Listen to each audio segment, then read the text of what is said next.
Okay, we're back with Adam Egret and Egret rather. Guy goes into a dentist's office. Yeah. Dentist said, "What are you doing here?" He said, "I think I'm a moth." A moth. A moth. He said, "What?" "I think I'm a moth." He said, "Well, you have mental problems. You need to go see a psychiatrist." He said, "I know." He said, "You're in a dentist's office." He said, "I know." He said, "What are you doing here? Why did you come here?" He said, "The light was on." That's a good joke. It's a great one. This is the section where we do jokes. Do you want to read one? Just read into that camera for the folks. Well, don't read out it loud. You have to read it out loud. No, he didn't. Oh, here, you read one. All right. No. You don't like that No, one? I mean, I like it. Just. Do you understand that we're on the air? Yeah. Oh, right. We all know that the Swiss are officially neutral. Who wrote this? Who wrote this? Who wrote this? Well, that screwed up my timing. Who wrote this? We don't have a name on it. Do you have writers? It's anonymous. It's I like think- I didn't I don't write wanna it. say I it. didn't write that one. We all know the Swiss are officially neutral. Unofficially, however, they're filthy sons of bitches. Now the Swiss think I hate them. It's great. Thanks. This one says, remember the old days when tweeting meant stabbing a hooker? Bob liked that one. Super Dave, why is there an app for everything except how to rape a baby? Jesus.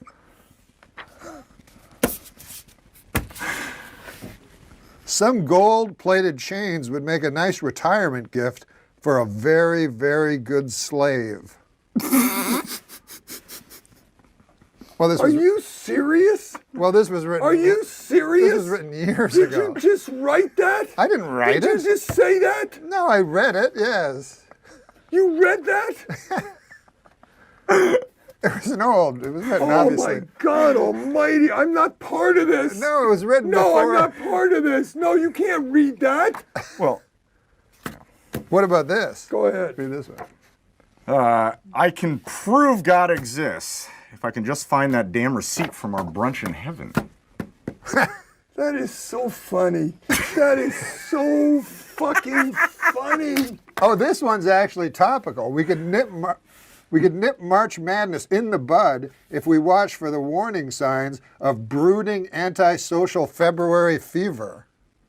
Who is writing this? You're doing this. This is your life. You're putting your life on. You dress like horseshit tonight. No, that was Adam I Egan's don't fault. care. That was You Adam should have Egan's worn fault. I told you to bring a some wardrobe. kind of a host coat. But that was You Adam got Egan's a fault. thing with a hood. But that was Adam Egan's But then fault. you're reading these. This is you. That was my Well, this Lindsay Lohan can't swim a stroke, but she sure knows every dive in town. That one I liked. That was my favorite. I'm keeping this. That is a favorite. Did you write this? I didn't write that one. No, I Read didn't that write- one. Call me an old softy, but I'd prefer it if you called me a distinguished gentleman with a flagging erection. Oh. I don't like that one. Well, read that one. Why are you going to make me read all this? Alfred the Great may well be the greatest monarch Can in you the do me a history. favor? Can you find out what the traffic is like on the Santa Monica going to the desert? Do you know the Harlem Shake? Yeah, I've seen it on every single You've commercial. seen it. Then you'll appreciate this joke. I remember back when the Harlem Shake was just a black fella holding me upside down off a fire escape trying to collect his money. Can you find out what the quickest way is to the Santa Monica Freeway, please? And don't call me again. Super Dave. I don't care about anything. You don't call me again. There's no last minute fill-in. There's nothing. Okay? Thank God we're only reaching 50 people. Wait, That's Super all Dave. I can tell you. Sure, junkyard dogs are mean, but the meanest dogs are generally found guarding concentration camps. And it says here, there's a note. Early versions of the Jim Croce's 1973 smash hit Big Bad Leroy Brown. Do you remember that song? Tell the people the No, do you know what you just said? It Do you have included. any idea what you just This read? says it No, inclu- did you have any idea what you just read? That It was an junkyard dogs. anti-Semitic joke about the concentration camp. No. Oh, Not what do you mean, anti-Semitic no, at no, all. no, it's Semitic? No. Well, you know, I know what the problem They is. 'Cause use Did you write it? I didn't write that. Who wrote it? They Are you- use the meanest wrote it? dogs. I don't know who wrote it, but I think the problem is that some people might not know what the concentration camps are. So you might need to- Concentration camps were found in Poland. Oh my God! And Oh, what- fucking what? almighty. Oh my Christ Concentration almighty. camps Please were- get my nurse. I swear to God, get her in here right now and I'm wheel trying me to away. explain to the Did you folks tell who me- You are Did you have too much you salt? know what? This is your first show, and these are the. Well, I don't want to bring up the systemic, extermination attempt against No, the no, Jewry no, of Europe, but this says on this piece of paper that Bad Leroy Brown initially included the line "meaner than a concentration camp dog," but Croce decided it was unpleasant to the ear. And it was also offensive to Jews, gypsies, and homosexuals. Little did it matter, Croce would be dead within You know the what year. I'm going to do tomorrow? I'm going to watch the fucking View. The View? That's what I'm going to Dare do. you? How dare That's you? where I'm going to get my humor from. You told me you didn't like The Okay. View. But I'm watching it tomorrow. You told me you didn't like it. I never told you that. Oh, you I like it? told you they're my favorite of all time. Oh. And Barbara Walters is never leaving. She's 83 and she had chicken pox. Can you believe that? Yeah. Wouldn't you love to see her chicken pox? No.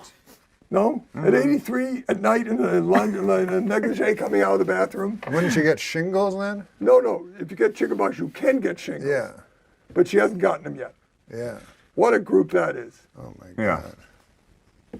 I heard she got cut. How about Kathy Lee and Latoya Hoya, whatever her name is? What is her name? Ooh, And Latoya they Jackson. drink every day on the show. Yeah. Proudly. They actually went off drinking for a few months and then they had a big. Here, read this. That's what I'm going to do right after this. You'll show. like this one, Super Dave. Deep Hey, throat. can I tell you something? This is a bad segment. Oh, yeah, it is. You know it is. You know it is. When you come to Goodnight, he says, "Goodnight, I really enjoyed doing this show. I had a great time, and I'll see you next week." That's a good idea. These jokes that's are not a bad so, idea. they're not even, they're so beyond insulting the awful that it's not a segment. Can we start this segment over without the no, joke? it's live. Yeah, it is We're live. live on podcast? This is Yeah. live. Holy cow. Listen to this joke because Well, yeah, I think just wanted to say, this no, is this right isn't- up his alley. Yeah, this is just in the. He might not deep, remember this guy though. No, you'll probably remember. Deep throat porn legend Harry he's Reeves. dead. Yeah, he Yeah, died. yeah. But how are they know going to who close that that is? casket? I mean, probably because of his erection, I would think. How are they going to close that casket? That isn't very good, is it? I didn't write that one. Plus, a man died. Yeah, a guy died. How are they going to do it? He was a real pioneer. I mean, when I was on Saturday Night Live, they used to do jokes about guys died. Like the crossword guy died, and he's going to be buried 4 down, 3 across. And I was like, God, that yeah. seems like the guy died. He died. His Yeah. family might You got to be wait watching. a little bit before you do that. Yeah, Harry Reeves just died. He has no family, Harry Reeves. How can he have family? he must What, be are his old. mother and father proud of him, do you think? He's got to be. He was in show business. Yeah. He put his cock in the sidewalk of Hollywood. Look at this. Look at this hole. That's Harry. What That's does that Harry. say? Last joke. All right, so. No, for Norm. Oh, yeah, here. That's the last joke. Alfred the Great may well. That's the one you Are wouldn't you do. I tried to read it. Did you read these before he did them? never saw it. You're the producer of the show. Norm brought him. All right, do you have one more joke? I didn't read any of these. They're his. Wait, I didn't write I read the ones you told me to, but I didn't write any of these. I just Okay, wanted to write- I I did not felt- write any of these jokes. I Yeah, here you felt go. that This is we the had- last one we didn't read. No, but let you read it. I'll let you read it. Call. Oh, I already did that. Alfred the Great. Make Super Dave laugh. Super Dave, I just wanted to tell you, Alfred the Great may well be the greatest monarch in the history of England. The worst, Richard the Goat Fucker. I don't think he's gonna laugh. It's like Oh, I watching. think he's close. Hold on. I think he's close. It's like watching that golf ball on the edge I of don't it. understand. I don't understand any of these. I don't. We're back, and we're gonna do some jokes. You like jokes? Yeah, sure. All right. We're just gonna do them here. This Easter Sunday. Here, you want to read this one time? Yeah. This seems like more of your kind of joke. You can do it in the camera if you want. Whatever you want to do. This Easter Sunday, Snoop Dogg gets to say, Christ is risen. You want to do a joke? Sure. This is going into the camera. We wear new clothes on Easter to represent Christ's triumphant appearance to the stunned apostles in his sharp two-button blazer by Hugo Boss. The fuck? I don't know about that one. The guy who did the voice of Charlie Brown, he was arrested for stalking his girlfriend this week. He also said the next time Lucy grabs away the football, he's going to cut that bitch. You guys read one? Yeah. President Obama continues to shamelessly wage class warfare. Today he announced a steep new tax on shiny top hats. Here you go. Oh, you read that one. No, go. Just looking at the camera, man. Some folks say, what this country needs is a good 5-cent cigar. I'm guessing they're opposing Obamacare. Give me the shitty fucking show. Okay. I'm gonna Here's one. butcher them anyway. You might as well. I don't know if this counts as an NCAA Cinderella story, but one of the Marquette players said he had help making his uniform from a bunch of singing mice and birds.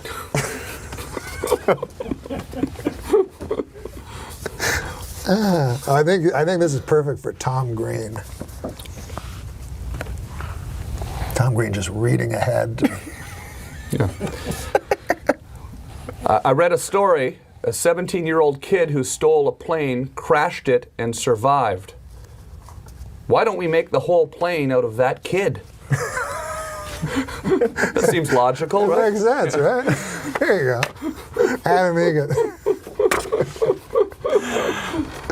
Warning to the Easter Bunny: don't put all your eggs in one basket, fella.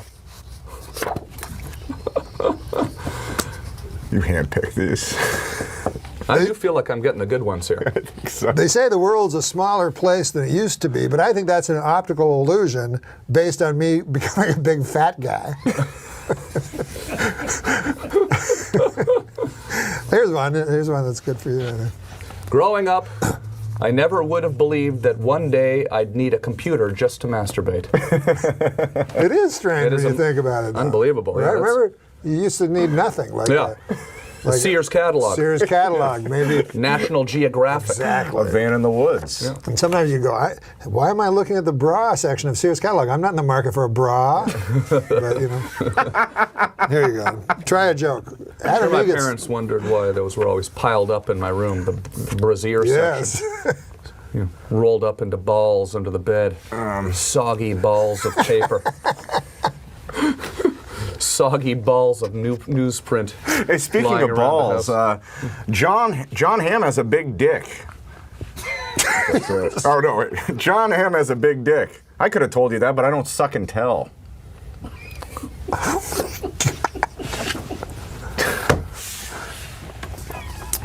Okay.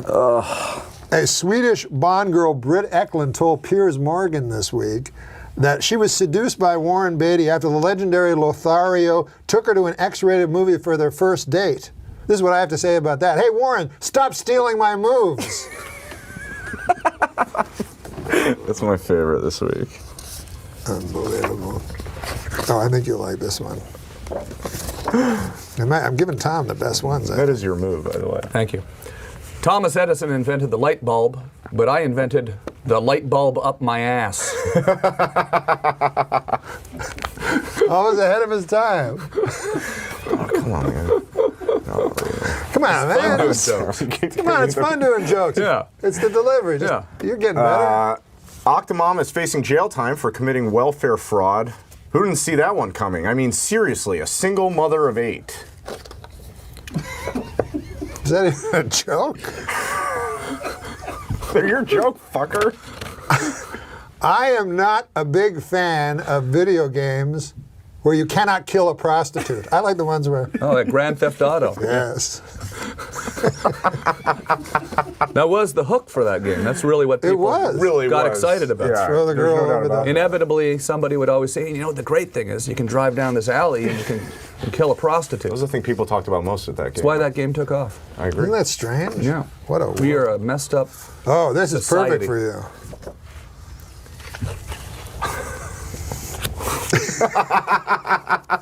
I don't know if my mom would let. No, that's not what it means. You're just thinking of the Canadian translation of What is the Canadian translation? of that.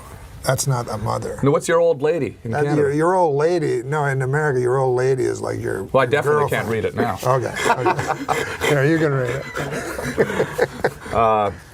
The thing I miss most about the 70s is rolling a number and giving my old lady some head. You fucking hate out your mother? No, not my old lady. Shit, I guess it does kind of. That's what I thought. That's why I passed the card to you. Oh, fuck. Celebrating April 1st birthdays. This is a sort of news thing. Russian pianist Sergei Rachmaninoff, who was born on this day in 1872. Yeah, I know that dude. Rapper Method Man is 41. Debbie Reynolds turns 80 today.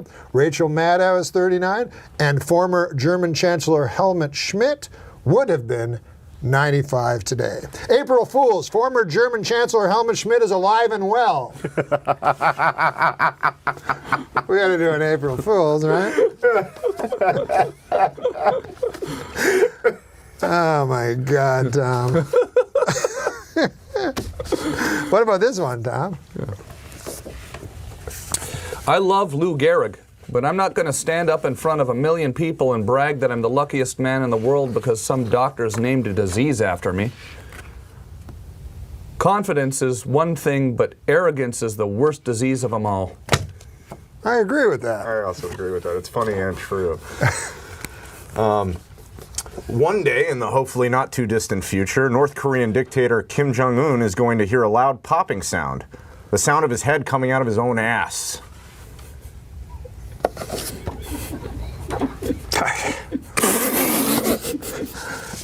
A Miami, Florida pimp is in custody after forcing a 13-year-old prostitute to have his name tattooed on her eyelids when she threatened to run away from him.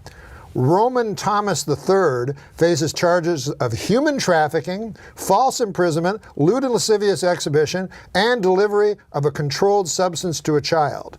You know, I know the scriptures say, judge not lest ye be judged, but you know, I'm just going to come out and say it. This Roman Thomas III guy, this guy's a real jerk.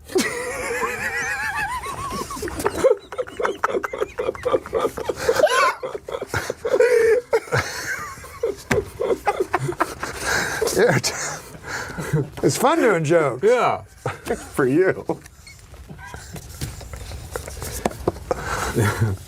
I used to think revenge was a dish best served cold, but then I realized it meant getting back at somebody. I like that one. There you go. Well, let's do it. Let's do it funny. This one's like two pages long and cut off at the end. Come on, man. Do your best. Give it your best. It's not even complete. Give it your All best right. shot, man. Troubled starlet Lindsay Lohan had a cameo on Anger Management last week and managed to shock the cast and crew by showing up on time and even early. Later in the week, the Mean Girls actress was looking decidedly chipper as she posed on the red carpet at a clothing store launch in Sao Paulo, Brazil. Perhaps Lindsay is getting a jump start on her upcoming mandatory 90-day rehab, or maybe bartenders are just asking her to land someplace else, knowing the way liquor cuts off. What are you talking about? Okay. Cuts off, really? I'm trying to help him I out. forgot how the end went. Hey. It cut off. That is the most important part, usually. course. Tell the guy to put it That's on where the you're fucking supposed to- card. Hey, news media, leave Kim Kardashian alone, will you? She's pregnant. Of course she's gonna gain weight. And if anyone knows about rapid weight gain, it's me. You know, I went to see the doctor about it, and he told me to open my mouth and say, oink. I thought that was a little out of line, Tom. Here's a historical one for Tom Green. I think enough time has passed since 1947 where I can safely admit it. I wish I was the guy who finally wiped that annoying smirk off the Black Dahlia's face. Oh, here's the rest of that joke.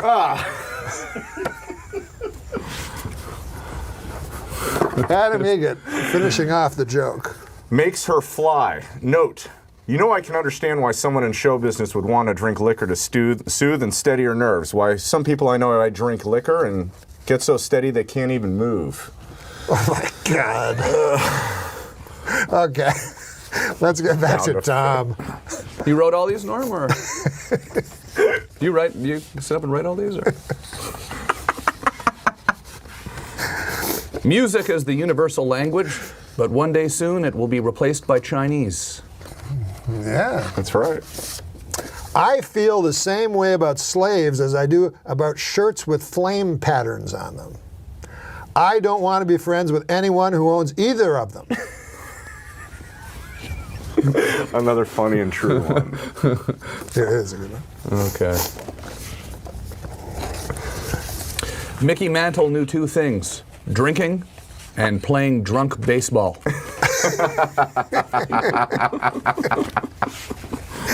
This is the one that you said you specifically liked. Why doesn't Applebee's call their appetizers appletizers?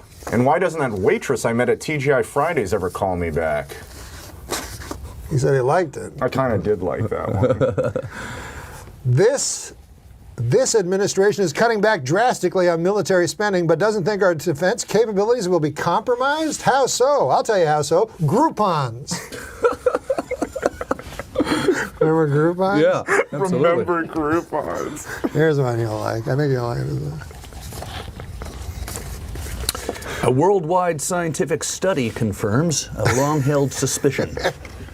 No one anywhere likes drum circles. That is some wild stuff. That was pretty good. Really good. That is wild. That was a pretty good impression.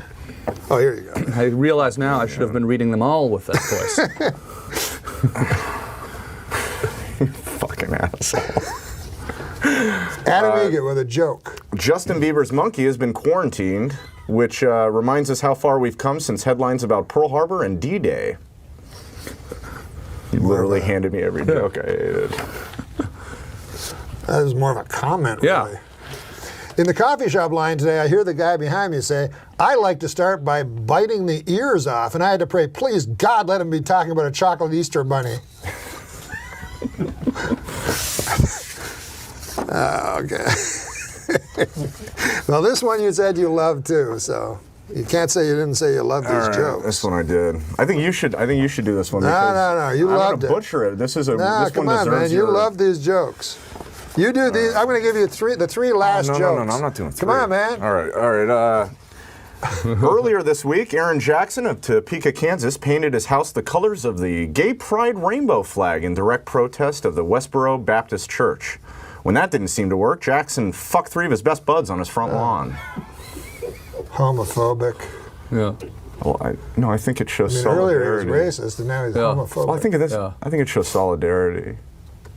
All right, this next one. That's What fine. are you afraid of? It's almost like it's a test. Like if you laugh, then you're an asshole or something like that. Right, exactly. If you laugh at him, Yeah, at that joke, at that particular yeah. joke. It's like Okay, a test. You're testing me. it's always a test with this fucker. But what's the next one? This next one here, it says, Chipotle has canceled its planned sponsorship of the Utah Boy Scout event due to the BSA's ban on gay leaders and scouts. Ironic how an all-male anti-gay organization would want to put hot, thick loads of beef and sour cream in their mouth. Okay. We get the idea. You hate gay guys. Let's just do the last one. Jesus Christ. This one, it's former Tennessee Titans cheerleader Elizabeth Lee Garner, 42, is accused of pulling a 12-year-old boy's pants off and offering him oral sex. The boy refused her advances not because he was 12, but because he was a die-hard Colts fan. This is what I have to work with, you know? I mean, we're going to get in trouble for this kind of stuff. Yeah, I mean, you know. I mean, I thought they were... I mean, you know what I mean? Gay people, this is the... It's funny, when I see, like, on TV, a guy, I just go, how out of touch are you? Not him, but him too. But I mean, you know what I mean? Like some governor will go, I'm against gays. You go, what? Like, just pretend you're not against them. Like, don't you understand? Yeah, what do you think about this whole controversy with Jim Carrey and his cold, dead hand Charlton Heston video that he did for Funny or Die and his railing against Fox News and the national gun debate? No, we don't have to talk about that. Well, I mean, I think that Jim Carrey, I don't know, I think he's the funniest guy ever. Yeah. Jim Carrey. But well, I don't really know the story, but I know they came after him real hard. Yeah, they're right? coming after him hard right now, and it's weird watching them go after Jim Carrey because it's like sort of seems like what he said sort of makes some certain amount of sense, right? Yeah. Well, What did kind you say? of. I don't know. I didn't see the video. Right, he's just railing on Fox News right now, and Greg Gutfeld went online today and was railing back at Jim Carrey, and there's this whole war between Greg Gutfeld and Jim Carrey, and it's just See, Tom knows all the it's internet upsetting to me. news. It's upsetting to me. I should know. You know, these things can spiral though. These little video moments, Right. these clips. I should have. You know, it's on the internet now. Everything you say here is on the internet on a Tom's permanent absolutely record. right. I really should have. I should have considered that before choosing some of these jokes. Gay people are just like me and you. I know. How many times do I have to tell you that? Well, you tell me that all day. How I'm just like all the gay people. Gay people are the same as everybody. No, you mean you always tell me specifically how I think you're just calling me gay. It's one of the. It's not an insult. He thinks it's an insult. No, I didn't mean it. Why would being gay be an insult? Yeah. I love gay people. Yeah, I know. I think that's the end of the show. So it's time for jokes. Here you go, Fred. You can read a joke. I've become this guy. This way, but don't read ahead. Nothing's going to be bad. Okay. But I'm saying we had Tom Green last week, so we said, because this is also an audio podcast on iTunes, and we said, here, Tom, read a joke, and then he read it I silently. listened to both your podcasts. Oh, you have? And you've been very nice, but I'm not the first person. I'm the first guy that you're not in awe with. That's not a pioneer. He was getting a lot of praise from people. I did tell you how much I enjoyed Okay, your no, stand-up. he's a good guy, real good guy. I really appreciate it. But this is you get jokes. You get to read Yeah. jokes that you don't have to prepare. Okay, so don't read ahead. Don't read ahead, just read right out. Former porn star Janet Jameson was arrested this weekend after allegedly assaulting someone. This may be the most damaging thing that happened to her image since her 16-year career in pornography. 16, not 6. Why did the moron throw the clock out the window? Why? Because it reminded him of Richard Clock, the man convicted of knife raping his wife. Good God You Almighty! know, Jesus. it used to be all right. I'm sorry, I didn't know that one was coming. Veterinarians in Colorado have reported that marijuana use is on the rise amongst dogs. They say you'll know if your dog is too high if it starts making a really tall sandwich. They like sweets better What's when that they're high. mean? Yes, I don't know. My doctor told me I should start juicing, you know? You mean, But the problem is, I don't think he meant ham juicing. what? Yeah, I squeezed a ham and I got some juice out of it. Oh, I thought you, all right. I thought you were going to, you know. Stupid. Really? Well, I'm fat. I'm so fat when I get my shoe shined, I have to take the boot black's word for it. You haven't seen your penis in 3 weeks. I'm keeping it clean. Jesus Christ. Well, is that what fat people say? My penis? I'm trying to not. Oh, what about be- this? Porn actor Ron Jeremy is back at work after having open heart surgery. I think this is interesting. The name of his next feature is going to be called I'm going to have to sit down for most of this. This is a good one for Fred. But don't read ahead. Okay, I saw the punchline though. Oh, you did? Okay, I'll read it. Dance like no one is watching, sing like no one is listening, love like you've never been hurt, and fuck like a goddamn retard. I saw the word retard. There you go. How many Polish guys does it take to screw in a light bulb? The question cannot be answered because Polish people are so fucking stupid that no matter how many of them are available, none of them would ever be able to complete that simple task. This is a meta joke. Have you aware of these meta jokes? How many comedians does it take to screw in a light bulb? How many? 2. One to do it, and the other guy to go, how long's he been up there? I like that. On stage. Yeah, because they was going, Because they're like, how long? Oh, that's a good one. That's a good one. My brother-in-law is so stupid. My sister's brother? Right. Sister's husband. Sister's husband, rather? My sister's brother would be my brother. Okay, whatever. My brother-in-law, but I was saying it's my sister's brother and not my... What else would it be? I don't know, but I know your brother's very smart. He does, like, journalism. Yeah. But this is my brother-in-law. This is my brother-in-law. So stupid, right? He came up with a bucket list. You know what a bucket list? Oh, sure. Big You know movie. what his first thing on the bucket list was?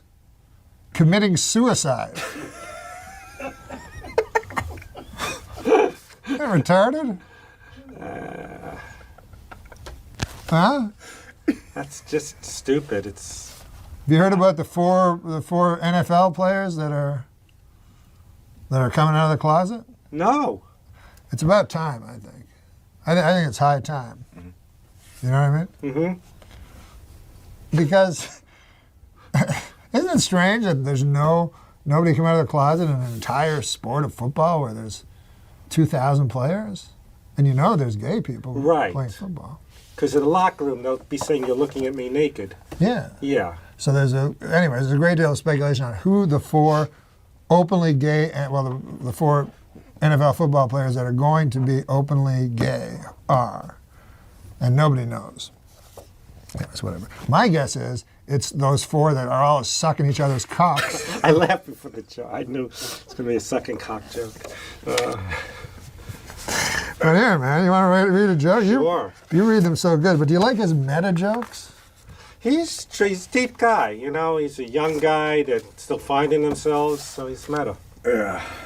Mark Jacobs is making sure he takes full advantage of his well-deserved vacation with gay porn star boyfriend Harry Lewis. The couple was seen showing off their chiseled physiques in skimpy swim shorts as they kissed, held hands, and frolicked in the ocean together on Ipanema Beach on Sunday in Rio de Janeiro, Brazil. Mark, 49, wore a tiny black swimsuit, while Harry, 25, donned heart-patterned shorts that left little to the imagination. Both men sported incredible muscular physiques as they shared a lingering kiss on the sand before taking a dip together in the ocean. The pair clearly couldn't keep their hands off each other, holding hands and kissing as they enjoyed their day in the sun. At one point, the affection even appeared to get too much for Mark, as he seemed to gently be pushing his lover away when he tried to kiss his neck. But there were no hard feelings, as Mark, clearly impressed by his boyfriend's impeccable body, snapped photos of the hunk as he stood in a series of different poses. Harry is clearly smitten with his famous boyfriend, tweeting a series of messages and pictures of Mark in quick succession on Sunday. In one tweet, which shows Mark in a pool, Harry wrote, "Hot, beautiful, and just too sexy for one single pic. I love my baby." In another tweet, he wrote, "Sunny and hot, with my baby next to me even hotter." So this raises two questions. First, does Entertainment Weekly have a must-not list? And will we be in it next week? Are you one of those self-sabotage? This is the post-punk comedy. Now, I this see. might be too... He's not one of those sabotaging guys that's afraid of success. No. No, this is a new type of comedy that may be a little advanced for the likes of you and me, to tell you the truth. Gotta try to take a I think chance. that's what it is. But I think this will get a big Took a laugh. chance. Oh, I forgot I need these. Because of droughts all over Europe, scientists are predicting a global shortage of olive oil. Soon the world will know how Popeye felt after the death of his wife. Olive oil. Remember how fucking skinny and ugly she is, and they'd always want to fuck her? And how Big Ethel would chase Jughead. Oh, let's not get into Jughead. I'm sorry. I went too far. One last joke, Daniel thinks, that unless it doesn't work. How about this? It takes forever to get a pilot's license. Think about this. It takes forever, not forever, but it takes years of training to get a pilot's license. But it only takes a couple of minutes to steal a pilot's jacket and hat.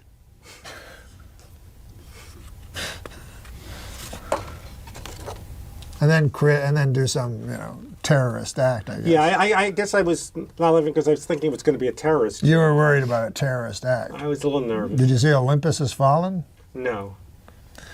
Wow. It's very intense. Is it like Star 69 or what was that movie with the It's very plane crashing? unrealistic to me. First of all, the president's white, which I don't think will ever happen again. Right. And then Morgan Freeman becomes the president because they want to make it somewhat realistic. Right. He's the Secretary of Defense. Oh, so the president dies and Yeah. And then the Koreans, show up, the North Koreans, and I don't want to give away too much of the movie. I just thought of it. People are going to watch the movie. Now that you have a show, do people like give you screeners and you sit and? Barbara Walters is planning to announce her retirement. What's next for Babs? Death. The old Norm MacDonald disease. All right. Hey, this is where we do the jokes. Nice. So we just hand out jokes. This way you don't have to think of anything funny, you just read it. Exactly. This will be a great one for you. Nice. You can just read it in the camera. Where should you read it? Which one? That one? I think there's nothing cooler than being a lone wolf, except at wolf picnics when you don't have a partner for the wolf wheelbarrow races. There you go. The Octomom has reportedly been evicted from her California home. The mother of 14 children packed up and left her property in Palmdale after being asked to leave for not paying her rent for the month of April. The single parent, whose real name is Nadia Suleman, exited leaving a huge mess and the stench of urine inside the pad. Wait, it says here the urine has been traced back to Adam Egget. I don't know. No, call me crazy. Call me crazy. But I take orders from Martians who send secret messages beamed out from the antenna at the top of the Empire State Building. Oh, this will be good for Billy Bob. A Georgia high school is planning to merge their formerly all-black and all-white proms into a single event. The theme of this June's dance, an evening of unbridled race war. That's pretty good. Here, can you do a little song or something? A Florida man was arrested for stealing a truck filled with $75,000 worth of Campbell's soup. I, for one, hope this guy goes away for good. Wow, there you go. Okay, my girlfriend and I have a deal. What are they called there, where you get to have sex with a certain list of people? I should have put that on there. But you know what I'm talking about. Yeah. You know. So my girlfriend and I have a deal where we have one celebrity that we can sleep with, and it's not considered cheating. Mine is that woman who plays Medea. I don't know that. It's Tyler Perry. Oh, okay, I didn't know. So, no.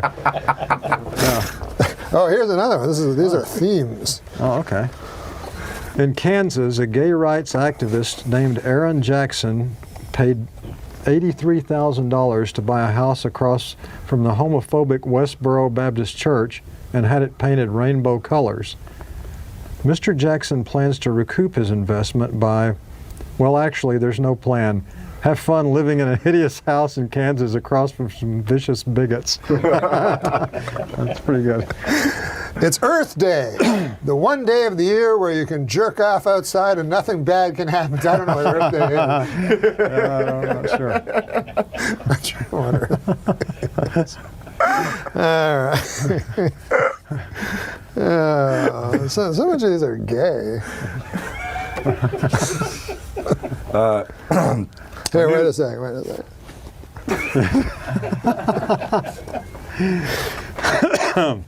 A new study shows that most men can identify a gay man by his face alone. It's the face that's buried in another man's asshole. All right, Billy Bob Thornton's been our guest. Thanks a lot, Billy Bob. You're the best, man. Nice to meet you. Peace. We'll see you next week. Well, that'll get us into the I tell jokes. stories. I don't tell jokes. I tell stories. Oh, those are my favorite kind stories, of comics. I do stories of my childhood, stories of things that happened to me as a kid, stories that happened in broadcasting, stories that happened making speeches. I do, and I might throw in a joke or two, but basically it's a collection. It's an evening of storytelling. It's like Mark Twain. Mark Twain. It's very Like Josh Billings. Who's Josh Billings? You don't know Josh Billings? No. But I make fun of things. I make fun of myself. And when did you start? Would you ever do a joke like this? These are pre-vetted, so they're not filthy. Apparently, someone in Germany stole 5 metric tons of Nutella. Police haven't arrested anyone yet, but they are questioning Gunther Hogsbargen, the 700-pound man that smells like chocolate and hazelnuts, who guards the Nutella storage facility. That's funny. Well, yeah, what about this? This is what you were talking about earlier, 42. I love the movie 42. It's Chadwick Boseman like you've never seen him before. Of course, you've never seen him before. I get that. Yeah, man. Here, you want to do a joke? Yeah, sure. Let's do But jokes. don't be dirty, because Larry King's here. All right. There's no wrong way to eat a Reese's, says the guy who didn't shove a bunch of Reese's up his I ass. just asked you. Larry, you like this one. Wasn't too bad. Amanda Bynes is a lush blonde who's quickly turning into a blonde lush. See, I tend to laugh at my own. When I read a joke that's funny, I love jokes. That's good to laugh at. You know what my dad would do? Henny Youngman was a great friend of mine. He was. Oh, he was. He was Henny, the best. The best. Nothing made. Take my wife, please. Right? Yeah, but nothing would lead into things. You know, as he'd get up and just a stream of consciousness. Woody Allen's favorite comedian was Henny Youngman. In other words, he'd tell you a joke like this and then go like this and go like this. You know what I mean? You go from this. I go to the doctor, and the doctor said to me, "You look great. You're going to live till you're 60." I said, "I am 60. What did I tell you?" Yeah, that's funny. That's funny. What do you think of this? Hey, how about this? Take my wife, please. You think of that joke? 3-word setup, 1-word punchline, 4-word joke. 4-word That's impressive. Don't get I better never than that. thought about that. If you're looking for your porn star name, have you ever heard of this? Where people make up porn star names? They take their childhood pet's name and then they combine it with the street name. So anyways, mine would be Dick Fuckington. I lived on Fuckington Crescent. But none of this would be on the Hulu show we're doing, Larry. No. Oh, how about this? College freshman Scott Damerow, Larry, set a new world record by using his head to bust 142 eggs, and he now officially holds a place in the Guinness Book of Fucking Retards.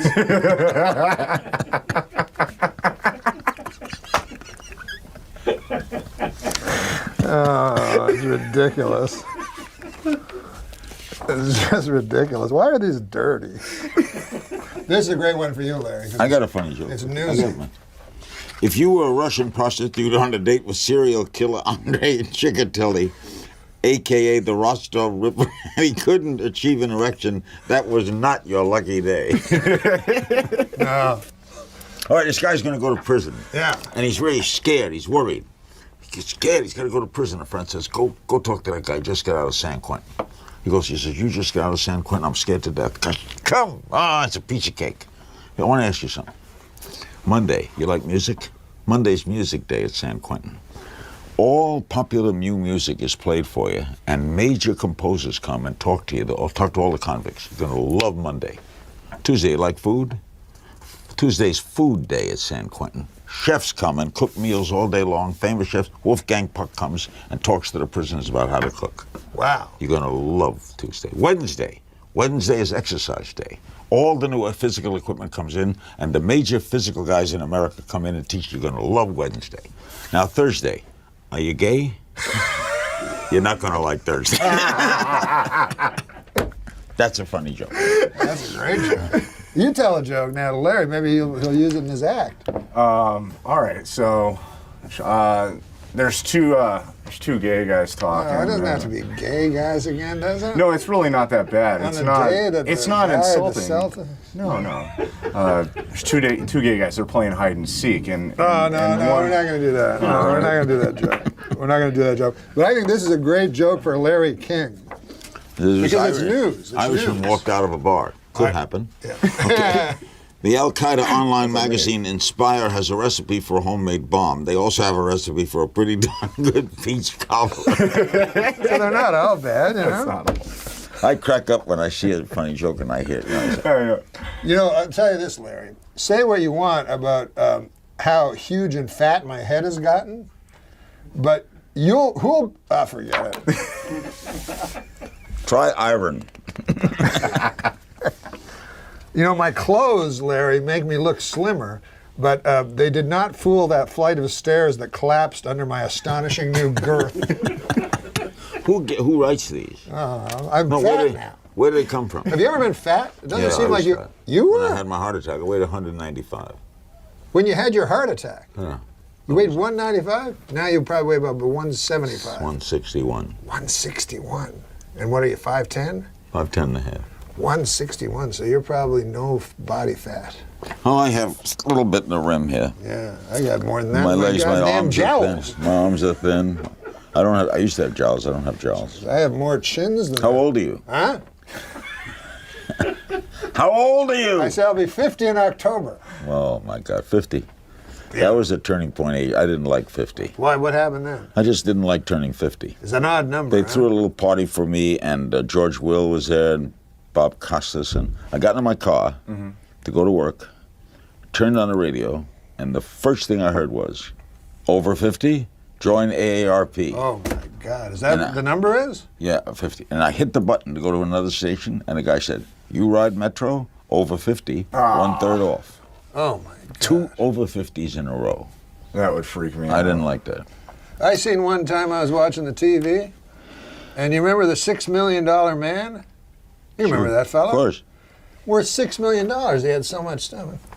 Anyways, this is years later now. The show's been off the air. Now he's on the TV for a hearing aid. He's like, it's called the bionic ear.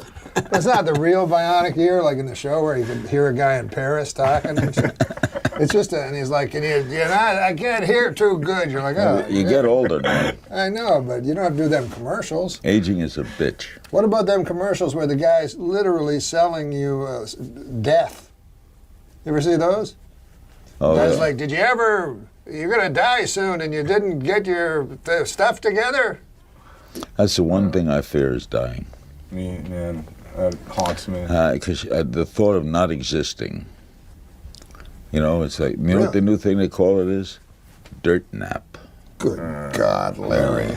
That's what they call it, a dirt nap. You would not say that on Hulu. No, I wouldn't say that, but I'd say it here. But look, can I calm your fears about death? Yeah, please. You Be serious. Are you being I'm serious? being completely serious. Because I used to be, as he knows, obsessed with it. Oh, yeah, And I would currently, ruminate yeah. it all night on it. And then I came to a realization that you and death will never intersect. As long as you're here, death is not. As long as death is there, you are not. Yeah, but since you know it's coming. Oh, but you don't want that.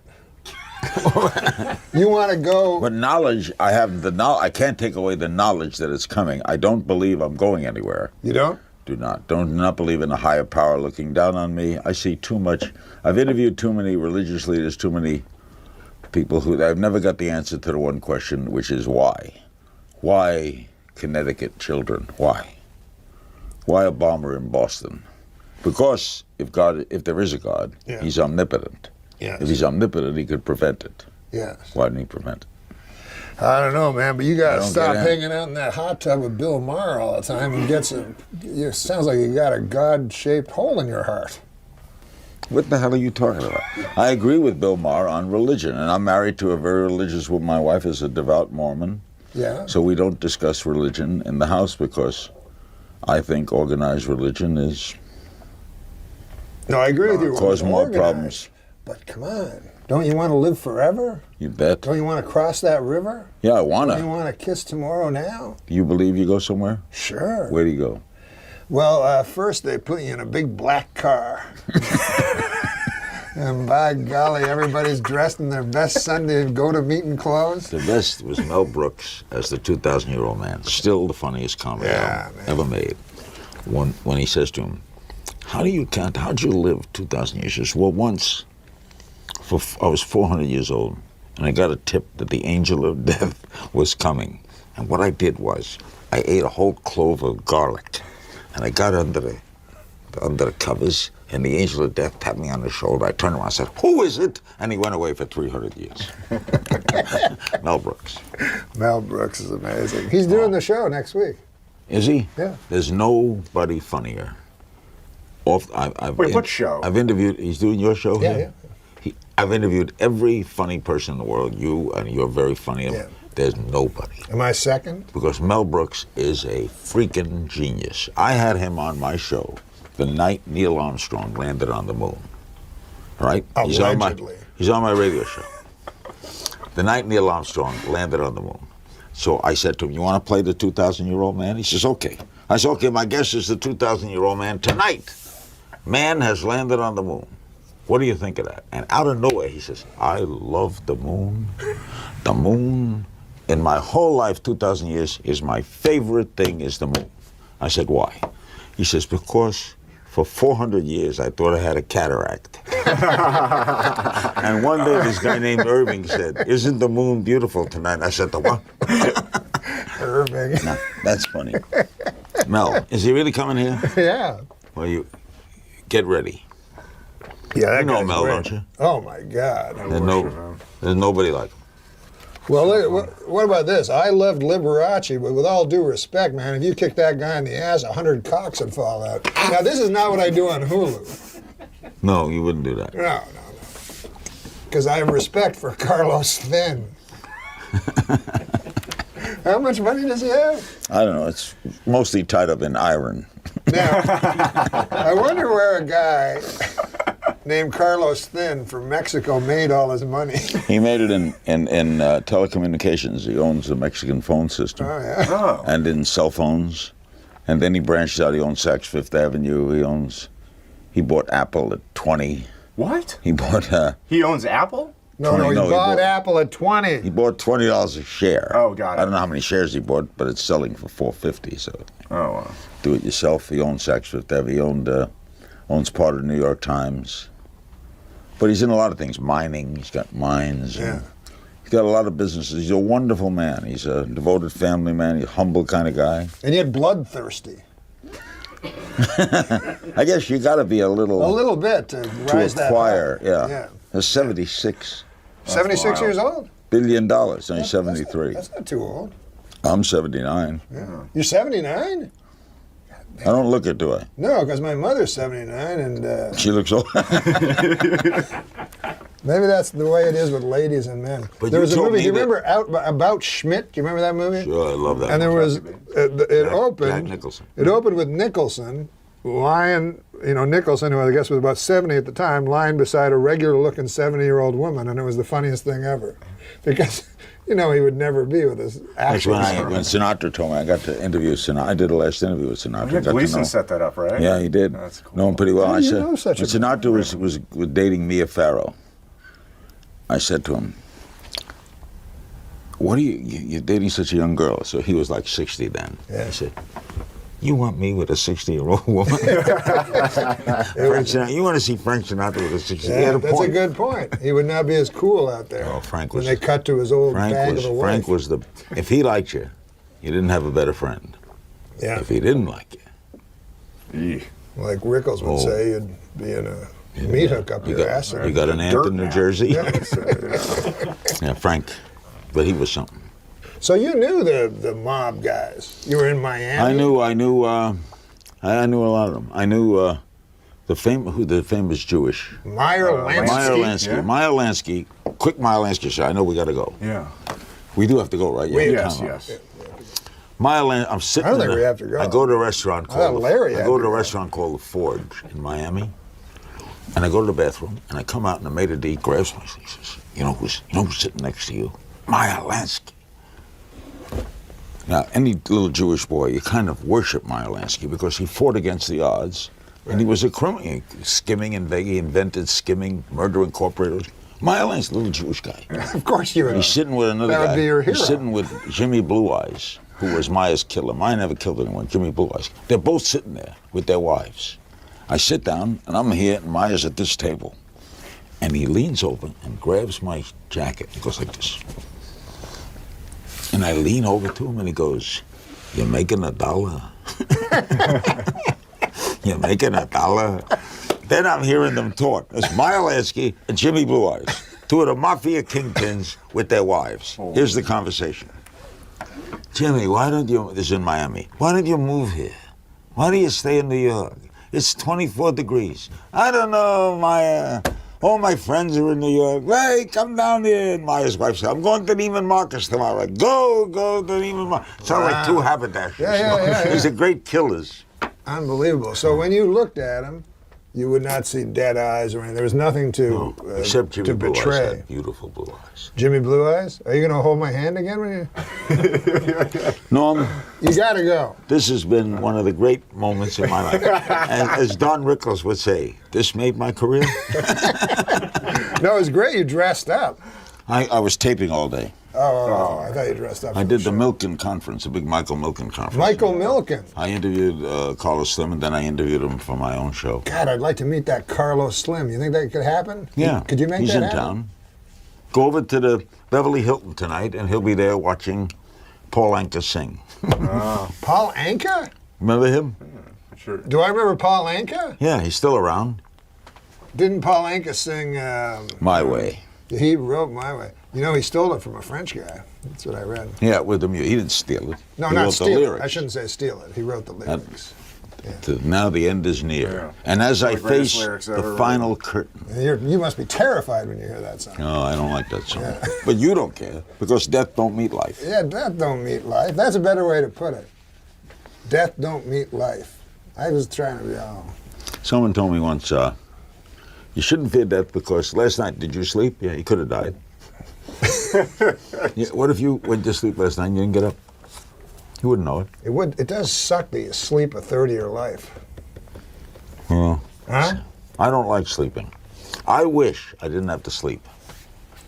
I'm not a person who, when it's 6 o'clock in the morning, I get up.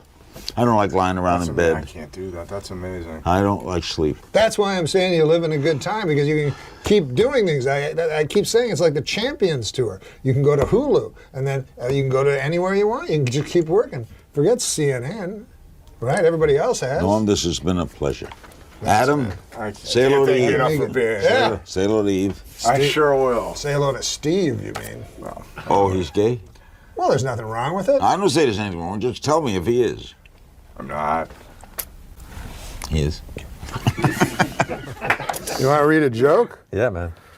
Who wrote these jokes? We can't say. I'd like to do something about a film or something. Oh, good. How do you know that fact? How do you know that fact? glanced and saw. I was What are just, you? I'm a good cheater. Now you want can me to change. start? You can change that joke, because I think it should be changed a little. You know what I'm saying? Where's the camera? Where is your camera? Fast and Furious 6 opens next week. The cast is getting a little older. It's less fast and furious and more like brisk and peeved. Here, Adam, do a joke. All right. A good name for a dog is Syndrome. That then when he tries to attack someone, you can yell Down Syndrome. Don't laugh. It's not. I apologize. mean, it's yeah. That's like a It was a joke. little insensitive, I guess. Guess so. I've never gotten a decent explanation as to how Popeye the Sailor Man lost his eye. Yeah, this seems like a good one. No, this doesn't seem like a good. This one seems like, to me, a good Kevin Nealon joke. This reminds me of going through jokes for Weekend Update. Yeah, right. Before you fun. get all the faxes sent in to you. In my opinion, if we're going to fight the war on terror, a good place to start would be our country's haunted houses. I feel that could be in your act almost. Any of these could be in my act, and they will be. You know, one time, this was when I was a kid. That joke reminds me of that. But when I was a kid, I went to the haunted house at the state fair, and my dad did not want to pay the 50 cents to get in to the haunted house. And it was like this trailer with ghosts and stuff. And my dad goes, "That's no goddamn haunted house." So I'm like, "Sure it is." He goes, "No, it's not. It's got wheels on it. It drives around. The ghosts will come right out." It was like ruined it for me. But, Whose turn it is? whose turn is it? Yeah. Norm. Yours? I just read one. I like your jokes, though. Like my joke. ZZ Top saying that every girl's crazy about a sharp-dressed man, but you know what they're not crazy about? Gross long beards. It's funny and true. That one was written for yours. That was no, more no. your cadence right there. No. But you know what they're not crazy about? Gross long beards. What about this one? Movie star and award-winning director Ben Affleck has vowed to live for one day on $1.50, or as Adam Egget calls it, a raise. He did the joke and you were the punchline. Yeah, I'm broke. In England, a woman was arrested for throwing a birthday party for her 16-year-old son that included marijuana, alcohol, and strippers. Now she's got even bigger problems. What to do for his 17th birthday? Whatever. Oh, horses must love that they're the go-to animals when saying a guy has a huge cock. I bet giraffes have huge cocks, I'm sure of it. But let's face it, Kevin, no one's ever going to say, that guy is hung like a giraffe, unless his cock is yellow and has brown spots on it. In which case, who cares how big his fucking cock is? He has weeks to live. Can you take these jokes and put them in your act? What? Can you take these and put these in your act? Sure, but I'm not going to. But here is I think this is a perfect Kevin Nealon joke. Tomorrow is National Secretary's Day. Which is true. Is that right? I plan on getting my secretary the same thing I always do. A big fat goosing.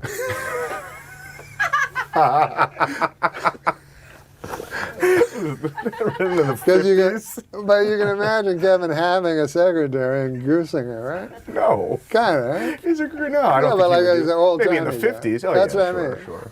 I don't even know what goosing means. Oh, you know? Is a goose going? Is like? I think it's like Oh, you don't know what goosing means? Is it like grabbing them? Or Yeah, yeah. No, like, thumbing them. yeah. Everything that they do to women's asses didn't. It didn't seem like it would make the girl like you, like pinching her ass. Yeah. Like, why would she like that? Remember the good old days back when MILF stood for mentally ill ladies I'd like to fuck? That's not right. There you Do go. you have a writing staff? Oh, yeah. You do? We have Steve O'Donnell. Steve, these are really good. There's going to be a Broadway musical based on the movie Rocky. I don't know if you guys heard about this. In the Broadway musical version of the show, after Rocky climbs the steps of the art museum, he goes inside and spends 2 hours looking at paintings. I know, god damn. Goes inside and looks at what? Paintings? He looks at paintings. I like for that. 2 That's a good one. hours. You know what he always says? Long-windedness is the... Huh? Shortest way to your heart. What is it? The soul of wit. Oh, here's a good one. Yeah, well, the joke was a bit wordy. Do you have any other color jokes? I mean, these just blue and yellow. Did you just say, do we have any other colored jokes? I knew you were going to say that. Fucking Jimmy the Greek over here. I don't want to... Jimmy the Greek. How about Jimmy the Greek gets kicked out for being a racist? Meanwhile, they call him the Greek. TV. All right. Tim Tebow's time in New York wasn't a total loss. He had a monument built to him in Central Park. A bench. This, to me, is the quintessential Kevin Kevin Nealon Nealon joke. joke. To me. Oh, I'd like to see what you think is my quintessentialness. Catherine Zeta-Jones has been diagnosed with bipolar disorder. Half the time she's Zeta, the other half she's Jones.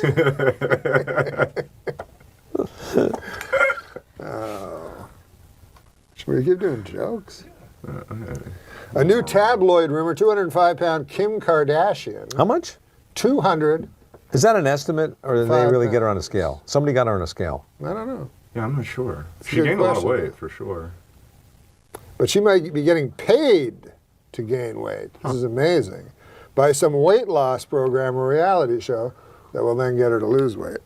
Anyways. You I think have like The Biggest Loser? something like that, yeah. I have a similar deal. I have only I pay them.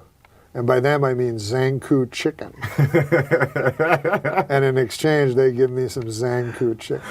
But you know what? I was on Roseanne, right? And Roseanne, I was writing on the Roseanne show. So Roseanne, they came to one of these people, one of these Nutrisystem or whatever they Yeah. call it, right? And they said, you got to lose weight and we'll give you all this money. So Roseanne did the thing for like 2 days, and then she's like, fuck this, I want to eat. 2 days. So then she's like, I'm not giving the money back. And then they said, no, you got to give the money back. But then Roseanne said, I'm not giving the money back, and if I do give the money back, I'll tell everybody that I did your thing and it didn't work. So she got to keep the money. Oh, that's brilliant. I was on her talk show Smart once. cookie. Oh, Probably God. when you were writing on it. On the talk show? Yeah. Remember she had a talk show? Yeah, I didn't write on the Oh, you talk were show. on the Roseanne show. But I was on the talk show. That was Me insane. too. So I'm a guest on there, and now it's time to introduce the next guest. And she says, okay, this next guy coming out, he's a great actor. He was in Risky Business. He was done all kinds of stuff. I just love him. ladies and gentlemen, Joe Pantaleone. And he comes out, and as he's walking across the stage toward the desk, she goes, "Oh, I know who he is. I know him."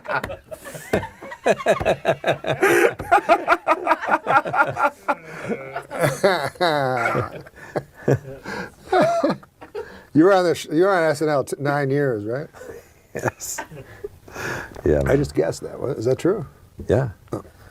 But you know, with that kind of show, you know, it's you have to pace yourself. It's like prison. Yeah. You really can't get too ambitious right off the bat. You got to just sit back and watch, and kind of look for your openings. Schneider told me that. He said, "Don't try That's to be in funny. every sketch." That's funny. No, he did. Do you think that people try to be in every sketch?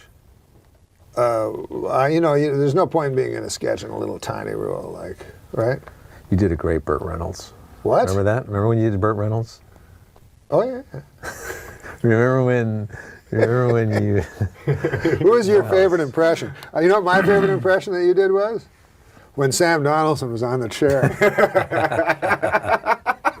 That was hilarious. I loved you as the audience member in the Phil Hartman's Donahue sketch when the women, they were like battered wives or something similar to that. Were you in the? Thank you. Were you in the Star Trek thing with William Shatner? No, that was before Oh, me. before you. I would have loved to do that. But you know, I was the first thing I was ever in, because I was in when you start out, well, you probably started out as a cast member, but I was a No, I feature didn't. player. I was a feature player. So feature player, you should explain to the folks at home, it's kind of a writer, and then sometimes he gets to perform, right? Yeah, but yeah. nobody really knows him or anything. But I was living at that Symphony House, the same place Sandler lived, at 56th and 8th, you know? Mm-hmm. He had the best place of all, the best apartment. Oh, yeah. This guy here. But anyways, Helmsley Palace. amazing. It sounds Right, man. amazing. Yeah, it's nice. He doesn't know that.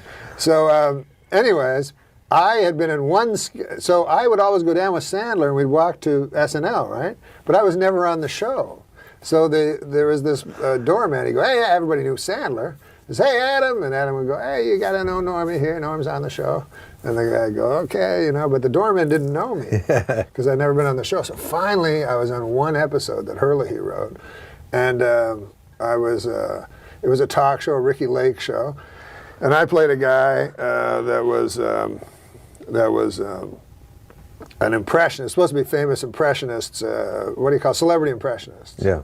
The idea of the show was celebrity impressionists, and my particular joke was, I was supposed to be Chekhov from Star Trek, but I didn't do the voice good. Yeah. So that was the joke. So my only line in the sketch was, "Beam me up, Scotty." He comes, Ricky. Yeah. He lets here, and I go, "Beam me up, Scotty. Beam me up, Scotty." But I didn't do the voice. So that was the sketch. So anyways, the doorman sees this. So now he can put a name, he can put a thing. Yeah. So every day I go out now with Sandler. It's, "Hey, Sandler. Hey, beam me up, Scotty. How you doing, beam me up, Scotty?" So every fucking day I go out, the guy's like, "Beam me up, Scotty." And then he's introducing me to people. So one day, there's another guy there. He goes, "You know who this fucking guy is?" And the guy goes, "I don't know who the fuck he is." He goes, "It's fucking beam me up, Scotty." He goes, "Do it for him." So I go, "Beam me up, Scotty." He goes, "Beam me up, Scotty, you motherfucker." This joke, I couldn't help looking at it when you were telling me that read story. it. Read that joke. This is so your style right here. What? The writers, whoever they are, they're writing. They know how to write for you. Yeah. Just read this one. This is so Cats and paraplegics have a lot in common. For starters, neither appreciates going into your pool. No, you didn't read it right. Neither appreciates being tossed in your neighbor's pool. Yeah, they deserve a raise. This sounds like a joke you would do. They say there's no people like show people, but now scientists have found show people are genetically linked to the Laplanders and the Finns. That's a good one. I give that an A. More It's jokes, already on man. there. Let's just talk. I know. What's going on? Goddamn bunch of fucking jokes. Jokes went out in the old days when Lenny Bruce showed up. You ever What do care you- for that guy? I fucking people, you gotta listen to Lenny Bruce. So I get an album. I can't sit through the motherfucker. I don't know what the fuck he's talking about. Then Bill Hicks. You probably work with that fucking guy. I did work with him You once. gotta see Bill Hicks. So I go on YouTube. 2 hours, I don't laugh. Is there anybody that somebody recommended to you that you thought this guy's funny? Brian Regan. Did you He's see funny, him? yeah. God damn, that guy's funny. He's funny. And Mitch Hedberg. Mitch Hedberg, A funny. lot of the new guys, you know. I mean, just those two. The new guys. I guess they're not new, they're dead. No, Brian's not dead. They're newly dead, He's doing very good. But Mitch Hedberg is dead. allegedly. Are you like a conspiracy theorist? No. I don't believe in ghosts, or I believe everything the way I see it. The only thing I have trouble It is with, what it is. I believe there's a lot of evidence that man never landed on the sun. So Norm, what do you do now? I haven't seen you. I in a know, while. that's what What do you everybody's do? I mean, are asking. you like, do you hang? Who do you hang out with? This is what I do. I phone my money manager and I go, You have a money can't- manager? Yeah. And it's my biggest expense. So you pay commissions for managers and agents? I pay no commissions. I have a new thing. I pay no commissions to managers, agents, or lawyers. Why? I don't work. Oh, okay. But so I why a just money pay manager? zero.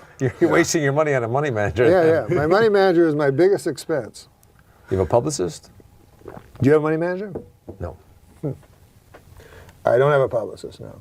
I got when I first came to LA, I go, I'll get a publicist. And they said, you can't, you're not famous.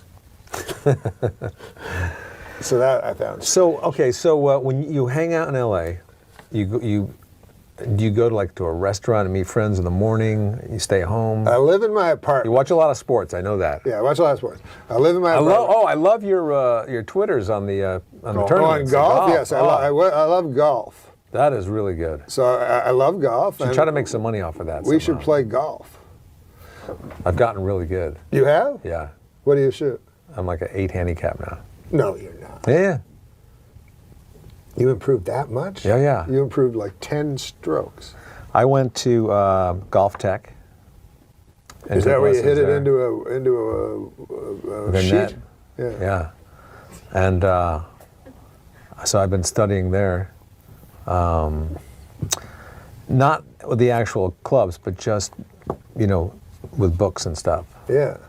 Because it's all up here. Yeah. They say that between here. Hey, you want to read a joke? Yeah, is it that one? Yeah, no. Those aren't professional jokes like that. Funny that shit up.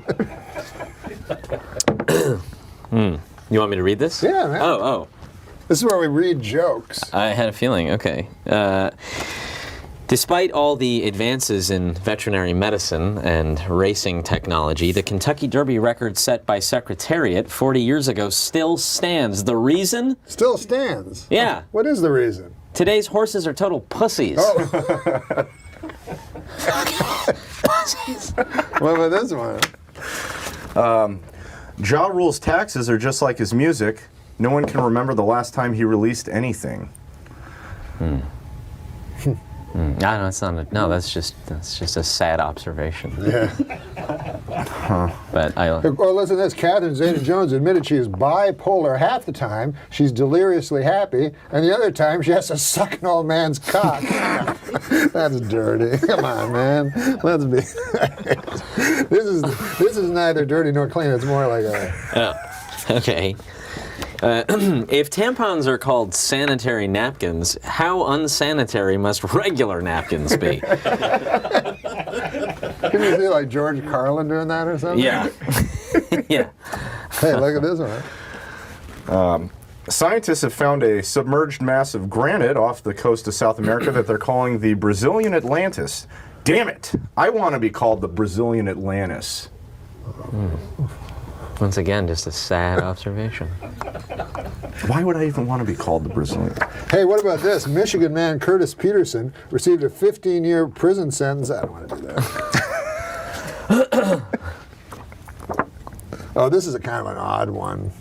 as opposed But to the straight ahead. I have more faith in you than in Adam. Really? Okay. Oh, well. No, that makes sense. I mean, Crews in Ohio dismantled a tavern wall in search of Jimmy Hoffa's body, and sure enough, they found the inside of a tavern wall. Yeah. So there was. I felt bad for you on that one. You have to put in the extra.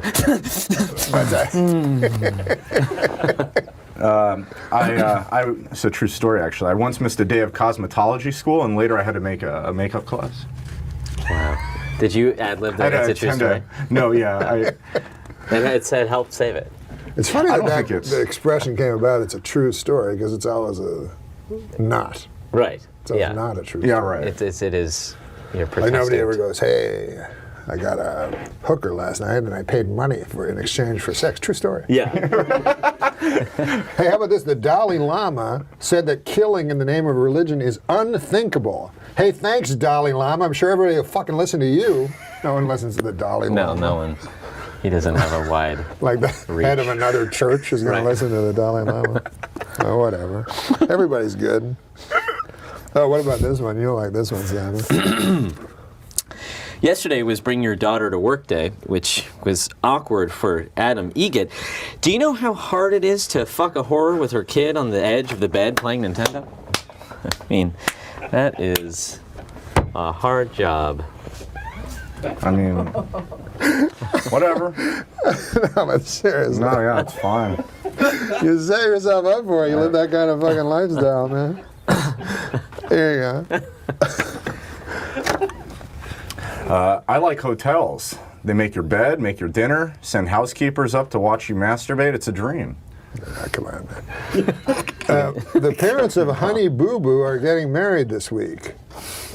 I don't know what any of that means, but it sounds fucking retarded. What? Oh, this is a kind of a cool one. I think this is kind of a cool joke. Yeah. Simon Helberg. Cool. Recent studies show fish can communicate with each other using subtle physical gestures. One of their most common messages, let's leave this party early. I don't know, what is that? Yeah. What does that mean? Well, it's a subtle. It's fucking his joke. Let's leave this party. Do fish? No, like a subtle message. So it's like, you know. Oh. Is that what it is? Like, yeah. Let's.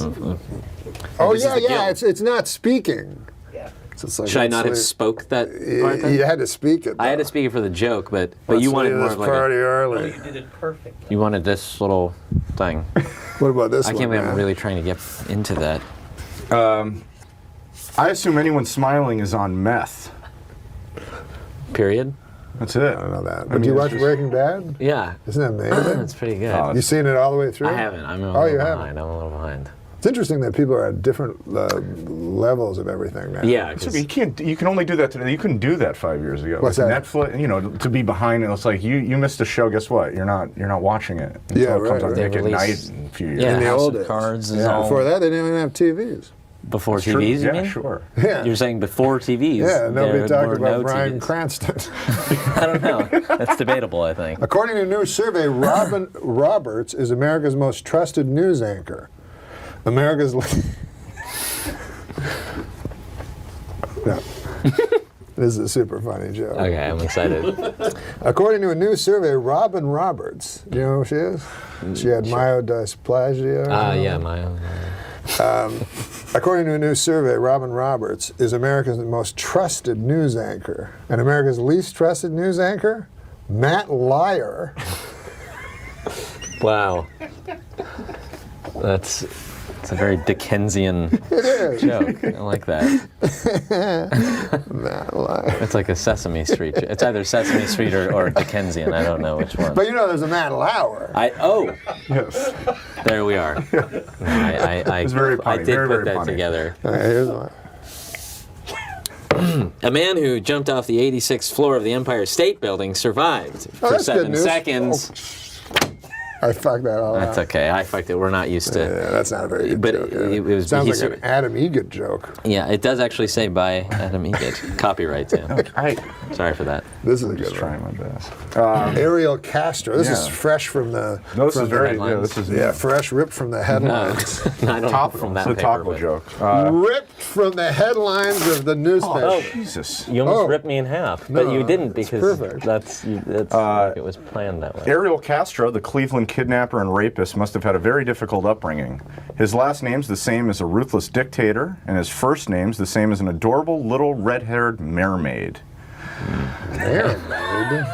Mermaid. It's mermaid. There was a but- lot of error along the way to the Yeah. a lot of stumbles down the road. Sorry, Steve. Oh yeah. but I 'cause- get it though. I mean, yeah. Right. I think it's Yeah, implying Little that. Mermaid. Yeah. So it's just. It is time for the last joke. Oh, good. Ready? Thank God. A new study found that men with beards are more attractive. This is a study that took place at the University of... Yeah, I'll do it another week. It's such a funny joke. Another week. Well, it's such a funny All right, joke. don't. Yeah. No, I'll say it. All right. A new study found that men with beards are more attractive than men without beards. More great work from the University of Bob Seger. I never laugh if I own it. But so I wrecked it all this week. It's because Simon has eyes. His eyes are very seductive. I've noticed that. Yes. Somebody, I did something today where the interviewer told me that I had really pretty eyeballs, which takes away Jesus. from the Eyeballs? It takes away from any sort of Yeah. seduct. You know, It's there's like nothing. saying nice head. Yeah. Well, It's like a compliment by nice Gacy. head is it can go both ways, but eyeballs, it doesn't have the same ring. As No. saying you have really beautiful bedroom eyeballs. Yeah. Yeah. Thank you. But I got the message. His girlfriend is a wonderful kitchen butt. Remember Ruth? Yeah. Dr. Ruth? Nah, he went out with this big fat hog named Ruth. I listen, it's not sexist in any way. It's not sexist. No.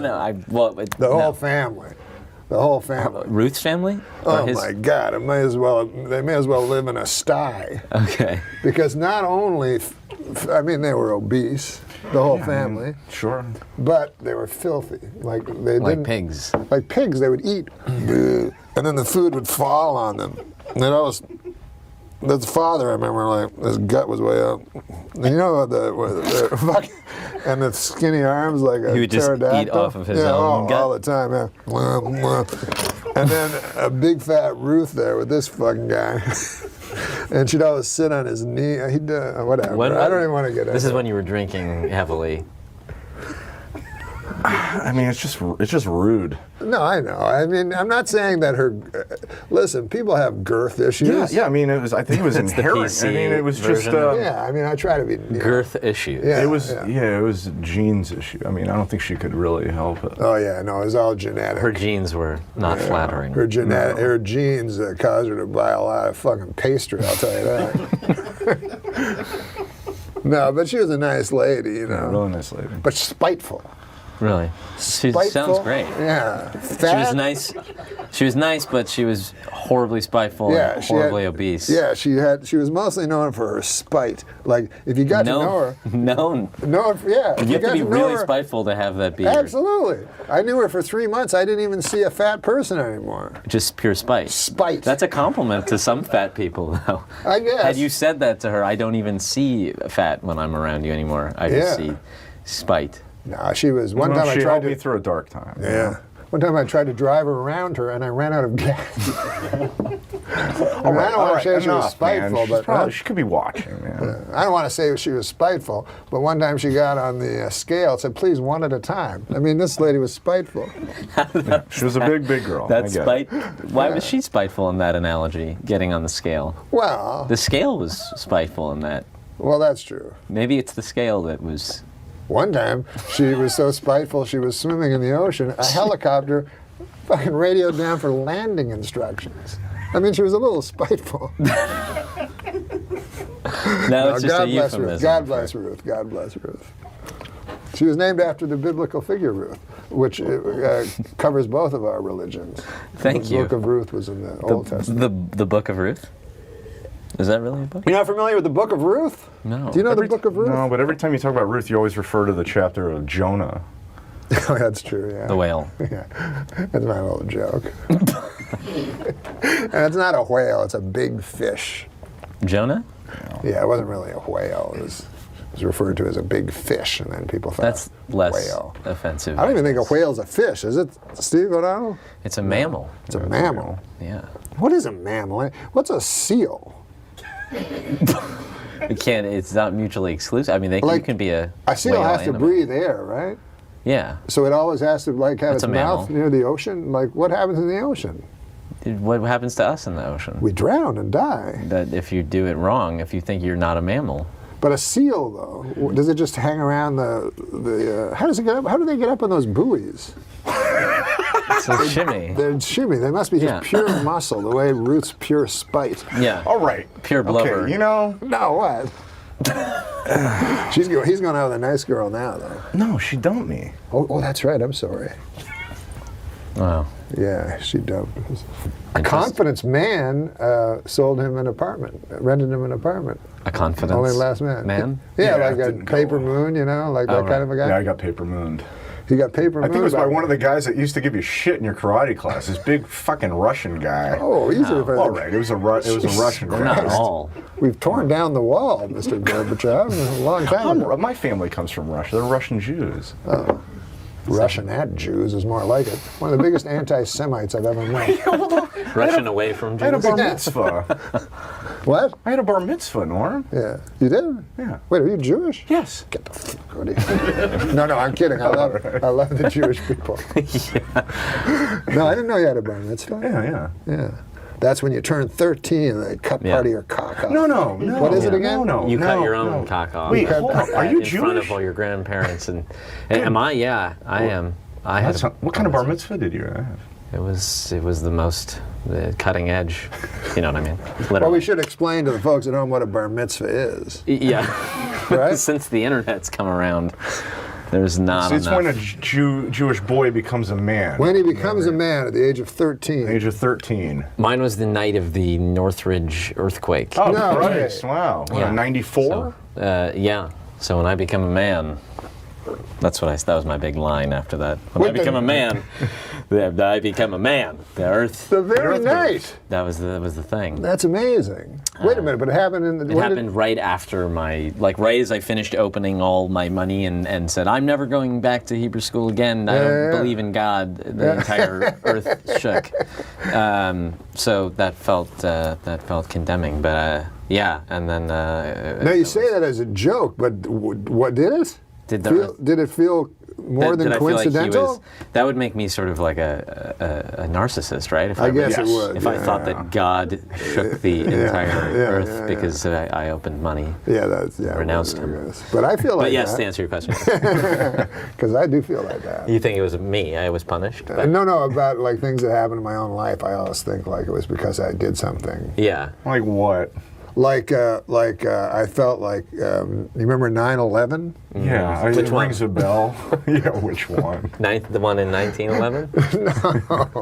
The one that where The plane. Where they story- took down the towers? Yeah, all the stories came crashing down. You know, a lot like when we tried to write on the Norm show.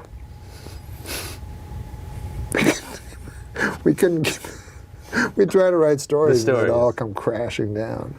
That's a fair observation. Come on, it's been 10 years. Yeah, I guess you're right. And you were the guy that was laughing and joking about it, like only 4 weeks ago when I told you my story about walking ankle deep in blood and bone to try to find. Well, that's different. That was kind of funny. I was Yeah, in, that does sound funny. yeah, right? I was in New York. Blood at and the bone time. everywhere. I was in New York. It's you're way too young to remember. No, I'm still not. I was supposed to be in New York. I was in college, but I stayed.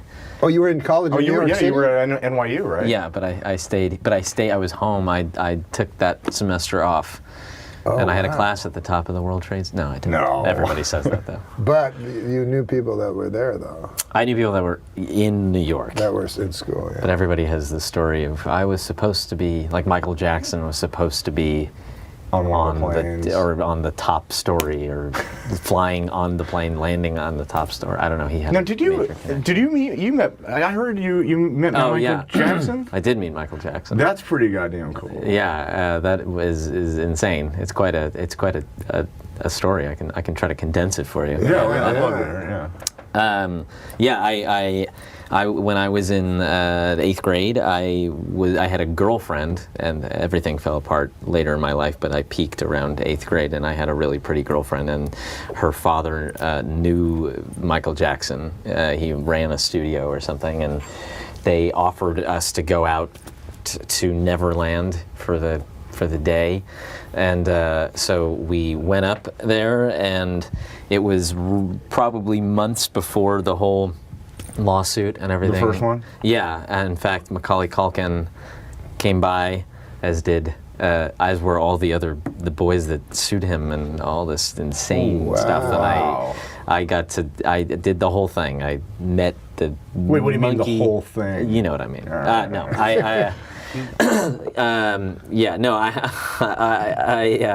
did not.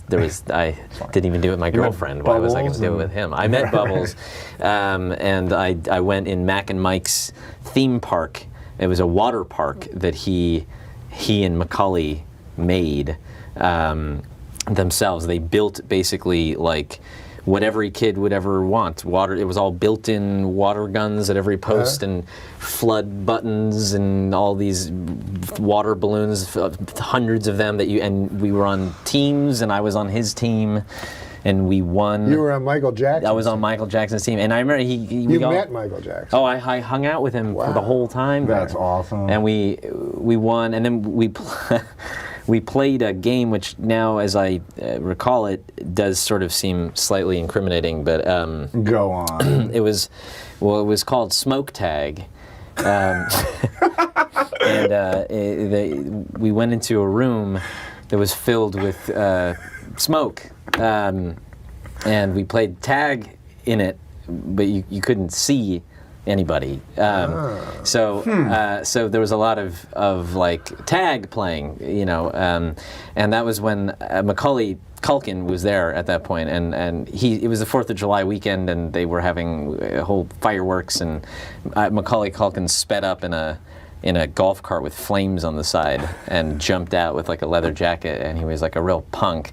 And when we played this smoke tag, he threw me on the ground, and we started this like feud that continued throughout the evening. And when we ended up in Michael's toy attic, after we watched a movie in his movie theater, including a retrospective of his own life, and then all the little Culkins were doing impressions of him, like hee hee, and he was sitting there just watched the whole retrospective. He at one point leaned over and said like to Macaulay, oh, remind me, I gotta call Toys R Us. We'll close it down and head out there over the weekend. Close it down. Yeah, it was like Elvis closed supermarkets or whatever.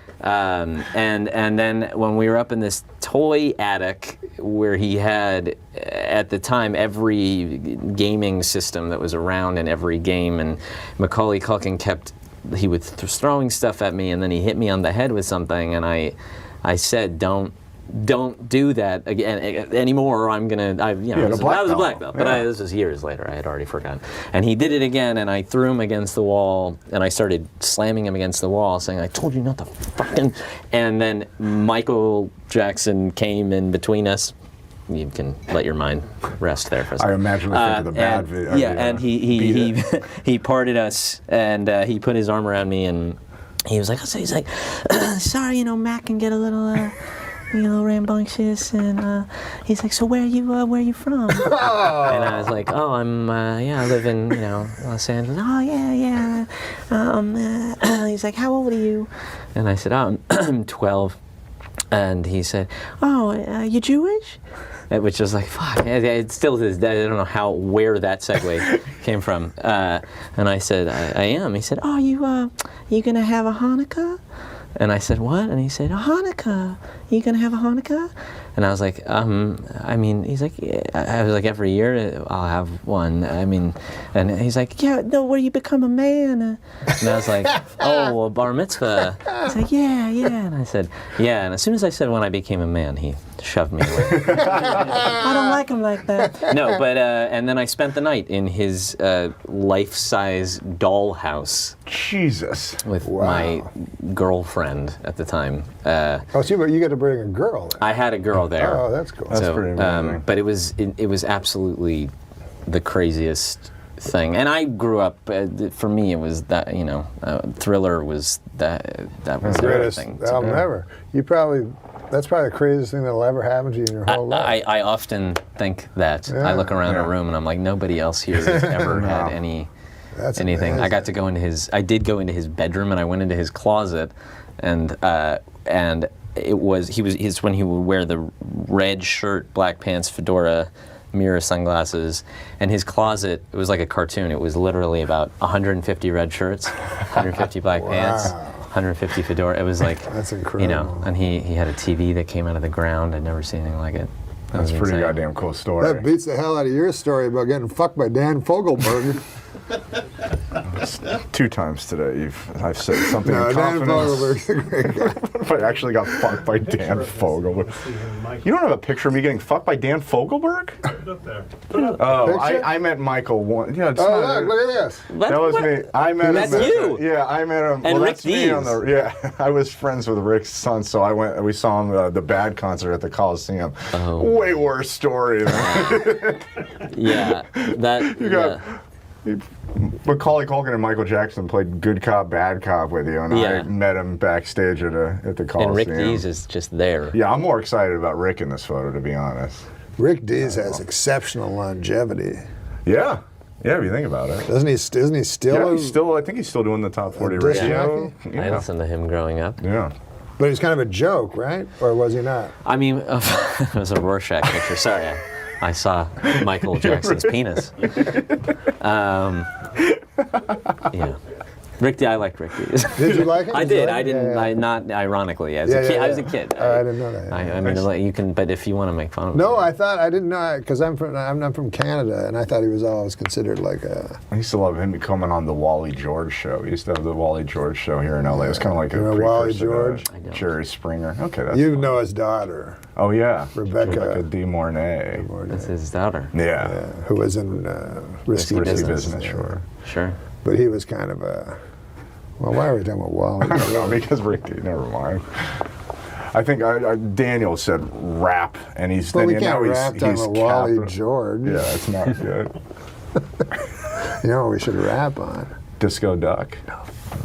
A Billy Baldwin story. Oh yeah, that's I think great. you can hear me. Yeah, I think you can That's too. something. We also love Billy Baldwin, and I don't know if there's any kind of cool. No, we love that stories. story. Yeah, the story of you when you first learned to do the Billy Baldwin impression. Yeah. Like we're really bad at like setting it up. As if we're, Yeah, You like clearly. whispering into. That's Tell him to set up the Billy Baldwin. I see that on But the that's most one of the shows. funniest stories. Yeah. Trying to no, impress a young girl when he was a young boy. That's when I peaked very early. Before the Michael Jackson time. I went out with a girl, and we were at her house, and we were watching Sliver. Oh yeah. And it was dark, and I put my arm around her, and then she just sat on it, so it hung and fell asleep, and I didn't know how to do anything with girls, but she talked about how she thought that Billy Baldwin was really attractive, and that she said, you almost something, you kind of look like him. And so then I just went home and was like, I need to look like Billy Baldwin because she likes him, and so I just figured out that his face is just always it's just always like. How does he do that with his face? Unbelievable. And he's just, everything he does is just always doesn't move. And so I came back to school and I was like, oh, hey, I see you there. Wouldn't it be cool to be able to do that with your face? Yeah, I couldn't do that. Only you and It's Jim uncanny. Carrey can do that Seriously. with your face. Well. Can you do that with a whole bunch of faces, or have you not tried? That's the most extreme windblown Yeah. kind of thing. Because Jim Carrey can do that with his face. Yeah, I mean, that's But I haven't seen anybody else be able to No. do that with their face before. I can't at all. Jeff Richards does it a little, but that's unbelievable. That was unreal. You're very Yeah. sweet. How does it go again? It's just, it's the Baldwin. They all go there a little bit at some point. Yeah. Every time there's one, sometimes you'll see a little Alec will go there. Daniel. Can you name all the Baldwins? Yeah, I was just trying to show off. Oh, Daniel I'm slowly Baldwin? also turning in my chair. I bet I know your favorite Daniel Baldwin movie. Yeah, Is it Trees Lounge? that's up there. I don't know. I'm just Didn't guessing. he do Attack of the 50-Foot Woman or something? he? I don't The know. remake with Daryl Hannah Oh, I would have guessed Gina Davis. or something? Yeah. Or she did that? Attack of the 50-Foot. Or- I saw. How does Wendy Gruel get Bill Clinton to endorse? I mean, how does that happen? I'm watching a mayor commercial, and then Bill Clinton's on it. Go and vote for her. I haven't seen that commercial. Would you vote for a mayor? For a mayor? Yeah. Any mayor? No, but I mean, would you ever vote? Sure. Oh. Was that groundbreaking? No, I don't know. Do you vote? I've You never, can't. I've 'cause never you're- voted. Or can you? I can't vote. Because you're Canadian? And yeah. Okay. And you see, also in Canada, it's different. Like here in the States, you vote for the president, maybe you vote for the wrong guy, a war happens. Right. In Canada, it's not like that. You go, like, what's the big thing? Should they make that bridge? Or Right. something? That's the biggest. Yeah, so it doesn't really matter. So it's, we're, too much we're pressure. very inconsequential, Canada. Yeah. Well, Like some people say, Canada's #1, and I go, no. you're just quietly trying to shut that Only down. Canadians say that. Yeah. There's a lot of By patriotism. any for- objective standards. Yeah, I don't think I haven't. 16, maybe 17. 16 Canadians? Canada is 16. Oh, is But that would okay. sound retarded if you're like, Canada's 16. If you did that, it's not Yeah. the ring. to- Canada's number 16. Yeah. That doesn't. It's not iambic pentameter. Uganda's number 148. That sounds better. Uganda. Remember Uganda? I guess it's Isn't it Uganda? It's Uganda. Yeah, it's definitely pronounced I mean, Uganda. Uganda is. Maybe that's your Canadian. No, it's accent. Uganda. Do I And it remember was it? for many years, it was ruled by, I believe, Forrest Whitaker. Right. Okay. With his lazy Yeah, eye. that's, Jesus Christ. No, we shouldn't be getting political like this. I wouldn't. very polarizing conversation. I think he played Idi Amin. He played Idi Amin, of Yeah. course. I'm confusing fantasy with reality, but we all remember Ethiopia, we can't forget. Yeah, what? huh? What are you talking about? I'm saying Ethiopia. Sure. They thought. Do you remember Ethiopia? Do I remember Ethiopia? Yeah. Yeah, sure. Well, that's Haile Selassie of you. That's what The ruler Hawkeye said of- once. Hawkeye said that on MASH once. You watch MASH? I not real as a kid, like at night, it was Yeah. late at night on Nick at Night or something. The laugh track always confused. Yeah, it was weird because it was in a war. And then when Right. they went in the OR, the laugh track would stop.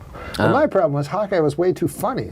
Yeah, Like he'd say 11 jokes in a row. yeah. You know, like he'd go, I'll carry a gun, I'll carry a grudge, I'll Harry carry, if you tell me how, I'll carry a tune. Like he'd have all these jokes and then no one would notice. We gotta amputate this guy's arm who's still making one-liners. But it did, and then you have to watch MASH for fucking 20 years or whatever it lasted, and then Korea's still fucking in the news. Right. Like you'd think, you know. You'd think Do after you think MASH would end all that? Yeah. that's Yeah. I mean, they had After MASH. that was the You don't remember After MASH? No, I didn't care for MASH. Aftermash. Yeah, it was. They took the idea was they took the 4 worst characters from MASH. That's a good idea. Harry Morgan, who played, of course, Right. Jack Webb's friend. They took Radar O'Reilly, Gary Berghoff, Right. who was famous because he was both in the film and the Oh. TV show. I just watched it last night, and I remember when I was a child, I used to think Loretta Swit was pretty, but she was a fucking old hag. You just watched the Robert Altman movie or the TV show you watched again? No, the movie was Sally Kellerman. One yeah. time I was on a sitcom, right? So they say, in this episode, you you go out with an older lady. Is there any older ladies you'd like to go out with? So when I was a kid, there was this movie MASH, and Sally Kellerman came out of a shower naked and was every child's fantasy, you know. So I immediately said Sally Kellerman, forgetting that now she was 75. Right. So she shows up on the set, and I have to kiss her, and so I overdo it. You know what I mean? Like, because I'm embarrassed. Yeah. Because that's what I'm like, kind of. So instead of just kissing her a little, I'm like, ah. And do you ever have to kiss an old lady, like passionately?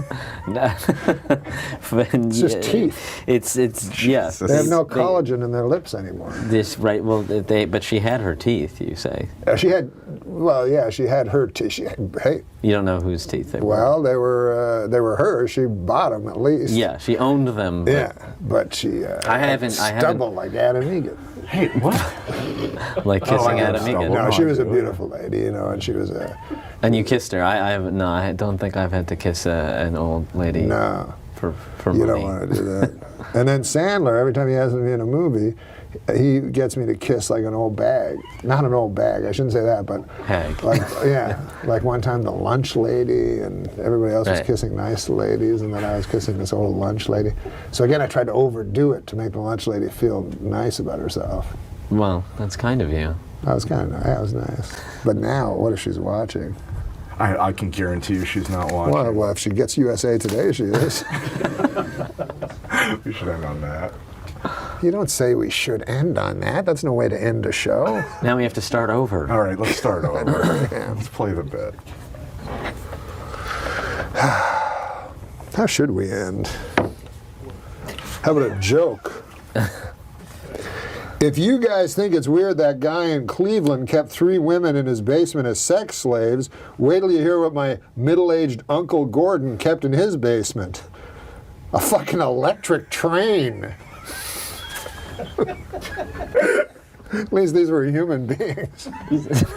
At least. Wait, what about the man grate? Is that like a genital cleanser? No! No, my God! It is 100% made in America. Cast iron grilling grates. It's revolutionizing the way people grill.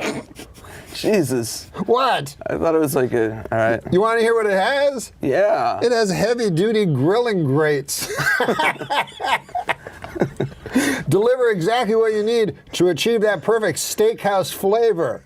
Chicken, steak, has never tasted so good.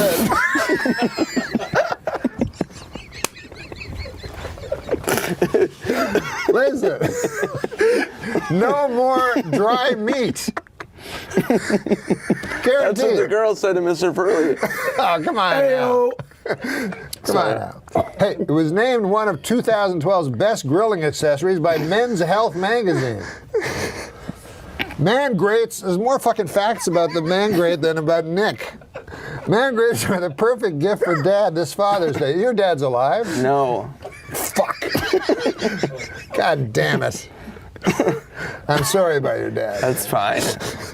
Go to mangrate.com and enter the coupon code NORM for their $19.99 Father's Day special. 100% made in America. 100% cast iron. Hey, how about this? Each NORM MACDONALD show order comes with a heavy-duty grilling brush. Jesus. What? Man, great. What do you think of that? I think it's great. Yeah. Yeah. Again. Again. That's the Man Grate Grill Enhancement System. Order today at mangrate.com and enter the coupon code NORM at checkout. Now you're gonna. It weighs a lot of pounds. Is that heavy? Yeah. Listen, man, what was that fucking Vegas story? Jesus Christ. Sorry. What is in that? Well, what the fuck was that Vegas story? What Vegas story? Remember? It was, it was one of my party stories that Adam wanted me to talk about. Yeah, I'd like to. Yeah. It was about my philosophy about how alcohol always has good stories that come with it. Yeah, it does, right. Yeah. So one of the story I had was I was in Vegas at the Hard Rock, and I was partying with my friends, and they had a show there. They did this Beecher's Madhouse. Oh yeah, I know. Yeah, it's in Los Angeles now. So we were partying, and we were at the club, and I blacked out, and then I woke up in a suite, and there was a hooker blowing me and my friend. Like the story blew up out of nowhere. It just erupts. Yeah. It goes from 0 to 100. Seriously. And it's blowing me and my friend. And I kind of like look down like, what the fuck? And then I'm like, all right, this is weird. And I look over at my friend, he's like laughing. He's like, this is funny, right? I'm like, kind of, I guess. I do comedy, and I guess it's funny. And then I look over, and there's another friend of mine who's a small person. Midget. Yeah, midget. They like to be called small people. Yeah, but midget will work for the story too. And he's fisting a girl on the couch, and he has cocaine all over his face. And I look over at him, and he was like in the middle of like, it's his hand, so it's like kind of like a penis, so it's not like too like violent. And it's not too violent. It's like a big penis, Very gentle fisting. It's caress fisting. Yeah. And he looked over at me, and I made eye contact with him. So another chick, some lovely lass whose parents are proud of her. And he looks over at me, and I make eye contact with him, and he kind of like catches my eye, and he just goes, yeah. And I was just kind of like, all right, I don't know.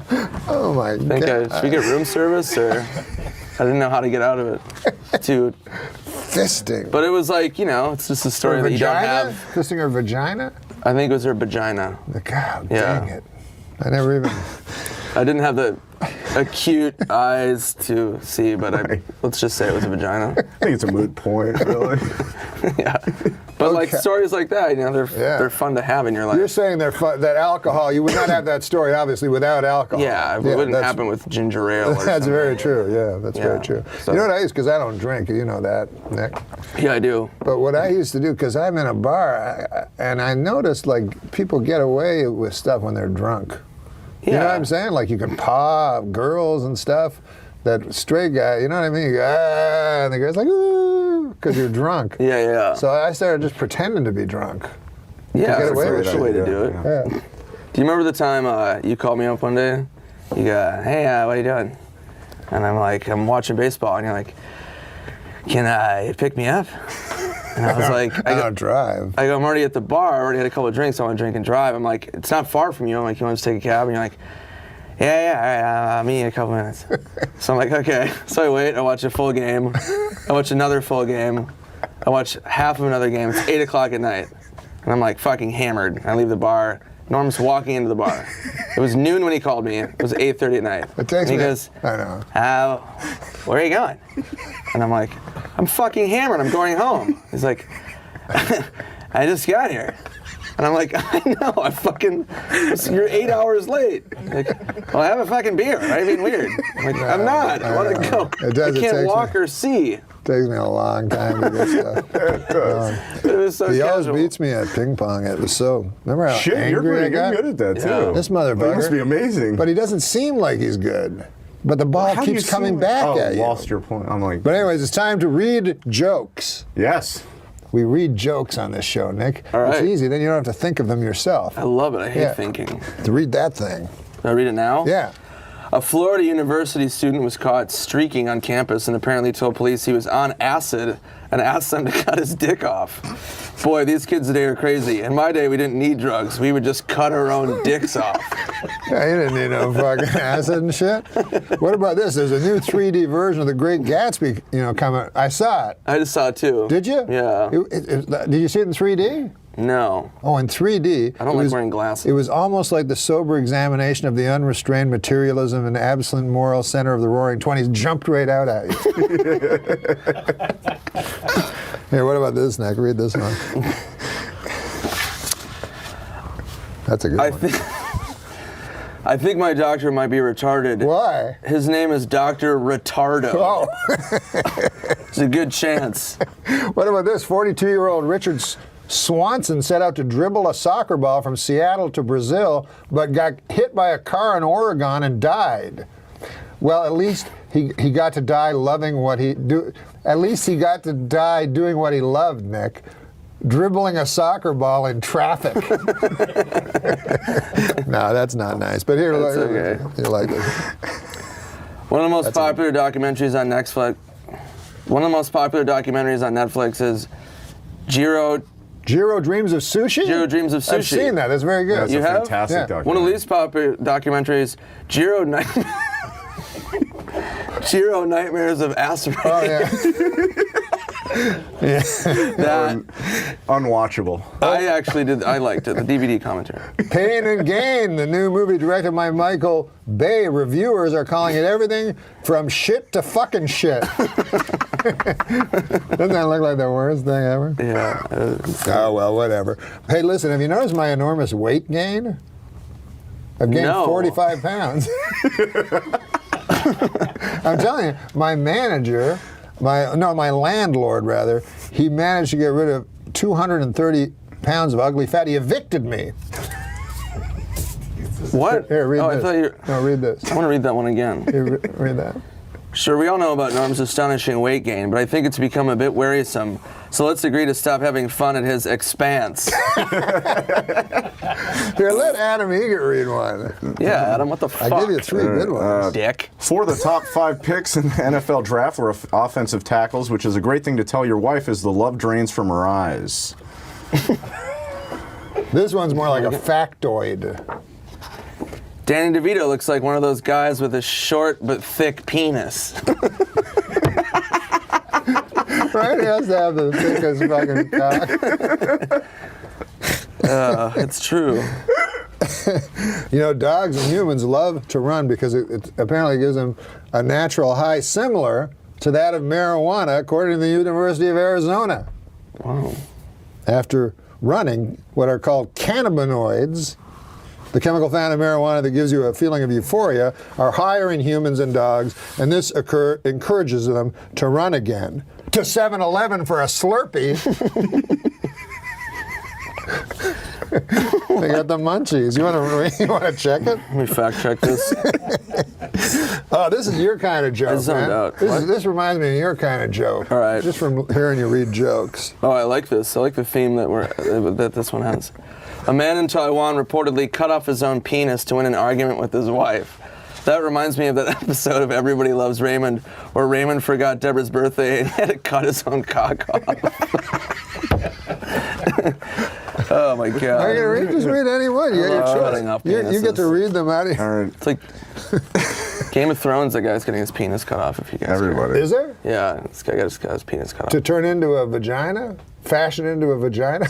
I don't think they had medieval sexual. Oh, that's in the old days? Oh yeah, it's I like don't know. medieval. Oh. But it'd be cool if they did experiment with genital altercations back then. Yeah. But what about, let's say you go to a doctor.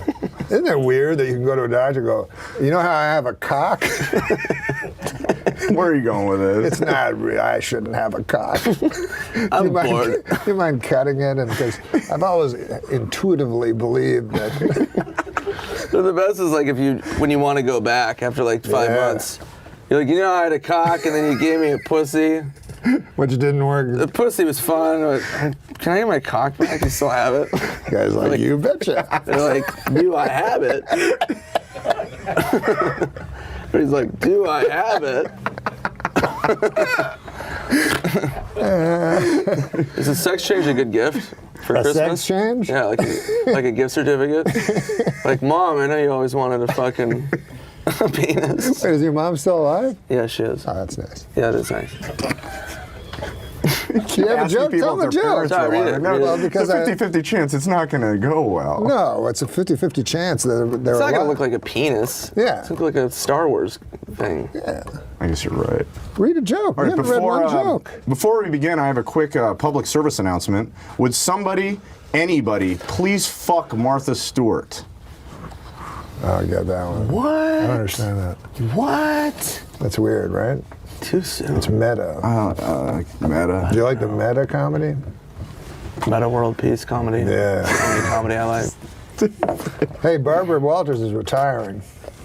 I can understand why Barbara Walters is retiring. It must be exhausting occasionally appearing on The View. Right? We're fucking going on the road doing all kinds of shit. Yeah, Doing her shit acts. Not you. Your act's good. It's pretty shitty. But she gets to sit there. and just fucking talk. Yeah, just yap. The fuck? You ever been on that show? I've been on it so many times.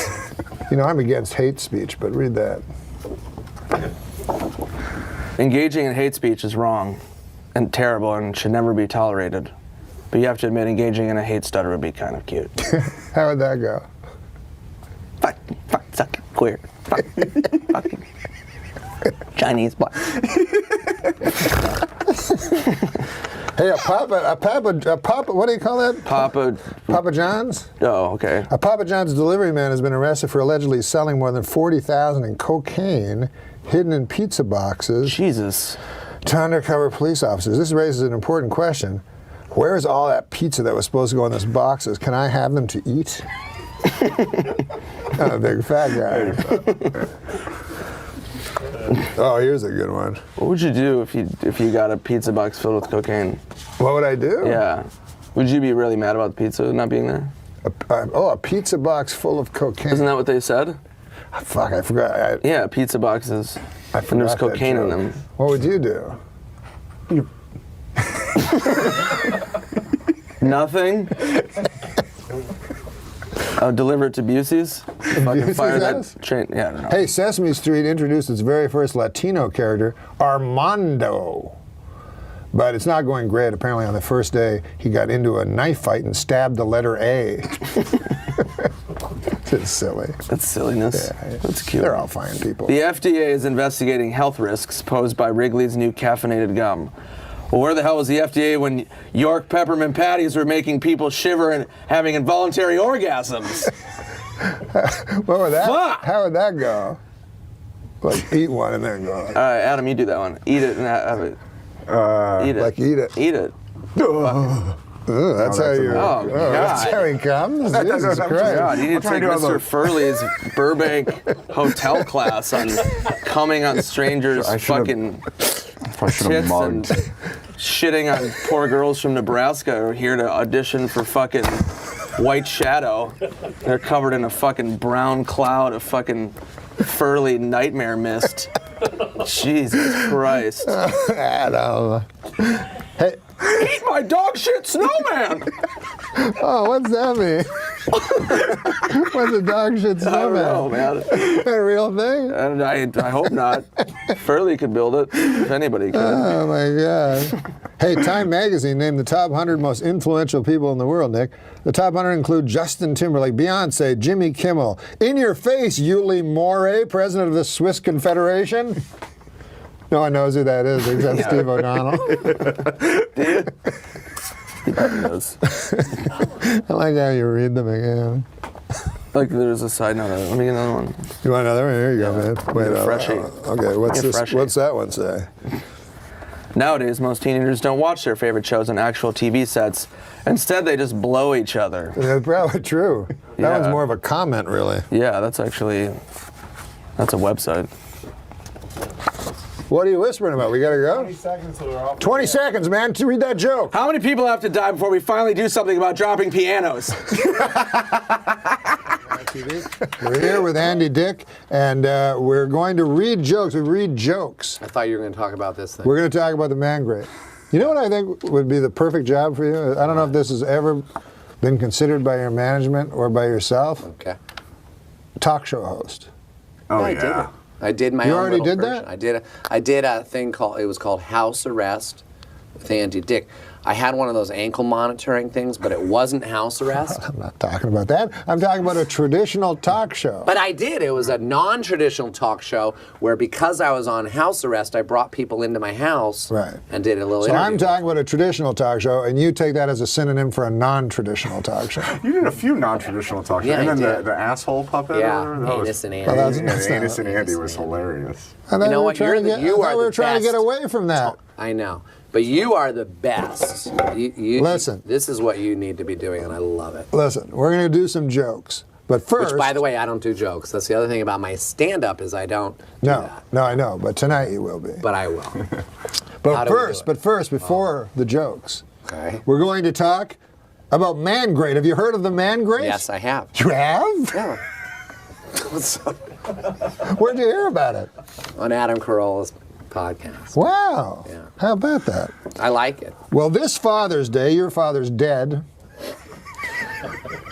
But you have children. You are a father. Yes, and I'm not dead. Yes. And I bet you'd like a man great. Are you going to give me one? Huh? Are you going to give me No, gonna do no, it. your son would have to get it for you. What the fuck am I going to buy you a Father's Day present for? Is Father's Day coming up? Father's Day's next week. What is the man great, you ask? Okay. Huh? Fine. I didn't, but You didn't ask, but I you know want to what know. it is. You probably know what I know. it is. Yeah. It's 100% made in America. Are you a jingoist? what is that? Someone who only loves things made in America? No. But it's a nice thing. Yeah. And it's, take a it's look. cast iron. It's if I cast remember. iron. Iron? Cast iron grilling grates that are are you kidding when you say iron? You know what? Don't be like fucking Larry King. That motherfucker, I say iron and he's up my asshole for fucking 4 days. I heard you had Larry King on here. Cast Your iron. show is, that's amazing, by the way. No one Cast- gets on Larry King. Cast Larry iron. King gets you.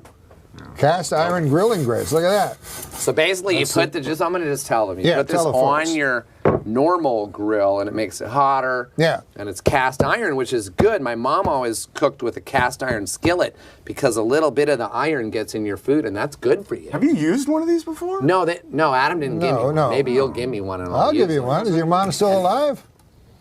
My mom? Yeah. No, she's dead. Jesus Christ. Is any of your relatives fucking alive? Just me and my kids. Well, listen, man, Okay, so you're scraping And then that? you just scrape it off, and that's how you do it. And you get two of these, I guess, to put right on your grill. 2 or 3 of these. Huh? How many do you get? I You think get 2. You get 2 of these, and it makes it hotter and easy, very easy to clean. Okay? These are very heavy. Yes, no, but that's part of the charm. Deliver exactly what, you know what it does? It delivers exactly what you need to achieve that perfect steakhouse flavor. Yes. You can smell that cast iron. It smells like, like my Chicken? mom's skillets. Chicken and steak have never tasted so good.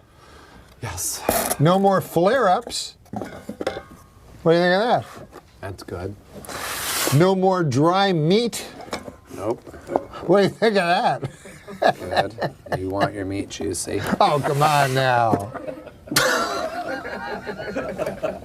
Don't make it sound like a fucking fat, plumpy, delicious cock.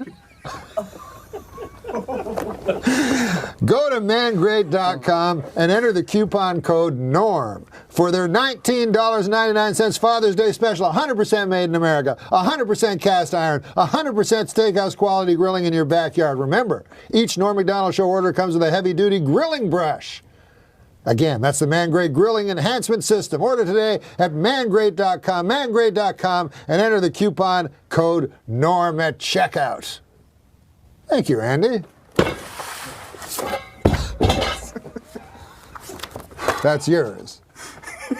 You just threw your own going away present with contempt to the floor. Sucks. But Okay, it's going to come be a good Father's Day for in your household. on. Look at that. Those things are dirty. No. That's from the iron. Are you sure? Yes.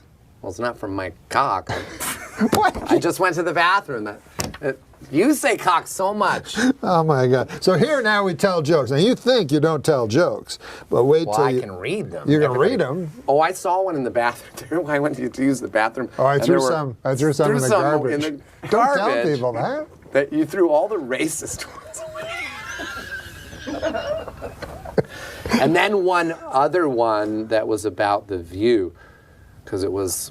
Did you it go wasn't through the that- garbage and find the old joke? When there's a joke, it just it was in the garbage, and there was one. Yeah. I just went. It was I don't do clean. It View was sitting on jokes. top of paper Yeah. towels. So I pulled it out. I read it, and then there was another one. I'm like, well, there's another one, and another one. There was like about 4 jokes.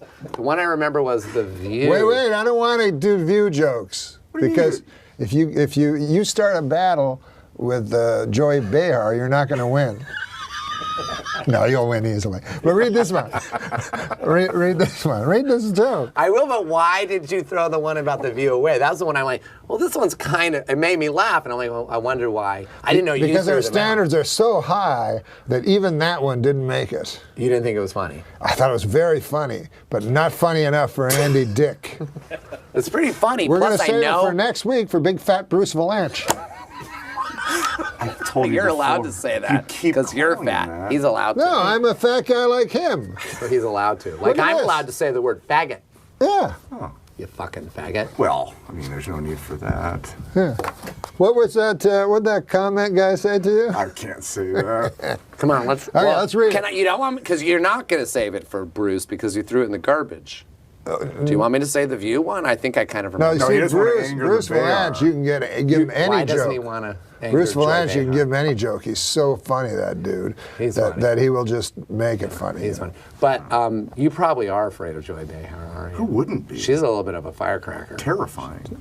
She's funny. Yeah. She reminds me of like your aunt that tells jokes at the fucking Thanksgiving. I'm table. gonna go get that joke because my because God. the way they wrote it was pretty funny. Well, maybe you should tell a joke while Okay, folks, we'll tell a joke while Andy is gone. You tell one. Okay. The latest Adam Archie, Egget telling a joke. the latest Archie comic shows gay character Kevin kissing his boyfriend Devin. Another barrier will be broken next month when, in a dream sequence, Jughead will be show fisting Betty Crocker. God damn, you're illiterate. It's a show fit. No. Oh, you're right. Will be It's shown. shown. Will be they, shown. They forgot to write the N there. Okay, now we'll see this joke. This Made is me a laugh joke. again out loud. This just is reading this it show. to myself. This show is so high quality that this we one- take jokes from the dustbins. Well, you said that this is very funny, but not funny enough. Not funny enough for Andy Dick, I felt. Well, I thought it was fun. Well, I'm a fan of The View because Sherry Shepherd is a good friend of mine. Sure. And I've been on The View a lot, which is weird. Yeah. Because I'm on The View. Daphne Aguilera was on The View. Oh, really? Did Daphne Aguilera, he didn't rub your cock on my... Okay, come on. This is what we're trying to get away from. Sorry. And by the way, every time I'm on The View, Barbara Walters will not be on The View.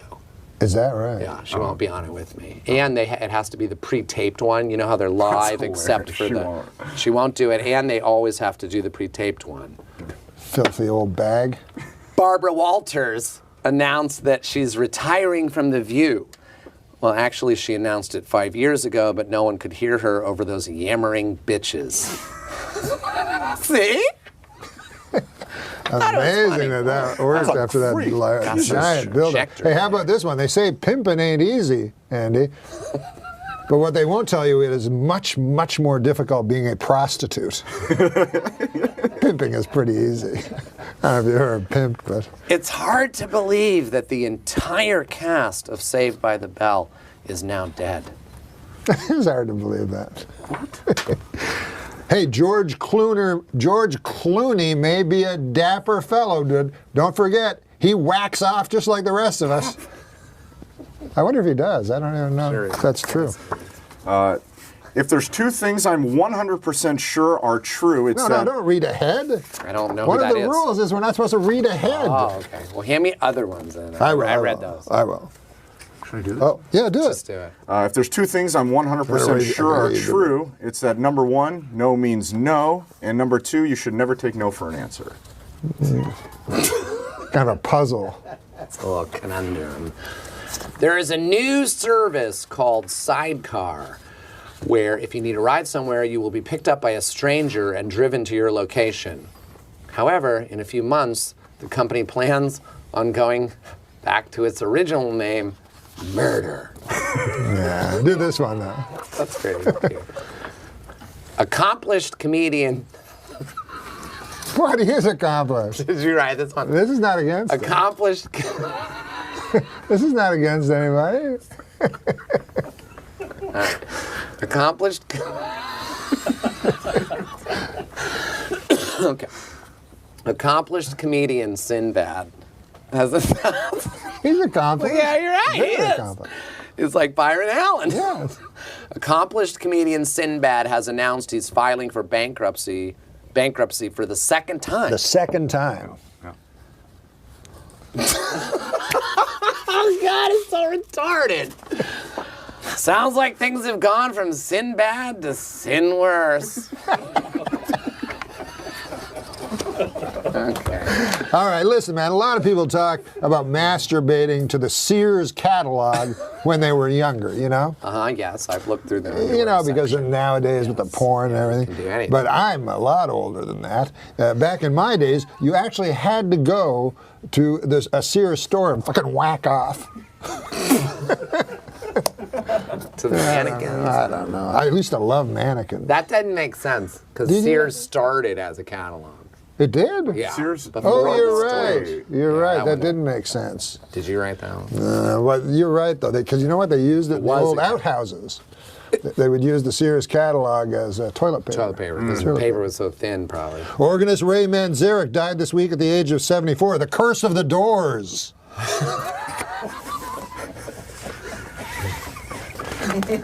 Oh, this is about your aunt. My aunt? Is she fucking dead? Yes. You don't have a living aunt? Maybe. Okay. Maybe. I have to read it. Yeah. Well, it's your aunt. Okay, you're right. I do have one. I have a couple aunts. My aunt turned her house into a bed and breakfast. I guess she woke up and said, "Not enough strangers are fucking here." It is kind of weird when you think about it, right? Yeah. You make your house a bed and breakfast, and then damn dirty hippies are fucking upstairs. And there are over 10,000 missing person cases in America. I hope I'm not telling tales out of school, but I think the answer to where these missing people is very clear. Johan Vandersloot. You don't remember that guy? Aruba. He The killed rich Natalie guy's son. Natalie Portman. No, it's no. It was Natalie Holloway. Natalie Holloway. Did you have anything to do with that case? No, I'm kidding. No, You know I'm a true kidding. story. Give him Never one, sure. give him one. Never trust a black guy wearing a Dirk Nowitzki jersey. You know, I I don't came get to that the one. store. Which one? Oh, you wanted me to give him one? Here you go. I came to the store the other day, and Pauly Shore's interviewing an assistant, Yeah. and I'm like, this guy looks fucking familiar. Yeah. And Pauly's like, yeah, dude, it's remember that Johan Vandersloot? No Guy way. had a younger brother, just looked just like him. Yeah? He didn't hire him, but it Wow. wasn't that great of a story. Listen, whenever someone says, I have a couple irons in the fire, I think, is one of them a job writing blacksmithing metaphor? What? Why? Are these I all don't know. fucking- I don't That's know. funny. But we're gonna end. just screwed it We're up. gonna end the whole show with a joke for Andy Dick. I'm gonna try to find a really funny one. Here's Can one. I do one more? If- I like it. No, you're gonna do the last one. Okay. But let me tell you this, if the Miami Heat win the NBA championship this year, I will eat my hat. It's not that I care or think they're going to win. I just want to eat my hat. This is where most of my weight goes. Straight to whatever the fuck this is. I'm going to find a really good joke. You guys talk, and I'll find a good joke to So, end. Adam, Yeah. is it hard to not drink? You know you've working gained. at the- You know you've gained too much weight, by the way, when your chair guy refuses to work with you anymore. But go ahead. He's fat. Yeah, we need to help him out. Well, Get him. Let's try to get him on Dancing with the Stars. that is the greatest idea I've ever heard. Yeah. Well, you know, Jeffrey Ross was on Dancing with the Stars. He didn't make it past, I think, the first episode, but it did well for him. It'll help this show, and it will help you. And It'll help you. Yeah, Jeff Ross gained weight when he went on Dancing with the Stars. that's true. Daniel Carlson says Jeff Ross gained weight when he went and got Dancing with the Stars. He scratched his cornea. His eye was. You know what show I would like to go on? Fucking- Eating strawberry shortcake with the stars. Drinking gravy with the stars. Is it hard to not drink? On this, No, not here, because nobody drinks. You think this probably means I'm fucking sucking somebody's cock, right? But it's taking Ready Whip and spraying it in my mouth. See, that's how you eat Ready Whip. How do you think? How do you think we do the Ready Whip? Did you ever do this, like at the Comedy Store? Go into the Ready Whippets? Whip. Oh, to get high. Oh God, it's real. it's fun. Major high. For But about don't 30 tell the seconds. children though how to do It's a it. great fun. Well, Don't tell the children. It's true. It's Okay, true. No, I folks. was just going to ask. Is it's it hard impossible to at stay the Comedy sober at the Store? Comedy Store and on this why? podcast. Yeah, Well, it's this virtually is easy. impossible. There's no alcohol. There's no booze here at all. Yeah, but That was the thing when I was dancing and I was at my most, like, I need a drink. I would think, my brain would think, where in this whole CBS studio could I get a drink? I was trying to think, where could I go? And nobody would ever know. At the CBS studio? Yeah. Yeah. Yeah, where? Where? Well, I know Moonves where. office, probably. I know where. Where? Does Bob Barker still work there? He's dead. Bob Did he Barker's die? dead? Yeah. I didn't know. Well, rest in No, peace. he's not. Oh, I'm sorry. Drew Carey just Oh, took don't over. listen to I fucking assumed he was. Daniel. Oh, God, he's not on dead. Who's alive and Bob who's Barker is dead. not dead. Last I think week, he was I alive. hope he's alive. Daniel, we Oh, my wanted God. to book Jan Michael Vincent. The guy tells us he's dead. He's not dead at all. he's all clean like you guys. Miami Vice? No. Airwolf. Airwolf. Oh, is this one for This. Bob Barker? Yeah, Bob 89. Barker, 89, alive. See, that and good well. clean living, like a Johnny Carson or a Bob Barker. Yeah. They live Johnny forever. Carson died quite young. Oh, 66. He had a heart attack. he was 66? I think it was about that. We'll look it up. Okay, while he's looking Died of it a up. heart attack at his home in Malibu. That's horrible. Do you want to hear my impression of the That's going to be you if you don't lose weight. Do you want to hear my impression of the 9/11 call from Johnny The Carson? 911 call. Yeah, I'm sorry. Yeah. But 9/11 was a national tragedy. Yes, it was. Why do you laugh at that? You said me. Johnny Carson died at 80 years old. Okay, Johnny Carson died at 80 years old. Would you like to hear my impression? Would you like to hear my impression Of the of Johnny 911 Carson? call. Johnny Carson's 911 call. Because he called while he was having a heart attack. No. Would you like to hear my impression? Okay. Okay, you be the 911 operator. Hello, operator Mary. Yes. What is your 911 emergency? I feel like there's a yak on my chest.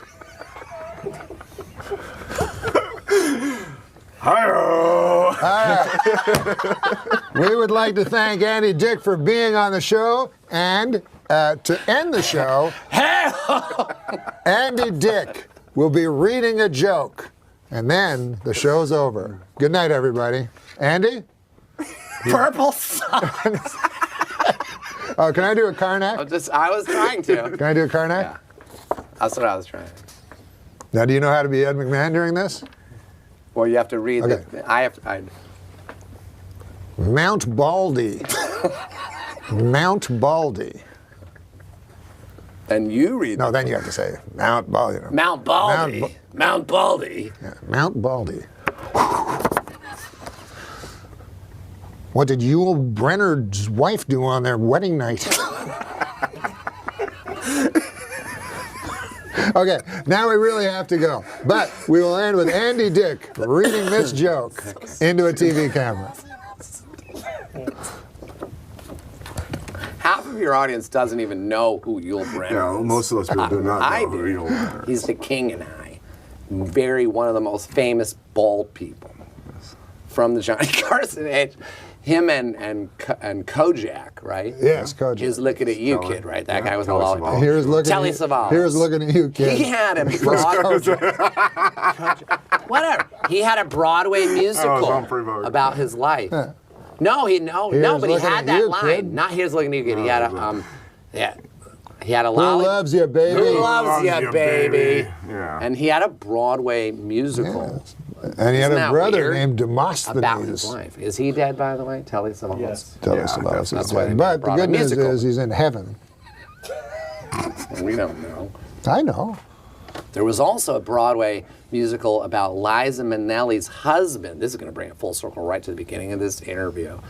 Liza Minnelli's husband that turned out to be gay, called The Boy from Oz. All about this one guy, Liza Minnelli's husband, that turned out to be gay. I went to see it, and it was starring Hugh Jackman, Oh, yeah, the boy from Oz. The Boy from Oz. And is Hugh Jackman gay? Jury's out on that. Well, I thought there was a guy that said, I can't get work because I'm gay. It was one of those big action stars. Not Hugh Oh, Jackman. Rupert Everett, maybe? Listen, Rupert Everett, that guy's done nothing but work. Here we go, the final joke. Okay. Good night, everybody. Well, we'll say goodnight right after the joke. No, it was going to be okay. We'll do Okay. that. Okay, fine. Good night. No, we'll do the joke and then. Good say night, goodnight. everybody. We'll do the joke and then Okay. say goodnight. Good night, everybody. This year's most popular iPhone game is Clash of the Clans. Clash of the Clan, the most popular Yeah. iPhone game. game. The least popular iPhone game, Cut My Cock Off. Oh my lord! That's what you chose? Is the final joke? You chose it. Andy Dick, the Good night. incomparable. Andy Dick. Thanks, pal. Now we're going. This is the section where we do jokes. Yeah. And you don't have to think of them. They're written For on the blue first cards. time in the show. Yeah, the first time in the show. We do jokes. We stop our Mark Maron-like grilling of your personal life. Do you, Mark Maron? I don't have a I Mark get Maron. it. Mark Maron gets it a lot, like anything you yes. say. I get it. Yeah. Were you jealous of him?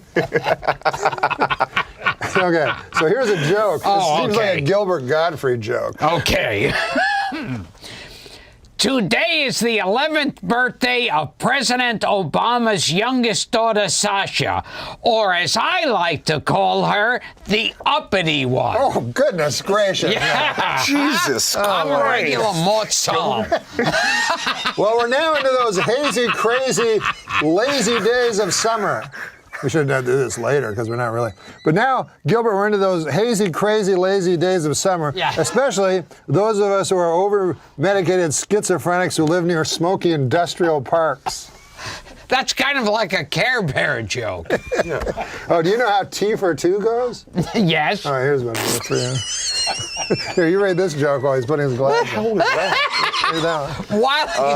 I think there's some trouble over at Craigslist. I went on there this morning and I saw an ad. Someone to kill Craig's wife. Okay. Jesus. Okay. You know that sweet old song, T for Two? Certainly. Why, certainly. Nobody near us to see us or hear us? I think those people wanted to get down to some serious fucking. Oh, my goodness. Wow. Here, read this. You didn't see that one coming. Here, I think the reason I most look forward to China ruling the earth is that all of their last names sound like slang for cock. Yeah, tell your joke. Astronomers have discovered 3 new planets that have an atmosphere conducive to human life, and they've discovered one that has an atmo conducive to hipster life. Oh, whatever. I like that one. Oh, this one, it sounds like a Gilbert joke because it's ripped from today's headline. Do you know the story about Sergio Garcia and Tiger Woods? Don't I? All right, then this joke will be perfect. It's a little on the longish side. What was I living in a cave? The Gulf War between The Gulf War? Yes. No, the Gulf War. The Gulf War ended 18 years ago. There's nothing to do with Kuwait. But it's still the lives lost. That's why it's important to me, that Gulf War. Could we put a U there so it looked like it is the Gulf War? Okay, this is the Gulf War. This is the Gulf War. Gulf War. Tiger Woods. I agree with you. Gulf War. Yes, I agree that when you first glance. But there's been a Gulf War. Because, you know, when you think of Tiger Woods, Yeah, you think of, like, how he risked his life in the Gulf War. Yeah. He was a war hero. He was? He was, yeah, the D-Day invasion on the Gulf. Didn't know that. Yes. Only half. Oh, well. Okay. Wait, I think I may have broken the joke there. Wait, so I don't have to do it? No, you don't have to. Okay. You're gonna do that one. Oh, all right. This one's more of a comment, really. Michael Douglas portrayed the flamboyant entertainer Liberace in the new HBO film Behind the Candelabra. I'd like to say something to Michael Douglas. I sang with Liberace. I knew Liberace. Liberace was a friend of mine. Michael Douglas, you're no Liberace. I'm sorry. See, Here, I'll give you another. I think Jay Leno could do that in this. It was long.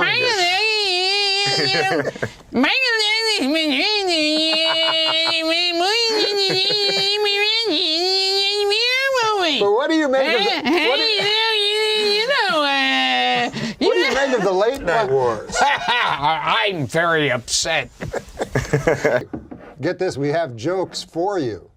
We're the only show that provides the guests with jokes. Now, wait, when you say jokes for me, you read them. For me to... Yeah. Oh, you mean for me to tell? Yeah. Oh, okay. So you don't have to Good. think Oh, about it. I like that. Now, well, let me see. There's less pressure telling them than having a fake react to them. Exactly. and you know, if it doesn't work, it's not your fault. You know what I mean? I'm saying it to you, or No, it's a camera? Yeah. Should I read it first, or just Yeah, wing it? just wing Scientists now say that trout can communicate with each other with subtle physical gestures. Just when you thought trout couldn't get any more, well, I should read it first. I should read it first Here, start to again. give it the Yeah, cadence. start again. Yeah, you're right. You're right. Oh, so this is like a monologue. Yeah. Okay. Scientists now say that trout can communicate with each other with certain physical gestures. Geez, just when you thought trout couldn't get more fascinating. Wow. He swallowed that whole, well, that's I incredible. did. Yeah. You shouldn't stop right before the last punchline word. You shouldn't go. How did you do that, though? How did you memorize that so quickly? Oh, I don't know. Just good, huh? Here, Fred. Adam. Whatever. Well, that name's a name. Jesus Christ, it gets fucking. You knew what he meant. Yeah. Mondays aren't actually worse than any other day, according to a group of researchers who've never read a Garfield comic. Fred? Yeah. You can't win with these. Now you want to read it over first. Okay, Right? I'm actually, I don't want to mispronounce a word. Yeah, I'm stupid. of course. The Jamestown College. How about this? I'll read it to myself. I'll say just enough so you can hear it. Read the first. Archaeologists evacuating a trash pit at the Jamestown Colony site in Virginia have found direct evidence of human cannibalism. It's believed to be the first historical occurrence of someone eating a bag of dicks. No, you don't know that phrase. Me? That's what you told me before. I said I don't know the phrase back. No, I thought you said that. It's a Louis C.K. bit, right? Oh, yeah. The guy stopped him and That's said, right. go eat a bag of dicks. That's Yeah. true. That's where it came from. Maybe he made that up, did he? Or is it a real phrase? Did he make it's up been the... around for a while. It's possible. I don't even know that that is a phrase, bag of dicks? Yeah, eat a bag of dicks. It's a flawed joke in many respects. Yeah. There is a It's that guy right there. flaw. 2 women accused of using sorcery have been beheaded in a remote village in Papua New Guinea. A team of police rushed to the scene but were forced to stand by and watch the victims being decapitated with axes as locals refused to let them come to their aid. Norm, if you ever go to a remote village in Papua New Guinea, at all costs, avoid using sorcery. Understand any of that. Maybe you'll have me back. Everyone stopped listening like 3 minutes in. Well, it's a fucking novel. That's the problem. The amount of time to the amount of laugh ratio. Way off. If that was a one That's bad line, when you got the same laugh. It was 2 cards. It was bad. 2 cards. Yeah. Didn't bode well for my. I know. Well, this is not a. Is this the first time you're trying this? No, it's worked before. Okay. So. All right. A Las Vegas woman was arrested after hiding a stolen Rolex in her vagina. Well, now Bruce Jenner's just gone too far. I don't understand that. But somebody told me he's going to have a sex change operation. That's what I'm somebody just wondering said. if I guess, is that the joke? these are jokes. I'm just reading. I don't. Yeah. They're not. Bill Clinton says he wouldn't be surprised if someday we are visited by aliens from outer space. Leading Democratic presidential hopeful Hillary Clinton said, "Shouldn't you be getting a blowjob somewhere?" Why always dirty? Boy, I was dirty. But this is a joke I think Ray will Can't lose? will kill with. Can't lose? I think. Las Vegas is now home to a 550-foot tall Ferris wheel. Also drawing thousands to Las Vegas, whores. that's you. That's your voice all the way right there. It's the old the Norm MacDonald lean in whores. No. But listen to this one, this character. Health officials in Texas raided the home of 60-year-old sisters and found over 100 cats. The cats are named Bootsy, Lola, Tippy, Cornelia, Fluffy, Minerva, Ringo, Jasper, Charlie, Spanky, Snooks, Doodle, Wally, Happy Pants, Zeke, Veronica, Dolly, Clyde, Ajax, Rusty, Puffball, those were 2, Snuffy, Sylvia, Mr. Moody, Leonardo, Zeke again apparently for some reason, Tawana, Don't comment. Even Rude, Nimrod, Sylvester, Skee-Ball, Toots, Okay, we Jupiter, Lady Ag. Still like Oh, this is one of the bits that gets that's funnier. Funny, not funny, Yeah. more funny again. Yeah, And that then theory. Not funny, and then Murgatroyd, Lola Bell, Newton, Felix. remember Letterman's top Smurfette. 10 numbers? The top 10. That's great. Top 10. Top 10 numbers from 1 to 10. 1 to 10. Oh Yeah, my God, and that's awesome. all it was like number 10. That's 8. great. And then You remember there that, was a big Steve? applause. Yeah. It was actually an emergency list. And it killed. Yeah, Right? yeah, because there was a surprise ending, because there was a tie. At number 3.5. What a great twist. That's He had awesome. written a list about an airplane crash, the pilot excuses. And Letterman said, maybe this is a bad idea, because Yes. it was a crash. Yes. And so we had a minute. And I said, how about numbers from 1 to 10? Yeah. So he was actually reading it cold. Oh, so you was wait a actually minute. your I idea. just quoted something that you wrote. Yep. That is great.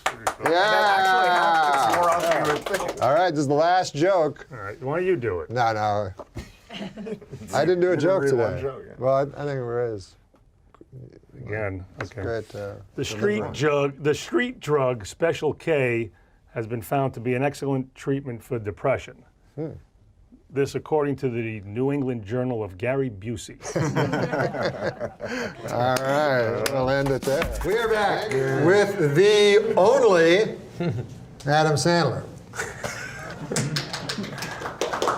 Yep. I think they were confused, but I didn't say one and only. Why should you? So but I figure only.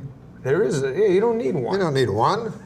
All right, Adam Sandler says we're going to do jokes on this show. We actually provide the guests with jokes. Oh, good. So you don't have to think about Who wrote them? funny stuff. Oh, we don't like to say because you can also you have the option to pass. Oh, but I can put this in my act It's if I like want. Jimmy Fallon. Yes. It's a game. Okay, ready? I'll do the first joke to show you how they go. Michigan, so you can do it to the camera or you can do it to me. It doesn't matter who you do it to. Michigan man Curtis Peterson received a 15-year prison sentence for having sex with his pet pit bull. What's that, lassie? Woof, woof. Grandpa got stuck in a well? Woof, woof. Oh, you got raped. So I didn't want to say, but that's just now this is to me a perfect Sandler joke. You try that one. Okay. A new study found that men with beards are more attractive. More great work from the University of Bob Seger. That was a good one. That's great. Yeah, we always go on to Ige, Let's go, baby. All right. Eeg, man. Sometimes he gets nothing. Growing up, I never would have believed that one day I'd need a computer just to masturbate. That's not bad. Did they have computers when you grew up?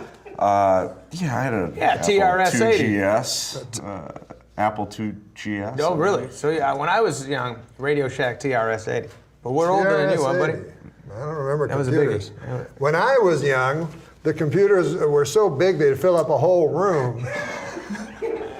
But the good thing is you could ask them a specific question, and then it would come out yes or no. Unless you ask them an imponderable, and then smoke would spit out. And it'd say this does not compute. Okay, here, what about this joke? Call me an old softy. But I'd prefer if you called me a distinguished gentleman with a flagging erection. Hey, you got the New York things on, so here's a New York joke. All right. New York sports joke. Tim Tebow's time in New York wasn't a total loss. He had a monument built to him in Central Park. A bench. A bench. In my opinion, if you're going to fight the war on terror, a good place to start would be this nation's haunted houses. They're terrifying. That's a good one. You know, when I was a boy, my dad, he was I guess he was a frugal fella. Yes. You know, he was a double generation. He had a big family. He had to have money for, And he was the age, of my grandfather. He had me when he was 50. So he had lived in the Depression and stuff. Anyways, the point of the thing is this. We're at the exhibition, and there's the haunted house. So me and my brothers all want to go in the haunted house, and my dad says, well, God, Dad, that's no haunted. That can't be a haunted house. Why not? Well, it has wheels. The ghosts that come right out of it. That's funny, man. So I wrecked it. Catherine Zeta-Jones has been diagnosed with bipolar disorder. Turns out half the time she's Zeta. Oh, that's good. Here's one for you, Adam. If you were a Russian prostitute on a date with serial killer Andrei Chikatily, a.k.a. the Rostov Ripper, and he couldn't achieve an erection, this was not your lucky day. Oh, goodness. Well, things happen in this world, you know. Here's one. This actually is from my home country. This? Oh, okay. Canada. Yeah. Self-described Canadian porn star Luca Rocco Magnotta heading to court soon for the grisly murder of his Chinese boyfriend. Magnotta allegedly killed Lin Yoon on videotape. He started by cutting Yoon's penis off, leading to his lover bleeding out live on videotape. Ooh. Magnotta then went to his kitchen and placed his boyfriend's penis into a skillet, frying it until it was golden brown. While taking his last breath, Yoon witnessed his supposed soulmate feast on his genitals. After Yoon had perished, Magnotta began dismembering him, sending packages of his... I mean, this guy was a real jerk. You want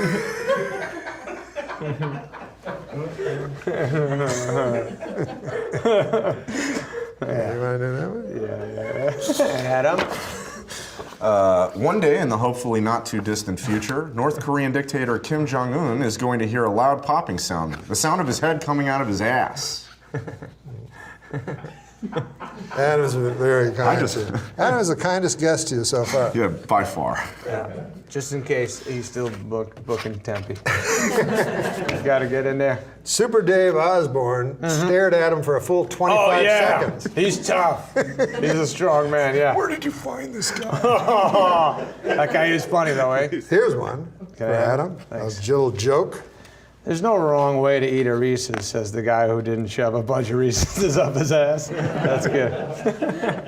Very good. Very good. This is very. Remember how hard you used to kill on SNL, by the way? What? You with these jokes, and remember you had to bring me out. Yeah, I'd be always next to fun you. to bring Sandler out. Oh God, I didn't make you do. Oh no, you would interview the Cajun man. Yeah? No. No, that was Kevin. Nealon. No, Nealon. Nealon was perfect at that. But what did you used to? You used I to just do sat something. there while you did the Hanukkah song. Yeah, but you were a rock. I remember helping to write that Hanukkah song. By golly, it was fun. Yeah, we all did it And together. then it was before the computer. It was when Roseanne was host. We were all that's right. They loved That's right. you. And before it was before computers. Right. So Lori Joe was at that time the writer's assistant. You would have to go, Lori Joe, find out if this guy's a Jew. That's right. That's right. It would be like a day later. I don't think so. Oh, what rhymes with And then at the end, all I remember at the end, I said, there he is, Adam Sandler, not too shabby. Oh, wow. Very Okay, what is nicely your done. joke? The Octomom has reportedly been evicted from her California home. The mother of 14 children packed up and left her property in Palmdale after being asked to leave for not paying her rent for the month of April. The single parent, whose real name is Nadia Suleman, exited leaving a huge mess and the stench of urine inside the pad. Wait, it says here the urine has been traced back to Adam Egget, which is me. So it's a self-effacing joke. Tricked you there, Hey, Adam. here's Gotcha. one that for Adam. It reminds me of this. Reminds me of a Dangerfield joke. So I'm going to give it to Adam for his long-standing respect and love For the great My Rodney. favorite All stand-up. right, baby, okay, give me this. All right, okay. All right, my brother-in-law is so stupid. You kidding me? The first thing on his bucket list was suicide. All right, baby, okay. That's good, my That is a very good Rodney Very joke. good, That sounds like a Rodney. Okay, all right. fine. I remember at the end, I saw him a couple of times at the improv, and at the end he'd say, "Thanks for the use of the hall." I wish we had the Gardner joke that he made him tell Rodney. Was it? Remember Bob Woods used to open for Buddy Hackett? Yeah. And he used to, he won the first night, he said to Buddy when he got off, "Hey man, that was a great set." He goes, "They're not sets, they're shows." And then and Bob Woods said that he did a whole tour with him and he on purpose did it every just night. goes there? And he would come off and he'd go, "Whoa man, that was quite a set." "They're not sets, all right, baby, thanks for the haul. You're all right, you're okay. Kevin James has a smooth Rodney, by the way. Yeah. Oh, he does a good one? Unbelievable Rodney. Really? Yeah, he gets deeper. Yeah. Hanging out with Rodney, by the way, was that not the Oh craziest? my God! It's funny that he thought he didn't know he was funny or something, you know. Like, yeah, everything Right. he said was funny. Yeah. Everything was funny, but he didn't know if you were making fun of him. Or They didn't think know. I'm a square or Yeah, something. yeah. But everybody worshipped Everyone him, but loved he him. didn't understand it. Yeah. Any good stories from? Well, no. One time, Josh Gardner he used to do this joke all the time, and I make him do it. It was a retarded joke, where he'd go like, there's these two gay guys, and one guy says to the other, he says, this is how Josh talks. He goes, one gay guy says to the other, "Let's play a game called hide and go seek, and I will hide, you try to seek me, and if you find me, you get to fuck my ass. I'll be behind the couch." So I said, "You got to tell that to Rodney, you know." And so Rodney came, and then they were in that hallway down by the makeup where it's super thin, you know, that Farley used to have his dressing room. It's that super thin hall. And so I said, "Go tell him the joke." And he got stuck there with Rodney real close, you know. And he told the joke to Rodney, and then big silence, and then Rodney said, "I'll tell you something, kid, I'm not much for jokes, okay?" The guy most for jokes ever. I hate one-liners. All right. We're going to end the entire broadcast now. Yep. But thank you, Adam. It's time, Normie. It was Let's do it wonderful. again. It's great being with I'm you. going to give you 2 jokes to do, though, to end the show. Okay. And here is the first joke. Now, you can read ahead. There's nothing wrong. There's no shame in reading Okay, ahead. so I can deliver it a little stronger. Yeah, no, you've been delivering them great. I'm just saying. No shame in reading ahead. I think there's nothing cooler than being a lone wolf, except at wolf picnics when you don't have a partner for the wolf wheelbarrow race. Okay, you know what? All right, baby. Okay. I'm going to give you two more jokes. You can read ahead, but I think this one is perfect Sandler. Okay. Offstage Sandler. That's a good one.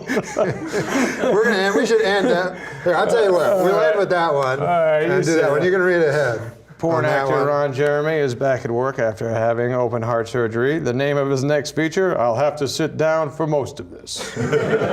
Okay, so this is going to end the broadcast, and then we'll say goodnight. The perfect Adam Sandler offstage Adam Sandler show. And here it is.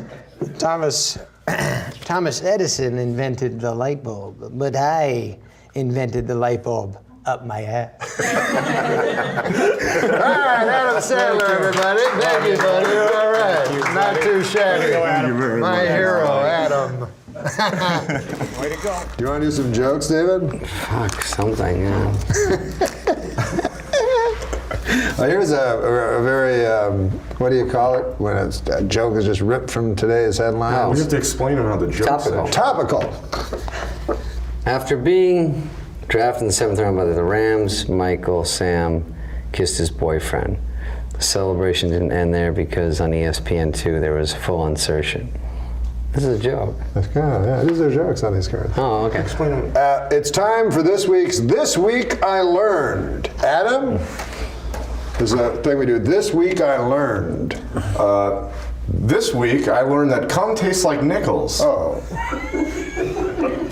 This is that true?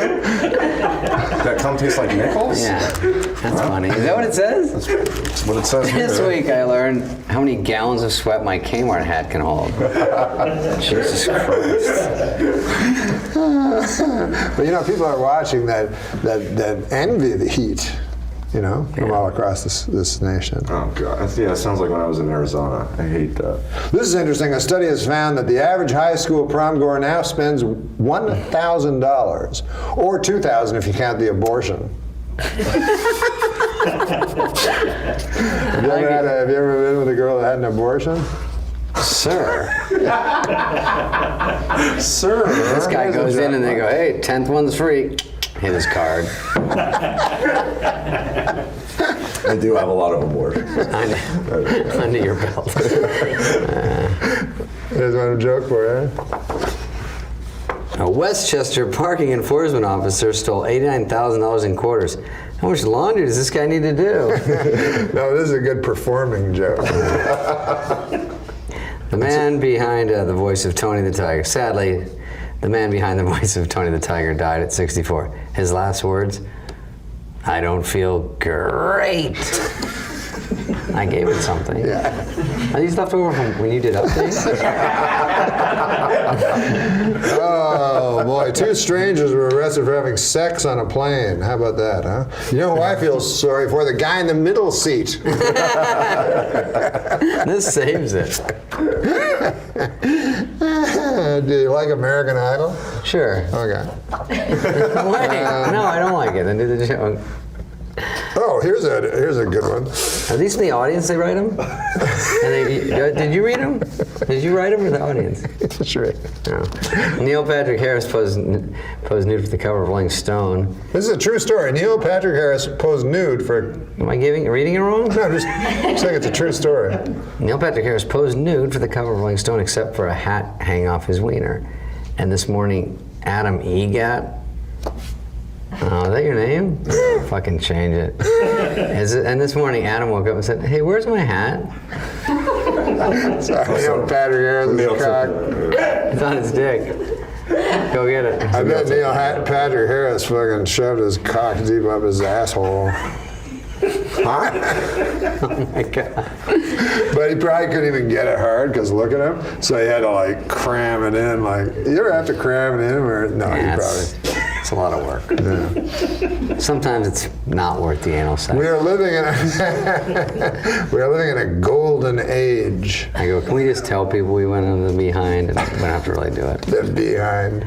I'm trying to clean up your fucking show. We're living in a golden age of Adam masturbating to interracial granny porn. Gary told you that one in confidence. That's fine. You ever see that? He's sort of a good foil. What's that granny thing? Have you ever gone on porn and then something shows up and you don't want to see? Yeah. Gaping. Gaping, exactly what I was going to say. You know what I do? You know, it's funny? Mother-daughter porn. Oh, yeah. Because the guy is like a hot 18-year-old, and then you got like an older like cougar, and then the chick's doing it, and the guy's all excited, and then she goes, "Get out, I'll show you how to ride that cock." And he's like, no, and he's trying to look, and he's pulling the other one back by her foot, and she's like, "Can I get my 300 up front?" And then this one's like, "Yeah, you like that shit? Not bad for 57. And he's like, 50s? You're a fucking cougar, I thought. I gotta talk to the union about putting some parameters on this fucking word cougar. Jesus, you old hag. Get this. He's always darting back to the fake daughter going, she's like, I can't move her. She's too sturdy. She's like, oh, this is how you do it, sissy. It's disgusting. True. What was the website called again? I think think it's just mother-daughter porn. I don't know if there's a particular site. One time I saw there was a porno, and it was funny because it was like a true moment. All of a sudden, the porno, the guy was eating, he was behind the girl, and she was like standing up, and he was eating out her ass hole. and then she says, she's like, yeah, eat out that asshole, eat out that asshole. And then she's like, come on, eat it out. Is that the best you can do? And then the guy goes, he was like shocked. And then he went back to him and he was like, first of all, how much technique can there be involved? You're back there, you won. Like, someone's licking your ass. Just be happy. You know what kind of porn this guy enjoys the best? So we covered it. Yeah. Cuckold porn. Oh, he stands there and watches someone fuck his girl. Yeah, someone of a different race. Is it always is that what it means? Very traditional way, yeah. Traditional way. I didn't know. I didn't. Well, where did he get that voice? I don't know. It scares me at times. Sometimes it's comforting. But I never knew what cuckold meant. I just click on it. What's this one? Oh, okay, I get it. I don't like that gaping stuff. No, no good. By the way, I think searches that into the search bar. Old people say porno like us, and everyone else says porn. Do you think that's true? Oh, that makes sense, yeah. Rock told me, I was talking about reality TV, he said, it's called TV. Says only old people call it reality. Is that right? Only old people call them reality shows. They're called shows. Yeah, this one. About the mass, the great big Longest story. 15 minutes of my life. I skipped the black mass. Forget that one. I skipped the black mass, that devil. No, forget that one. Forget that one. Am I reading it right? Forget that one. You know, George Clooney is engaged. Sure. How about that, huh? He and you were sort of the modern day, huh? Read that one. What? Oh, this one? You like this one? He'll like it. He'll like it. He should read it. Dr. Dre announced that he's the first hip-hop billionaire, a regular J. Paul Ghetto. He thinks you mean Japan. Well, here's actually a joke about Donald Sterling. Oh, good. All the charities that Donald Sterling donated millions of dollars to are giving the money back to him. Well, that'll show him. It's not bad. Oh, what about this? A pit bull. What is it? To stop a pit bull attacking her daughter, a Texas man bit the dog. Well, that's an interesting story. A man bites a dog. It's not what I would call news. Man bites dog? Yeah. Used to be dog bites man, right? Yeah. Is that the joke? Yeah. I don't get this. I don't get it. Really. Do you write these for real? Do these come from the fucking YouTube subscribers or whatever? Oh, you know the search for the Malaysian Airlines? Did you hear about the latest? I heard it was missing. Yeah, well, did you hear about the latest? No. Here, it's on this card. Oh, okay. The search continues. In related news, a plane was spotted by some cavemen in the year 365 BC. I don't totally get it. This back in time? is the final joke. In my hand, Thank God. Are we getting the wrap up? I hold the final joke. Please, because I have to make some calls. Thank you for being with us, David. And you look great. I do? Yes, to me, I'm quite shocked actually by it. I mean, I see David, but No, because I got a little skinnier because I ate what was it? vegetables. Yeah, at SNL I eat pizza every day and fat stuff, and I got pasty and golly, you look young though. Doesn't he look young? Yeah, it's shocking. I mean, I see him all the time, but for some reason it struck me today. Are we the same How age? old? You know, I think I'm the same age as Russell Crowe. No, I just hit. older than me. I just hit a huge number. I don't want. Let's not talk about it. Yeah, It's I'm horrible. 50 years old. But here, 9 more years, I'll be there. I hold in my hand. He's young, but his cock doesn't work. In my hand, I hold the final joke. Okay. And then we fade to black, David. Back up. So thank you for being with us. I like that people have headsets on here like this is some sort of real show. Yeah. That's pretty fun. Good. The last this is one. usually where Do you think I this say is a top 10 thank show you, you David had? Spade, and then everyone in the crew sort of applauds. Okay. But read your David last joke. Spade. Read your last joke. No, they should have done it by now. Oh. like that you can hear the crew. They're interactive. Yeah. That's good. Here it is. So thank you for being with us, Dave. Would you like to have any parting words? Any parting words? Me for David? For David. Oh yeah, thanks for being here. Okay. Do you want to say it in your regular voice? You mean more Buffalo Bill? Thanks for being here. Like that? The final joke. It's growing on me. From David Spade, a man in Chippewa. A man in Chippewa. Did you help me like? Well, with just that one? A man in Chippewa allowed a hyena to eat his penis after being told by a witch doctor it would help him become rich.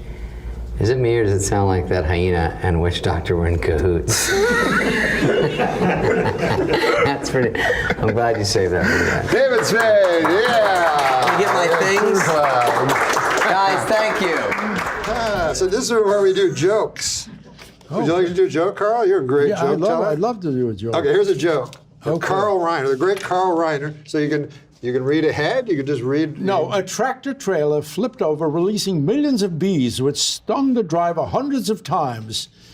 Speaking from the hospital, the driver said, "No flowers?" Wow, you put a little Yiddish in that one. Yeah. I realized in therapy, Carl, that I'm not afraid of dying. I'm afraid of living. Oh, no, I'm afraid of dying.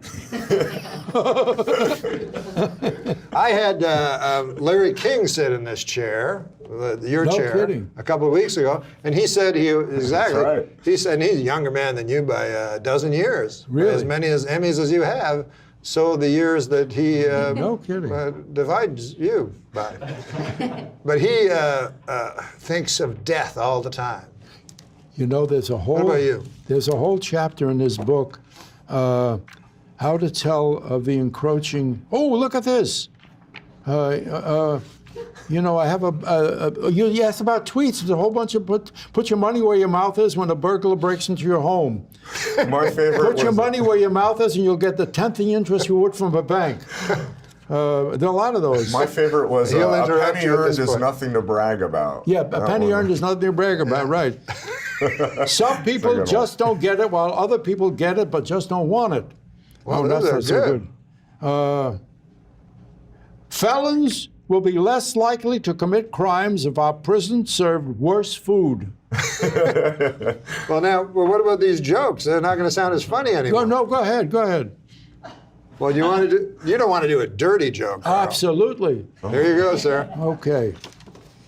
Police in Tennessee arrested a teenage girl when they found a loaded handgun in her vagina. When questioned, her boyfriend said, "I guess that explains why my cop..." I can't say that word. "I guess that explains why my cock kept getting blown off." I don't get it. Oh, I make believe I don't get it because that means I'm not complicit. I'm not complicit. 2 months later, we still haven't found Malaysia Airlines Flight 370. This looks like the work of Joran Vandersloot.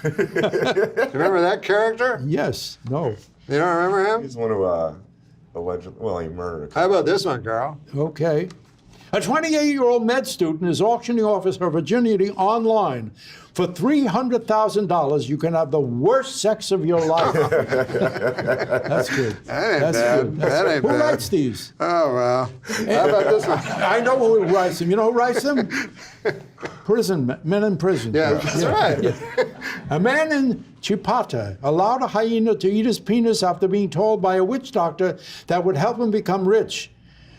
Is it me, or does it sound like that hyena and witch doctor were in cahoots? I think maybe they were in cahoots. Gee, who writes these? Huh? We should have this person locked up and looked at, or at least looked at. Let's let Adam Egan read one. He likes to read sometimes. All right, George Clooney's engaged. The rich and handsome 53-year-old told reporters, "It's time for me to settle down and start officially cheating on a heartsick and disillusioned spouse." I don't hear any laughter. Well, I love George Clooney so much that he can do no wrong. He's just one of the good. I can do a lot of wrong. He's just one of the good human beings he in the is, world. isn't he? Well, he put you in 3 movies. With the things that he does, he and his father going to Darfur and going through Chad at risk of being to send food and shelter to people who are getting killed. Oh no, he's a man of the world. I mean, a man caring about the world. Now I don't know much about geopolitics, but that is one cool name for a country, Chad. Yeah. Hey, how about this one? Yeah, okay. This is a terrible story. The Nigerian kidnapping victim in Nigeria are being forced to marry their captors. I'm glad to hear these kidnappers are old-fashioned. In a way. Yes. In a way, I mean, they're getting married. Yes. Yeah. This is a similar type of joke. Right. Some of the 200 Nigerian schoolgirls kidnapped by extremists in Nigeria have been forced to marry their kidnappers. And worse than that, they've been forced to laugh at their husbands' stories, even after hearing them for the umpteenth time. You know something.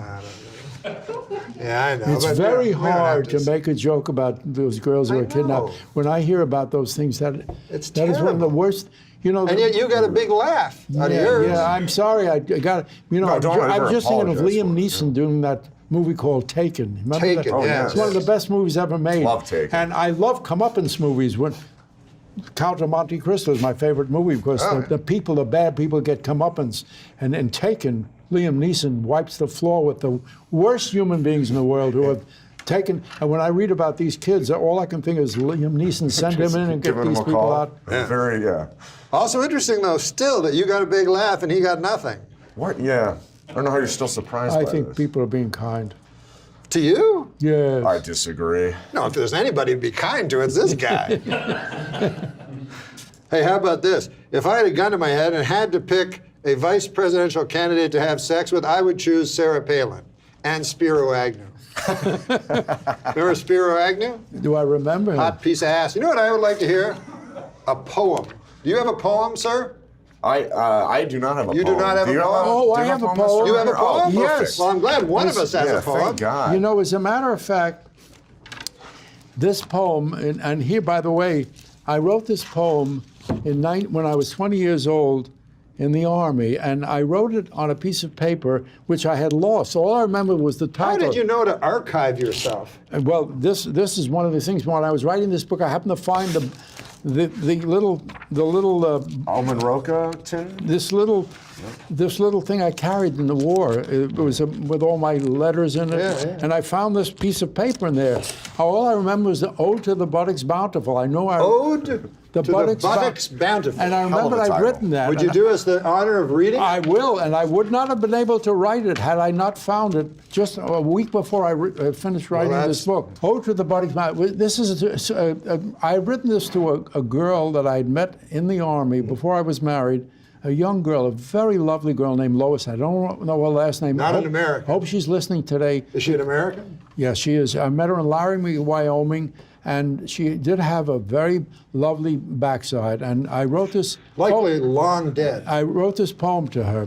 Wouldn't you say? Pardon? I say likely long dead. Yes. No, not likely. She was younger than I. Oh. Maybe not. Oh, no, she probably. Ode to the Buttocks Bountiful. In any anthology of poetry carefully bound, poems of love and hate undoubtedly could be found. And wherever one deemed to look or to gaze, up would pop Keats with nightingale and vase. But ne'er has there been in verse or in rhyme an ode or sonnet to a curvaceous behind. To the laws of poets I will not abide, but write as I will of the broad backside. To me this subject is quite as dear as love and intrigue was to Will Shakespeare. So to hell with convention and the great bard, I'll write as I will of the hiney firm and hard. I do not extol, of course, any blasé asp, but one that belongs to a lovely sweet lass. A tush that is soft, rigid, and white, not one flesh, flabby or slight. So to you, dear Lois, I deed must ordain, you are the queen of aforesaid terrain. Wow. Anyway. You're like? You're a Renaissance man. I sent that to her and she loved it. You read She it? really did. As a matter of fact, she was a very, very lovely girl. You know what else is interesting? Bodacious behinds are now all the in thing. I know. Yeah. You know, she made a trip from Laramie, Wyoming to Bronx, New York, just to visit my folks and tell them what a lovely son they grew up. And she was a very lovely girl. I wish I knew her last name, and I wish she was still alive so I could thank her and say hello to You her. are multi-talented, though. I did not know that. You are a Renaissance man. I would call you the rich man's Steve Allen. The rich man's poor man. No, I would call Steve Allen the poor man's. Steve Allen is the guy who is responsible for the 2,000-Year-Old Man getting on record. Oh, he is? We did it at parties for years, 10 years. Yeah. Mel and I did the 2,000-Year-Old Man just for fun. Yeah. And everybody says, you got to put it on record, you got to put it on record. And we said, no, this is only for Jews and non-anti-Semitic Gentiles. And finally, Steve Allen said, fellas, if you don't do it, George Burns says, if you don't, he saw it at a party, if you don't put it on a record, I'm going to steal it. And Edward G. Robinson said, put it on a record. He says, I want to make a play. I want to make a play out of that. Make a play out of that. That's what he said. Make a play out of that. I want to play the 1,000-Year-Old Man. I says, 2,000. I can play any age. And it was Steve Allen who said, fellas, take my studio, go whale. And we did. We whaled for 2 hours, cut it down to 47 minutes, and there it was. Now, in that story, Edward G. Robinson's the funny man. Yeah. Steve Allen just let you use the studio. But it was you who created the 2,000-Year-Old Man. Not even Mel Brooks. You. Yes. The great Carl Reiner has been with us for the full hour of a very special show. Thank you, sir. Thank you. Okay, so this is where we do jokes. This is a section where we do jokes. It's kind of comic relief. Okay. So would you like to do a joke? If I can think of one. Well, no, I give them to you. You give them to me? This is the great thing. The guest doesn't have to think up a funny story or a joke. We give them to them to read. That's great. Now, Wouldn't it be great if your whole career could be like that? You're going on stage. Here's a bunch of great jokes that are going to kill. Well, that's what this show is all about. So this is a topical joke about the flight. But you just read it. You don't read ahead. Oh, no? You can if you want. Malaysian Flight 370 is still missing. You know where they're going to find it? The last place they look. Now, is that the best one? Kind of or is this better? There's two Malaysians. We can't That's a joke on a joke. Why do you find something? Why is it always the last place you look? Because you stop looking. A Joe Pine So that's joke? a joke. That's a comment. That's a very bright joke. It's not only a joke, it's a comment. Comment, yes. Now, this is a different Malaysian Air Force joke. The pilot's last words, I've had it with these motherfucking snakes on a motherfucking plane. That could be, yeah, that could be. You're giving me these great jokes, okay. Can you do an African American accent? I'll try, yeah. Okay. We'll give you an African American. Your mom is so fat she developed type 2 diabetes and congestive heart failure. Snap! I don't get that. That so fat she did something. Well, it's kind of an anti-joke. It's a literal, yeah. Oh, okay. You know these new meta jokes? Yeah, I don't know that. Well, she's so fat, you expect a joke, but then she's just so fat. I get it. Have you ever seen George Wallace in Las Vegas? I love George Wallace. Wonderfully funny. Yeah, with his And beret. he does his your mama jokes. No, your mama. Yes. And then he'll have people yell jokes from the audience and he'll pretend he's upset by it. Right. I thought of one. Tell me about this. Hey, George, my mother is so fat when she came to Vegas, they had to build another hotel. That's not bad. Was it good enough to send to George Wallace? Sure. Yeah. Okay. Now, I've performed in front of black audiences, African American audiences, I call them, and boy, they're funny. Like they yell up funny things. Oh boy! Rather than just like. Do they? Yeah. Yeah. They yell up funny jokes. You know, I see a lot of shows that just have black comics, and I tend to go by them because I say I can't relate. But if you ever watch, they're hysterically funny. Really good. Sometimes good stuff. you can't relate. I saw one time on Def Comedy Jam, and the guy goes, "You got the do-rag?" He goes, "You know, I fucking my woman." You know, and I don't want to answer the phone. Oh shit! It could be a job, and you know. And then you know, after you take the do rag, you wipe off your dick with the do rag. And I'm like, no, I don't do that. But everyone in the audience is like, yeah, we all do that. We all wipe our dicks off. We're gonna have Adam Egget do a joke. Oh, good. And it's Adam, not Andy. No, I know. I'm trying. You don't hear any more about... In the camera. Oh, sorry. You don't hear any more about Bob Costas' infected eye. Who is stonewalling this investigation? I'm thinking about a year I would work on my delivery, but it's just not working out. Yeah, I get it. I don't blame the joke. Throw him a banana. Throw him a banana. Do dirty work. But you read that like there was a punchline. But Yeah, I think the joke Don't is. hear any is more that, about Bob Costas' infected eye. Who's stonewalling this investigation? He's a consummate amateur. Refreshingly. No, it's a funny joke. But What about this joke? If thinking that women are not funny, emotionally irrational, and less intelligent than men makes me sexist, then yes, I am sexist. Another meta joke. Is it? Sort of. This would be a good joke for you, I feel, Fred. Okay.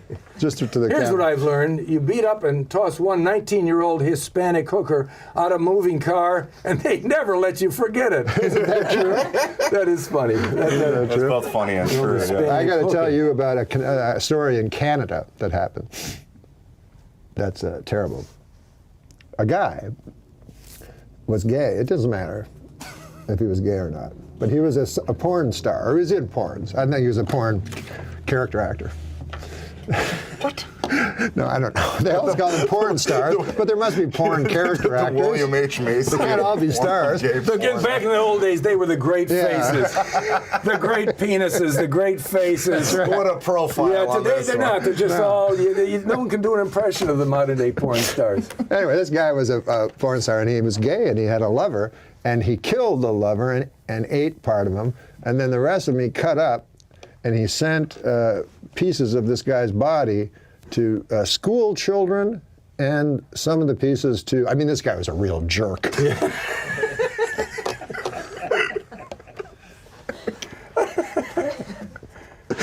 Oh, here's a joke. I don't think you should do this joke. I don't know. I don't know if anyone should do this joke. Should anyone do this joke? I remember a joke you did on, I think it was David Letterman. You said, David, have you ever seen a gay porn? You watch adult films, and Dave said, yeah. Have you ever seen the one with all men?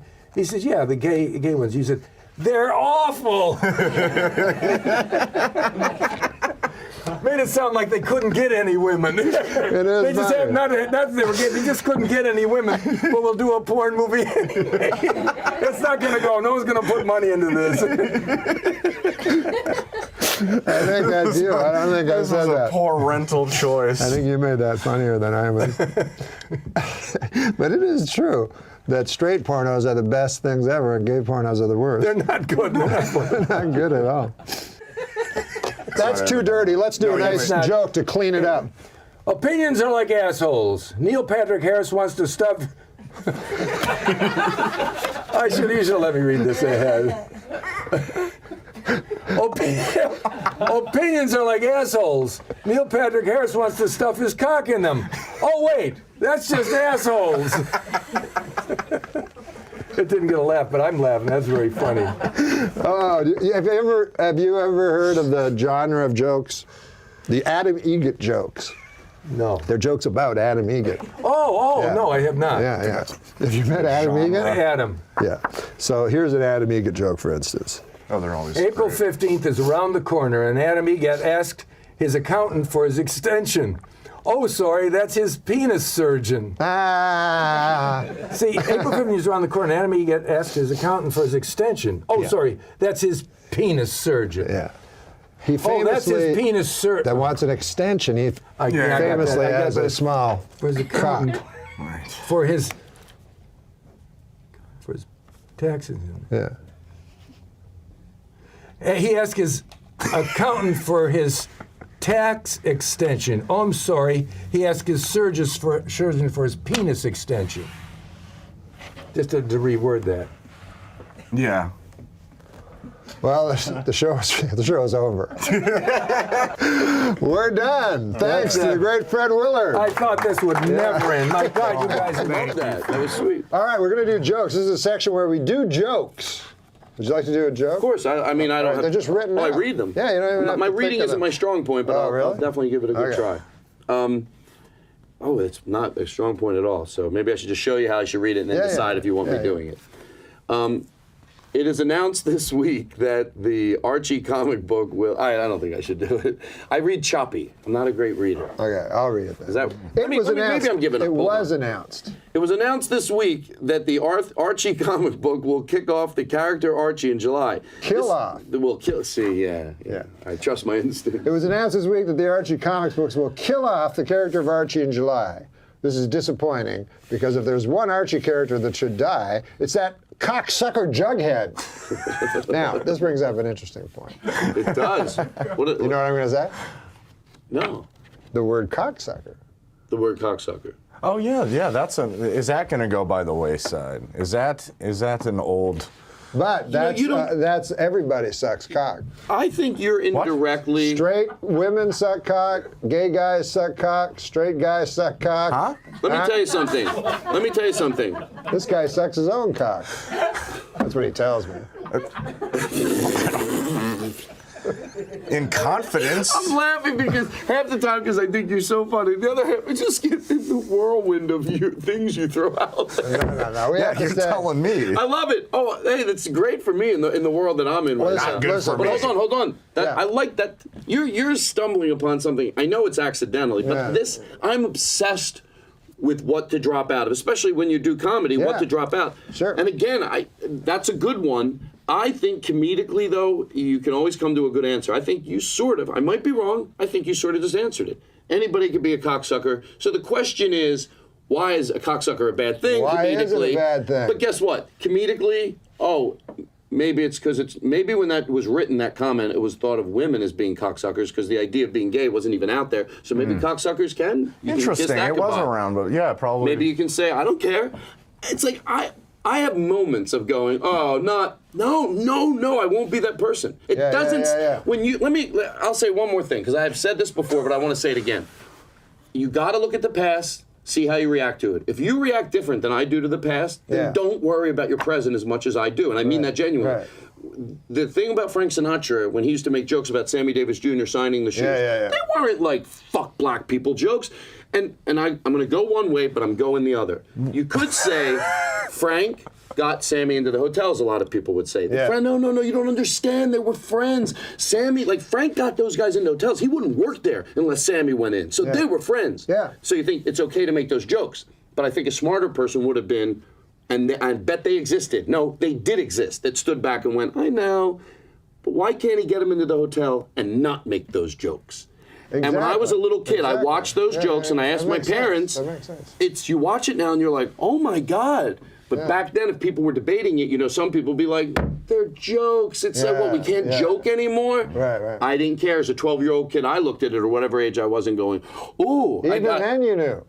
Maybe I was older than 12. Maybe I'm thinking when I was younger, but that might be even 18 now. You know what I mean? Whatever age I was, I remember it didn't take, all it was my sheer look of I didn't overanalyze it, I didn't know what to say, but I did say this. Ooh, gross. I don't want that shit in my act, so I don't mind. If the cocksucker needs to come out, I'm not going, oh my God. Get it out there. It'll still work. These people say you can't say anything more? You can't say anything anymore. What do they want to talk about? They go, the retarded fag Jew is a cocksucker? What are their conversations like? Every time you take an overused term out, they act like, I'm not going to be able to say anything. What are you saying? And we'll be back. No. I had a black guy open for me, and I got him into the hotel. No way. Nice guy, Vince Champ. His name was Vince Champ. I don't know whatever happened to that fella. But a nice man. Arrested for rape. He knows, and he's not making fun of rape. See, here's where I defend twisted comedy. I swear to God, it's making sense.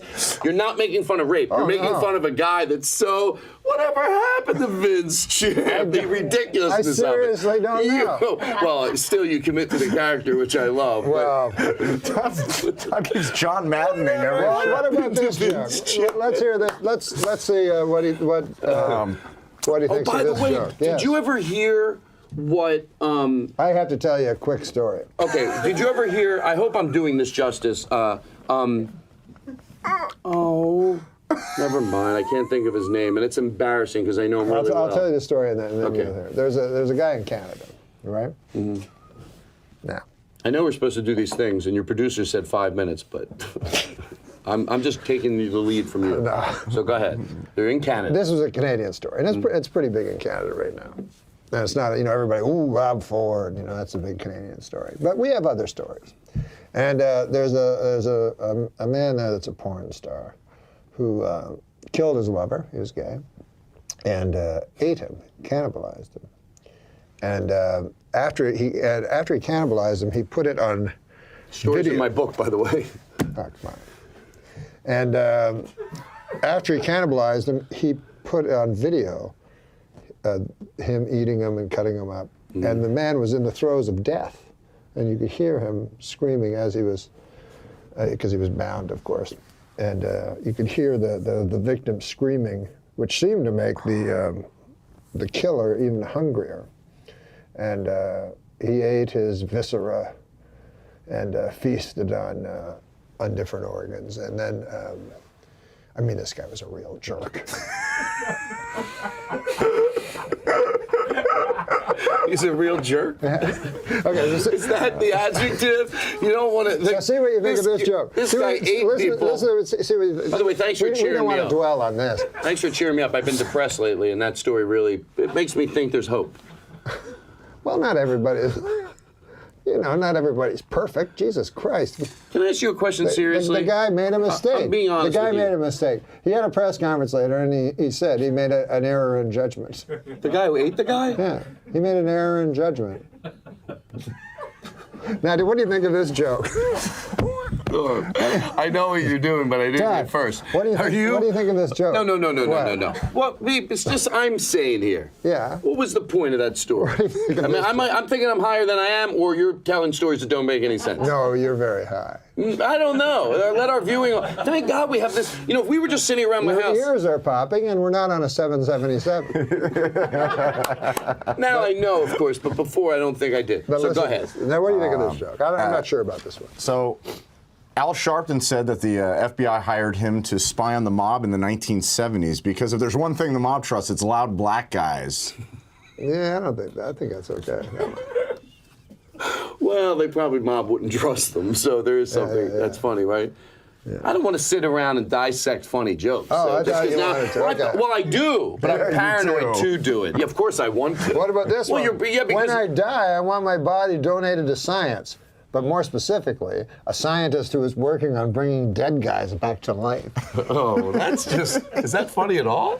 That's just a statement. I'm serious. Am I crazy? When I die, I want my body to be donated to science, but more specifically, a scientist who is working on bringing dead guys back to. Yeah, I don't. Okay, forget that one. That could be funny. But this one, I think you really like. The search. No, I think that maybe I'm wrong. This one is ripped from today's headlines. The search continues in the Indian Ocean for the Malaysian Airlines Flight 370 as they listen and try to follow the pings. These guys sound like me always listening for pings. The pings are my Chinese neighbors. Jim and Ellen Ping. Nice people, nice folks. Nice folks. Hey, and they'll still be looking for this in this will be in May right now. People are watching this. Jim, the other day, he very nice guy, Jim Ping. He.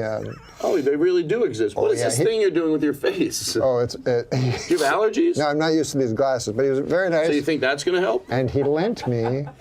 Is that the face I'm making? Well, one time I thought you were joking around. You were looking at me like, get a close-up. I hope you had a close-up. Roll it in now if you didn't show it sounds before. Like this guy's Jim Ping to conclusions. Is what? Jim Ping. Jim. You said their neighbor was Jim Ping? That is my neighbor. A nice fella. Nice guy? Let me his abacus I want to yesterday. do this. Jesus. Oh, come on. That's not a Chinese guy. I wasn't saying it was. No, that's kind of What are you, racist. Mickey Rooney? Hey, come on. I know he's dead, Have but a little Mickey Rooney respect. did a very racist thing like you just did in a movie called Breakfast at Tiffany's by the wonderful Truman Capote. I wasn't doing anything racist, and you know it. But go ahead. I was just doing like someone. I like Audrey Hepburn. I don't think of her, I don't whack off when I think of her, but she had style. Mm-hmm. Thank you. Thank you. I want to thank you for saying something that's been on my mind for a long time. You like her too? Sure. Yeah. She was class. No, I was thinking about. Audrey Hepburn had class, but Katharine Hepburn could hang with the fellas. Thank you. That was a better time back then, right? It wasn't. So don't get me No, started. it was a worse time. You know why? They took care. Because they had separate water fountains for the black people and the Chinese people. What? You know, and what did they do back then? Segregated water fountains you're talking about. Yeah. I know you're just kidding. No, I'm not kidding. Well, they yeah, had but everybody segregated knows. water fountains. Now, I know you're not kidding about the event of it happening, but I know you're kidding. Of course, everybody knows that. I'm saying it's a bad thing. Well, of course it was a bad thing. Yeah. But answering to my it existed, as did the Holocaust. I believe that all right. First of all, oh, my family's gonna disown me. I'll tell you a good thing. Yeah, I understand now. Can I tell you what I understand? Yeah. You don't believe. You never said anything about the He Holocaust. did say one thing. Can I say to George Carlin? No, I'll be completely honest. To George Carlin. You're not completely honest. This is what he told me. You have to say to George Carlin, or I can't listen. He said. All right, I'll listen to George Carlin. Okay. Oh. He said, how could there be poison, a poison gas? I don't know much about the Holocaust, but what did they have inside the two of you together just are really giving a great homage to that whole time. Inside the gas chambers, they put a certain type of gas. Mustard. Zyklin 5. Mustard gas? No, it certainly wasn't mustard World War gas. It was Is there something 9? Steve? Zyklon gas. There's Now, a number, I think. they put that in the, I believe, with all my heart, that they put that in and killed innocent people. He says, how is it possible? Because the guards would open the door and get the Zyklon all over their hand and die also. Okay, can I show you? I can do you justice. Answer that. Would my guess that you'd say you don't doubt the horrificness of anything that is talked about, but that is how would that not happen? How would that not Maybe happen? there was a subdoor. But he had another thing. I don't want to make pretend we're something. He said when the Allied planes came over, they have pictures apparently of the smokestacks, and he said the smokestacks drop a shadow. The smokestacks that we all know spewed out the sad remains of human souls that once had dreams and once loved. He says it's all a bunch of horse shit. I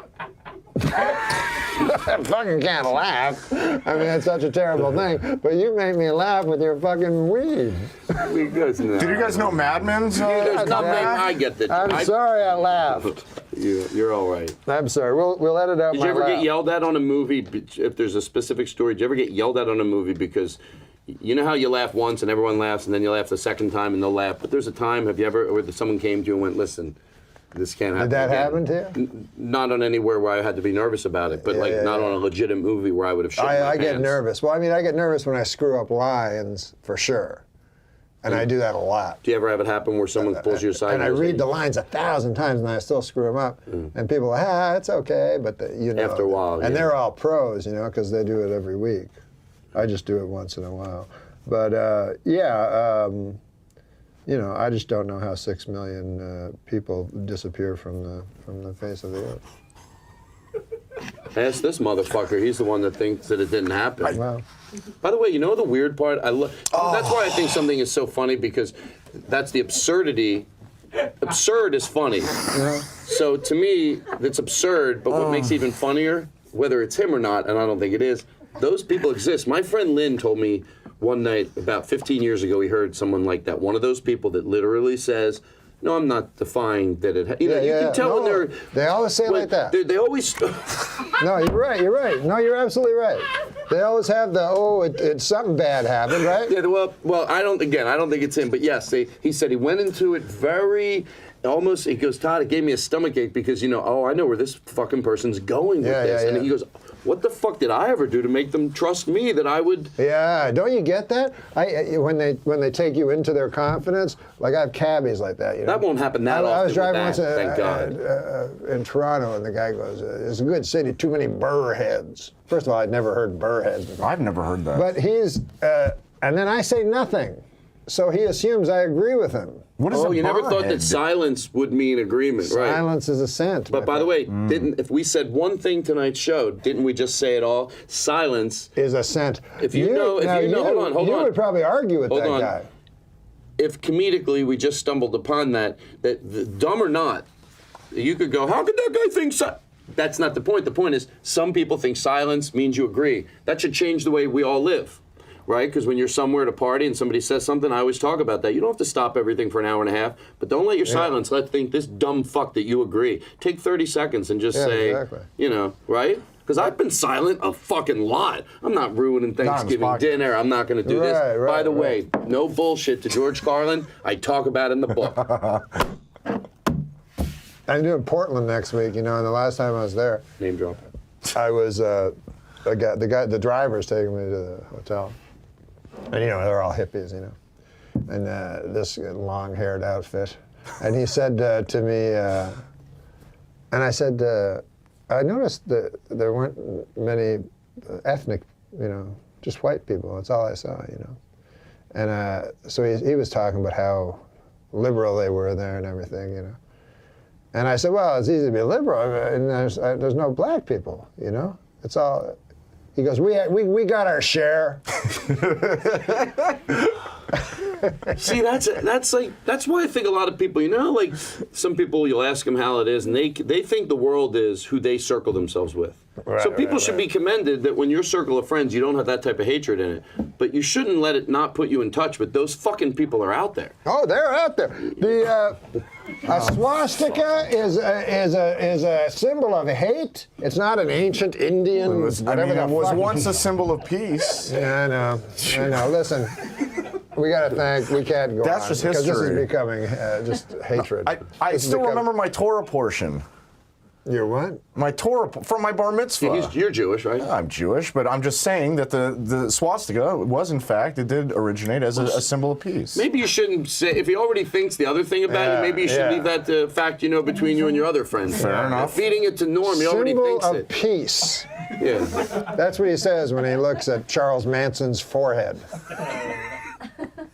A symbol of peace. That's not the first thing Work will make you free. Set you. I think it set you free. He knows what's written. Yeah, He knows what's written. He knows what's written on the walls. A lot of people know what was written on. Or Auschwitz. Yeah, I think it was Auschwitz. Well, you would know. All right, I apologize to all the viewers. I'm not an apologist. You are an apologist. How'd you two guys meet? Let's not go into this again. Oh, he came. You Bridge, came to the Tempe Improv, and he worked there. Yeah. I love that. There was a lot. This is amazing. You got a sleeve you just out of the blue got a sleeve. Well, I was doing a radio show in Philadelphia called Preston and Steve. Yeah. Put a little wink in there in post. Can you put a ding? Preston and Steve. Make sure someone does that. Could they jot that down? And I always wanted an arm sleeve. I never really wanted a tattoo. But you never had a tattoo in your life. In your life. No, but they had this. At the age of 50. Not 50. No. 48. How dare you? How old were you? How old were you when you got your first tattoo? I'm 28 now. I swear to God. And no, I'm 28. I swear to God. Now, I swear to the good Lord. I'm 28 years old. Why would I? See, that's why I gave up using that word because it's fun and jokes. Yeah. No, I did it. Yeah, I did it. I was probably 47. And I knew what I wanted. And then, ironically, I didn't tweet this, or maybe I did because it seemed like such an obvious joke. My niece, after she saw my tattoo, she told me she had a tattoo, I swear to you, that said no regrets, and she had it lasered off. Her and her mom. I go, Katie, do you realize how funny that is? I go, she goes, well, I made a mistake. At least she realized it. What's going on? Did you stop doing the show just suddenly? Well, I think we had a lot of I don't know. You're upset about him. I'm a little upset about him, and then I think it's in very bad taste coming off that to start talking about tattoos on people's bodies. I think you started. Why do you? Because I got my first I love tattoo. Norm. You do the old trick. You do it, then you. Well, why would you be talking about tattoos? Because you asked me. Oh no, not your tattoos. I just thought it was a little tasteless. Whose? Huh? My tattoo? No, his denial of the Holocaust. It is a little. I don't deny. He doesn't. Is there some truth to what he's saying? No. Seriously? Huh? I got a tattoo when I was 32. See how it changes? That's first. No, I wasn't 30. I was 32. That was my first and only tattoo. Avoids the question. No, I think the Holocaust happened. Do you think? Do you ever comment on any part of it being exaggerated? No. Okay. Look at his face, though. I think he's being honest. I learned how had to. family. They all escaped Stalin in Russia. I know. See? Yeah. That's what all the guys say. Stalin was the bad guy. Stalin was the bad guy. They were both. That's what they all say. That's the first They were both key. equally evil. Whenever you hear guys, what about Stalin?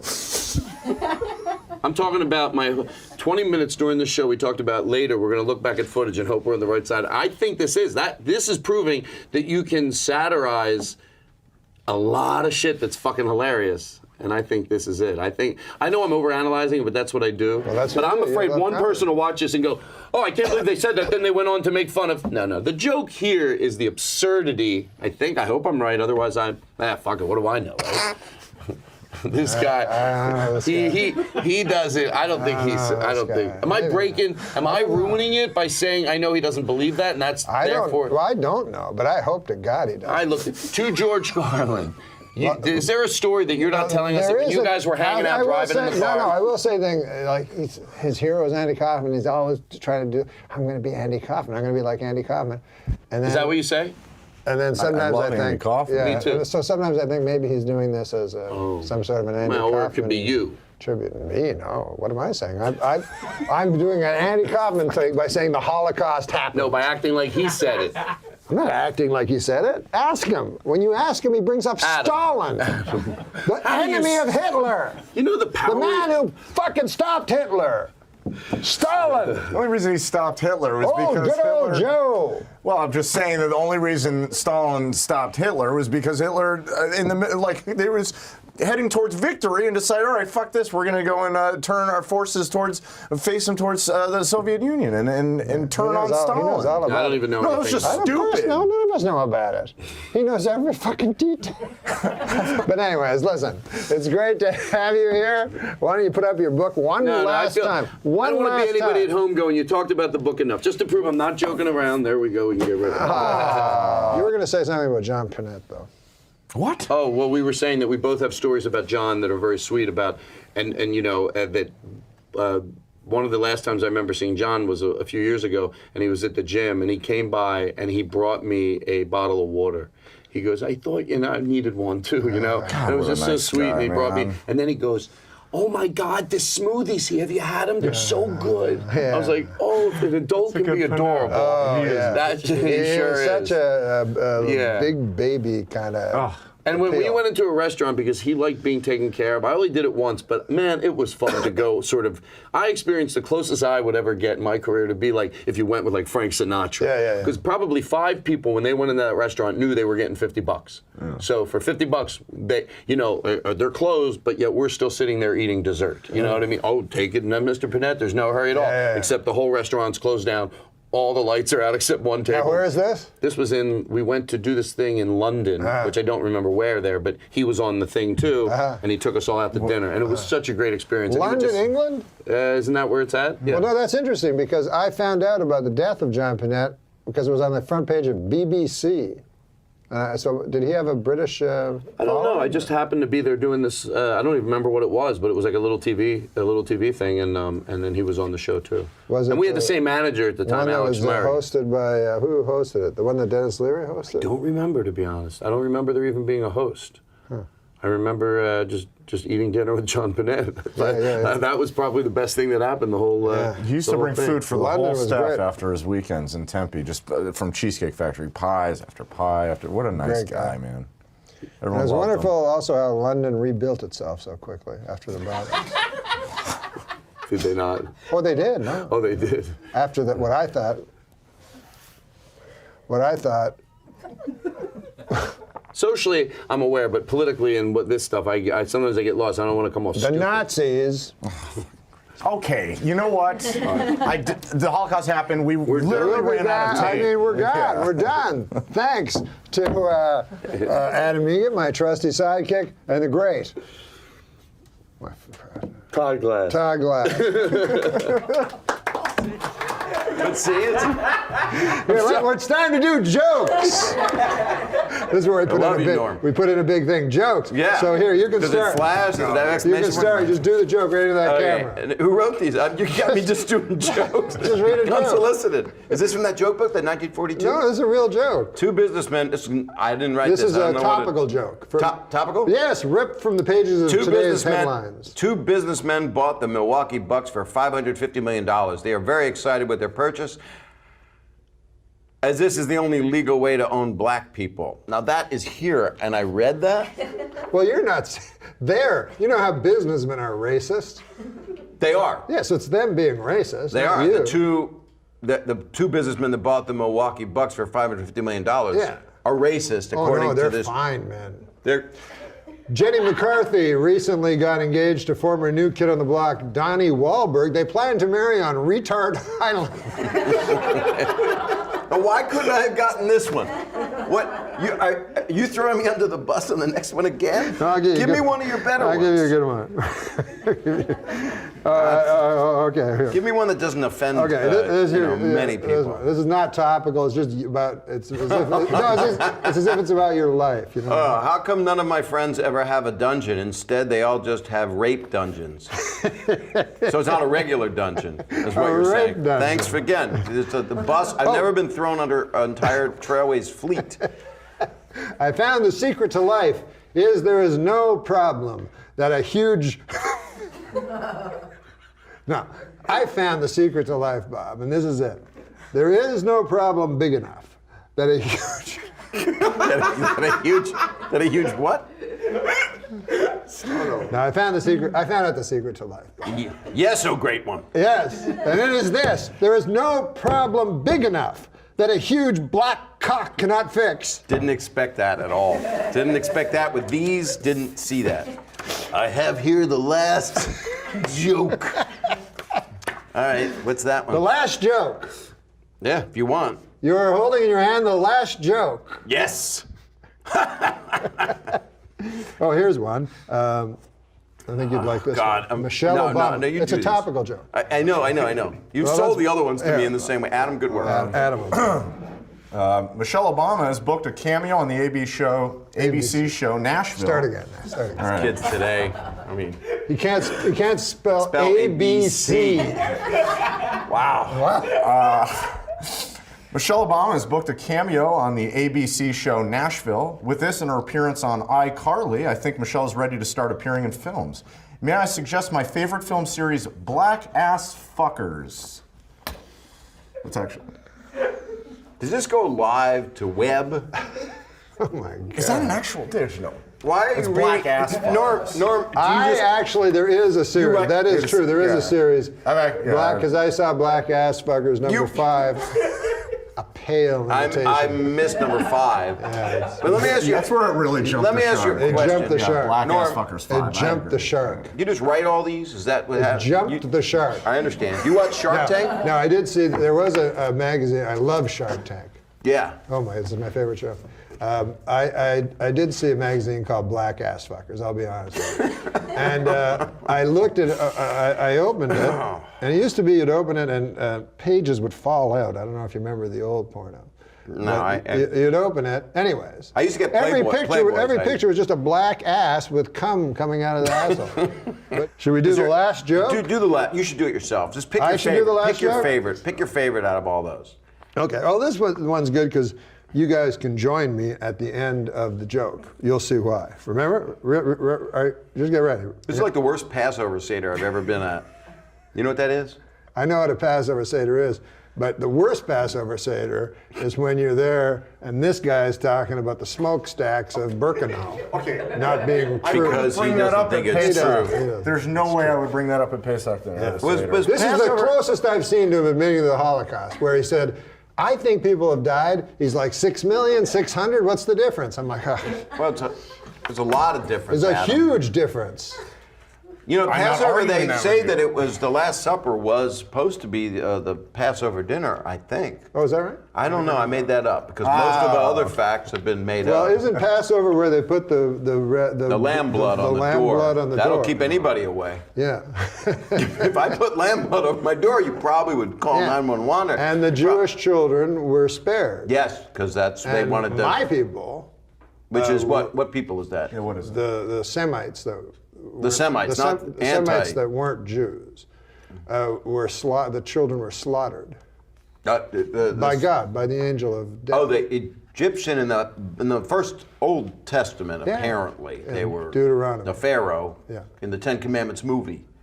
I don't know. I don't know about The movies. animated one that I saw on I don't know C. movies. I read the book. Did you? Yeah. Here it is. Ready? What's your favorite religious movie?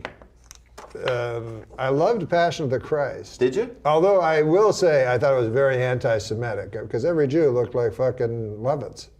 You know what I mean? They were all like, hook noses and stuff. So I could see the anti-Semitism. But what I liked was the incredible violence. But you know what was strange? Did they ask them, did you kill Jesus? No. But when they tore apart Jesus with that, when they flayed him with that thing, I'm sorry, I asked. and then they took him to cavalry, it seemed like almost an anticlimax when they nailed him to the cross because he had been beaten so savagely with that crazy ball with spikes in it. Have you ever seen the movie? No, it's hard for me to watch people suffer like that. Yeah. And like this. Which is more difficult to watch, this or The Passion of the Christ? No, Passion of the Christ was my favorite biblical movie. What was your favorite one? Ben-Hur? I actually liked the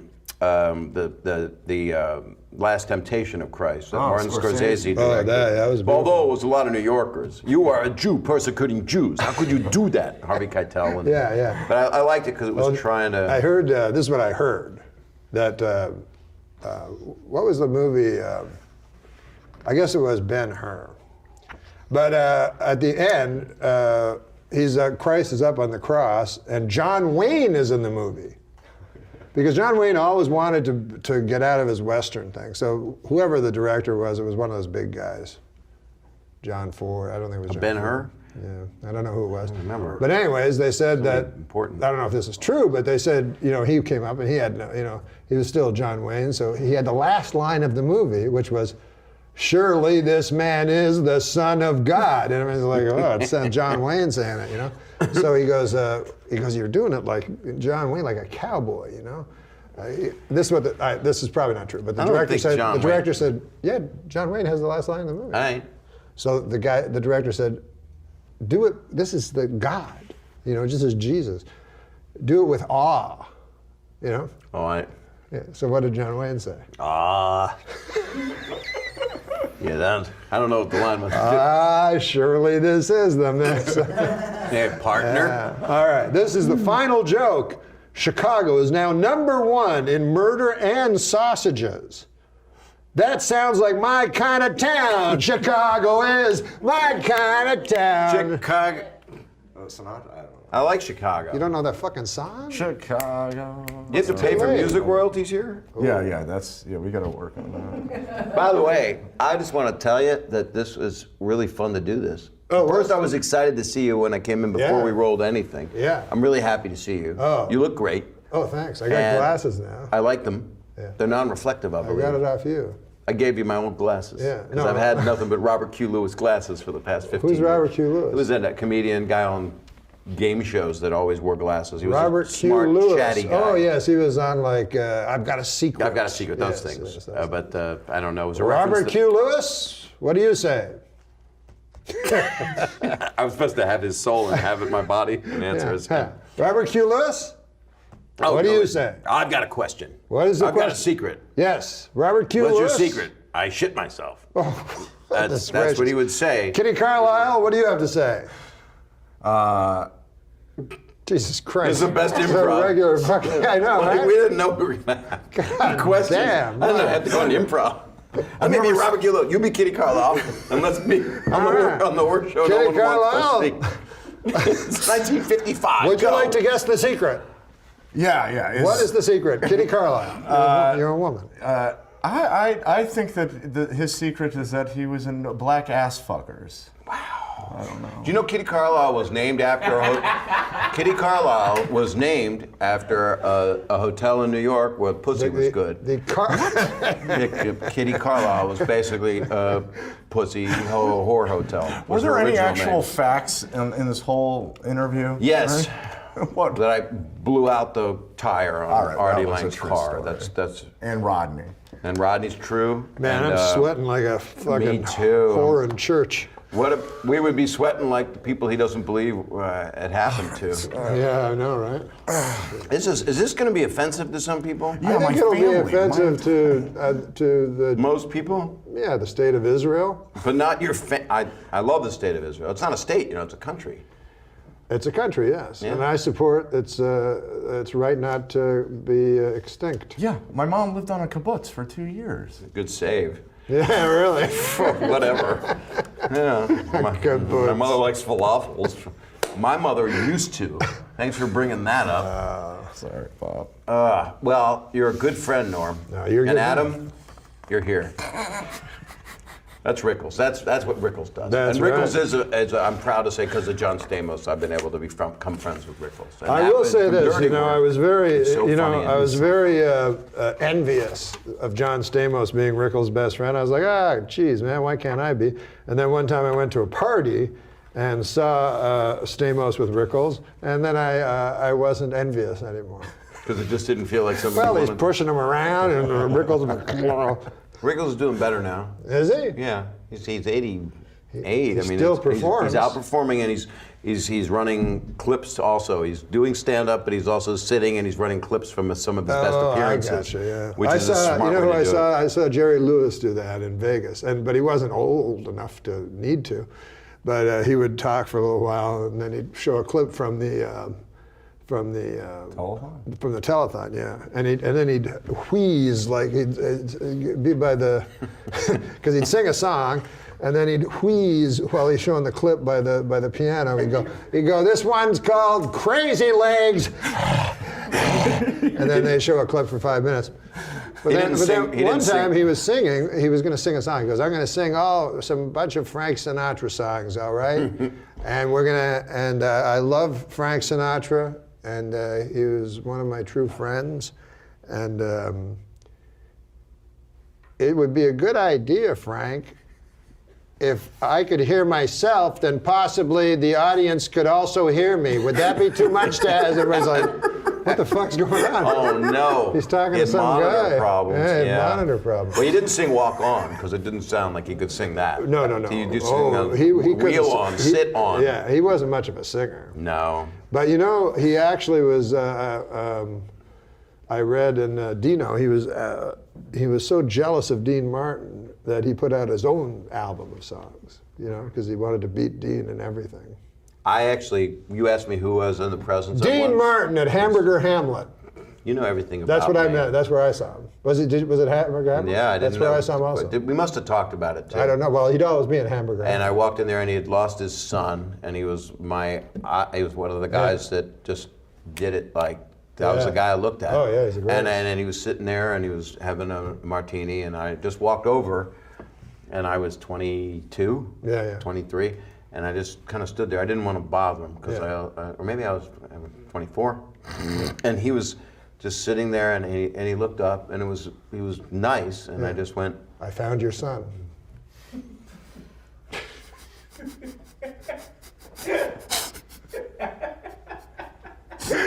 That's it. Bob Stagg has been our guest. Thank you, sir. Love you. A lot of bass. Let's get to our next topic. Okay. They're jokes. Would you like to read one? I would be. This is a joke, honored. David Keckner, that is ripped from today's headlines, yesterday's headlines. All right. The World Cup. Yes. World Cup fever. Yes. Get some amoxicillin. Makes sense. The World Cup has arrived, so if you're wondering why your local bar smells, it's because all of the dirty foreigners. Dirty foreigners. Well, let me try that again. Hey, Norm, the World Cup's going on. Yeah. Hey, you go to the local bar there, don't you? Yeah. The local watering hole. Yeah, sure. Yeah. You ever wonder why it smells so much? Yeah. Hey, because of those dirty foreigners. Frank Jingoism Gorshin is alive and well here on NM Live. Here we go. You know Next what one. jingoism means? Yeah, I believe so. What does it mean? It's hard to put into words, but It's hard to put into words. It's like it's not like nationalism, but it's. It is very much like nationalism. It's hard It to- is nationalism. It's prejudice Now, would against you like to read this? others. I thought it was more complicated. Would you like to read that? Yeah. This week, I learned. Oh, this week I learned. I'm sorry. Have you ever heard of TYIL? This week I learned. I have not. Well, it's sweeping the nation. It's hashtagging faster than. But it's called This Week I Learned. Faster than something that moves quickly. Yeah, Yes. like faster than a freight train. This Week I Learned. It's the TWIL. So check it out sometimes. Hashtag TWIL. And people talk about what they learned that week. Let's see what I learned. So This Week I Learned by Adam Egan. Invited back to the comedy table. These are always fun. This week I learned, just because I masturbated to that picture of a guy falling to his death on 9/11 doesn't mean I have to share it.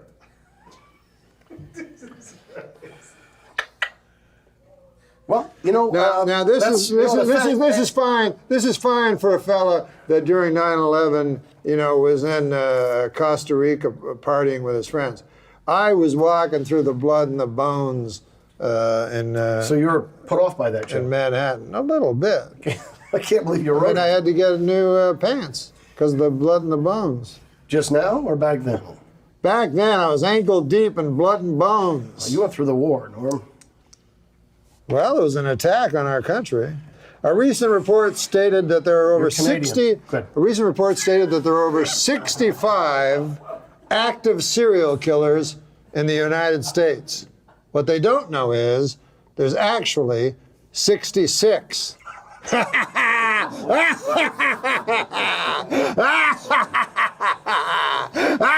That's just between you and me. Yeah. Oh, Brides Magazine's released a list of 11 ways to, well, do you want to do this, Chuck? I'd love to be invited back to the comedy roundtable. Brides Magazine released a list of 11 ways to be a terrible bride. They include don't interfere with the wedding planner, don't lie about how much the wedding cost your family, and coming in at number 1, don't fuck your husband's best friends. Oh, that's the worst. More than one. I mean, We end the show now, David Keckner. Are you familiar with James Lipton and the Actors Studio? I am familiar with it. And you remember at the end of the show, he will always ask, he will go, these are 10 questions by some fucking guy. That are famous questions, I guess, for dinner parties or something like that. I don't know where they came from. Okay. But you've seen this. Sure. So we decided, if it's good enough for James Lipton, Jimmy, who is a pimp, then it's good enough for us. Did you not know James Lipton was a pimp? No, I had no idea. Yes, in France. He said it. Okay. Look what I have in my hand. And I've been having this in my hand the entire interview. Today I learned 2 things. Maybe there's a shelf down there. Questions. All right. So the idea is the same questions for every guest. What? I don't want like that question. He does not like the first question. Yes, What's your definition of heaven? This show. Would you rather be murdered by a stranger or a loved one? I guess a stranger, because when you're murdered, you didn't ask me why. I chose it, but usually that's they're worse if you know. Up close and personal. Well, no, a loved one usually it's a passion. Yeah. And it's much. They can tell it's a much worse crime. Yeah. Yeah, So- why the extra 68 stab wounds? Right. I got you. Yeah, just If you got to pick them, this is kind of interesting. But if you got to choose them, and you may, what would your last words? What would you like your last words to be? God, I was good. That would be very accurate. What's your favorite dessert, David Keckner? Probably a brownie with vanilla ice cream. Oh my God! A warm brownie. Warm brownie. Yeah. Yeah. Well, I got a lot of. Who's your hero? Who's my hero? I don't really have a hero per se. Don't have one. Huh? Well, I don't. There's not a person I hold up as like, wow, that's my hero. No, never had a hero. Well, no, I mean, comedy-wise, I would say like the Marx Brothers or Monty Python. Those guys. Those Dabney guys Coleman. are Dabney Coleman. Dabney Coleman's all good choices. But I like the Troops. Would you rather? How about this? I'll say this. My wife. Your wife? Yeah. That was good after 5 minutes. We can edit This is it a very down. good question, Okay. and you don't have to say this person by name or anything like that. But who has let you down the most in your life? Seriously. You can take a moment. Not everything has to be funny, David. It's the person you're looking at. Oh. Well, I think we all let ourselves down the most. No one else can let you down. That's your choice. You can't blame, your failure or whatever on someone else. It's yourself. You've let yourself down. So it would be what a me. beautiful answer that is. Taking responsibility completely. Well, this is kind of I'm not going to ask you what's your most embarrassing secret. Why would you tell me? If That's the chair. My most embarrassing secret, I can't. Of course I you don't can't have any embarrassing secrets. do you eat at McDonald's? I have eaten McDonald's before, yes. Do you like McDonald's? On occasion. What about that pink stuff, the pink slime? I don't know much about it. I mean, it was reported widely in the news in the last year. Yeah. Uh-huh. Well, I don't think it's only McDonald's that. I don't think it is It's either. the huge problem is the amount Huge of process. problem is that I had a punk band named Pink Slime, and we fucking lost our recording contract after that. I like it. A larger issue is the amount of processed food we're all eating as Americans. What is going on with that? That's just a convenience. Yeah, processed food. What And is profit. that? Well, I've heard of it. It's got preservatives in it, and a lot of salt, a lot of sodium. Yeah. So oftentimes a lot of high fructose corn syrup. And what does it do to you? Causes diabetes. Well, that's terrible. And they Hardening of the amputate arteries. your leg. Mm-hmm. Not always. Sometimes you go blind.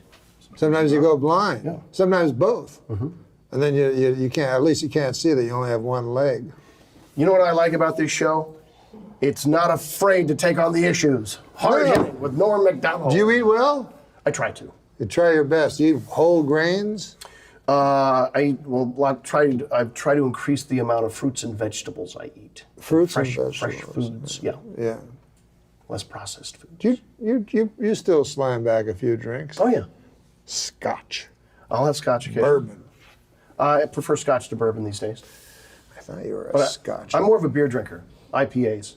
Oh, IPAs. What's that? International Pale Ales? It's India Pale Ale. India Pale Ales. What do you like to drink? Other than fucking jizz. I mean, what alcohol do you like to drink? Glenlivet. Glenlivet. Scotch. Yeah, that's a Scotch. It's a Scotch. That's what he just said. Yeah. And jizz. Scotch and jizz. No. That's the name of your band. That's a good name. Norm, is there anything we didn't get to today? If you don't mind, I'd like to plug Big Slick in Kansas City next weekend. That's the 20th and 21st, I believe. It's a charity for the Children's Mercy Hospital there in Kansas City. You can donate online. Go to Big Slick. They have a Crowdwise campaign and donate under my name because we have a competition. Myself, Paul Rudd, Rob Riggle, Jason Sudeikis, and Eric Stonestreet. They're all from the Kansas City area. And also the National Kidney Foundation. Wait a minute, I put money into that. You did? Well, I saw it on Twitter. You did? Good. You put it on Twitter? Yeah. Yeah.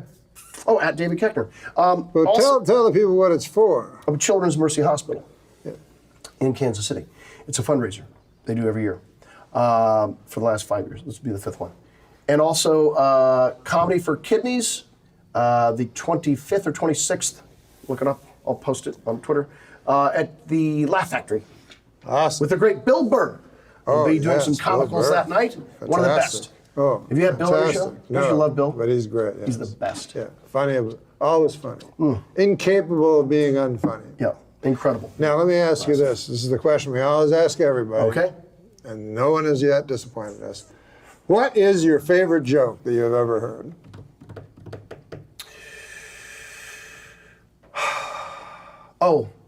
There's two of them. One is about a bear in the woods that keeps getting shot. Do you know that one? Am I supposed to tell the joke? Sure. Oh boy. Okay. All right. There's a guy, a hunter, goes out bear hunting. Got a big rifle. He's out there for a little while, and he spots a bear, and he gets in its sight. Blam! Bear goes down. Guy goes running over hill and dale. He's looking around, and there's no bear. And the bear he feels these paws on his shoulders. The bear goes, "What the fuck do you think you're doing? Coming in here, shooting at me. I'm going to teach you a lesson." Then he drops the hunter's trousers and he Rogers him rightly. Oh. Roundly. Roundly. And so the hunter was, quite embarrassed, and then he goes out and gets a bigger gun.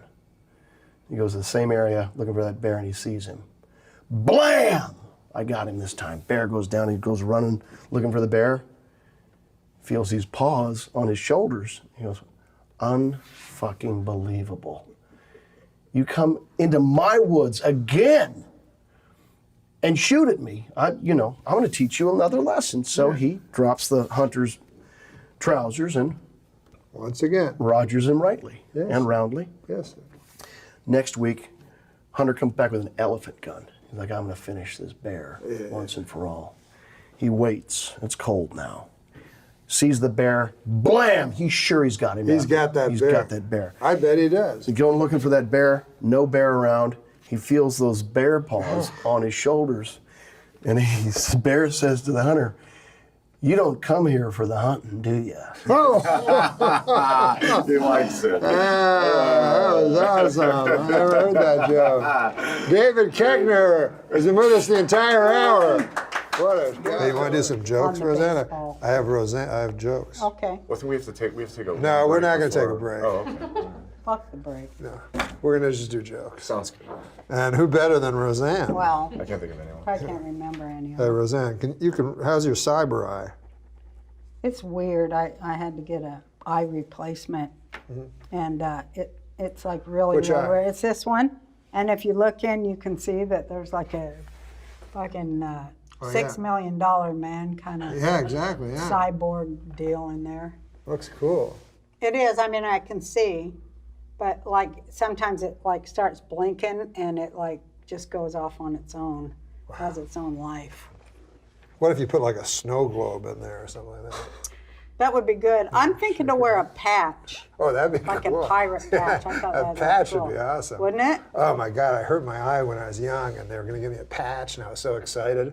And then it was a pink patch with a bunch of like holes in it to get the air in. Oh, that's not cool. Yeah, it was What's like. the point of that? I know. I would get the scorn of pirates in the school. So here's a joke to read.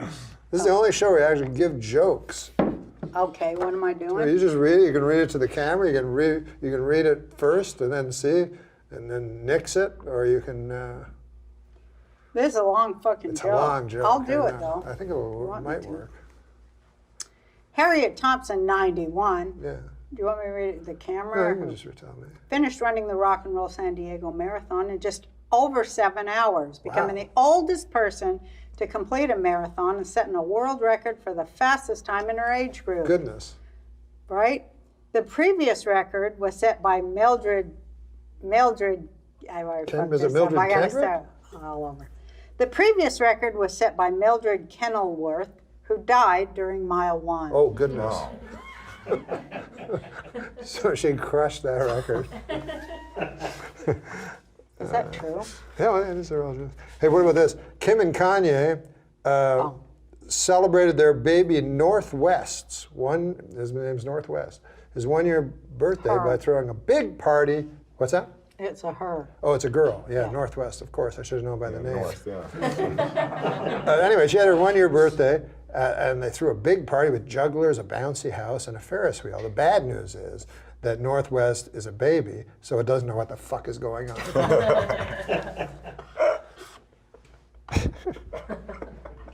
This is all attitude. You have to say this with attitude. So you have to read ahead and use your acting skills. I liked you in She-Devil. Thank you. A study has found that men are just as likely as women to spread gossip. At least that's what I heard Rick tell Brad, who, by the way, has a crush on Patty. Oh, does she? Hey, Madonna, your friend, says she's planning to remake the movie Casablanca. Oh, really? Yeah, finally, somebody's going to get it right. What about this? Is she really doing that? Yeah, apparently. Here's a really easy way to figure out if you're talking too many meds. Here's a really easy way to figure out if you're taking too many meds. You refer to your medication as meds. Oh, yeah. You have 2.5 See, it does meds say with the talking, though. Oh, Christ, I'm sorry. That's all right. You didn't make a mistake. The only things certain in life are death taxes, and getting caught whacking off in a Target dressing room. Are these your tips? I learned that the hard way. Here's one. It's about your friend. Hey, you're not going to believe this, but Bill Maher is giving away the solution to all our problems for free. He is, isn't he? Yeah. I like Bill Maher when all his problems are just his problems. So he's like, why are there kids around all the time, and why can't we smoke? What about whores? It's all just his stuff he wants. You know, cat ladies, they're so crazy, they're always thought to be crazy. You know what's even crazier? Snake ladies. Oh, yeah. They have Absolutely. Hey, let's give one to Adam Egget. This is always fun. Yeah. Watch this. Workers at a Harvard University library have discovered a book that's Now, bound she with is a judge on Last Comic Standing. Oh, well So do then your best. you're gonna really get a kick out of this one. Listen, so workers at a Harvard University library have discovered a book that's bound with human skin. Ew. I know, God it's disgusting. almighty. Anyway, they were able to determine that part of the body the skin came from after the book was grabbed by a sexy librarian and immediately expanded to 3 times its size. You know what I mean? It's like 3 times. 3 times its size. It's like Maybe if he didn't start. Does that maybe mean it was made from a penis? Yeah. Oh. Yeah, that's the funny part. I get it. But The the premise brings up all kinds of No, it's worded. shadows of the Holocaust and Yeah. stuff. Good I don't Lord, really see God. how it. When Gwyneth Paltrow, When Gwyneth Paltrow says being a movie star is harder than working a 9-to-5 job, apparently she said that, she knows because she spent years clearing heavy debris from demolition sites. Oh no, wait, this just in, Gwyneth Paltrow's never done shit. Here's a nice short joke. Oh, great. I'm the Ray Allen of my local Applebee's because I'm always nailing 3s. Because I have sex with women who are.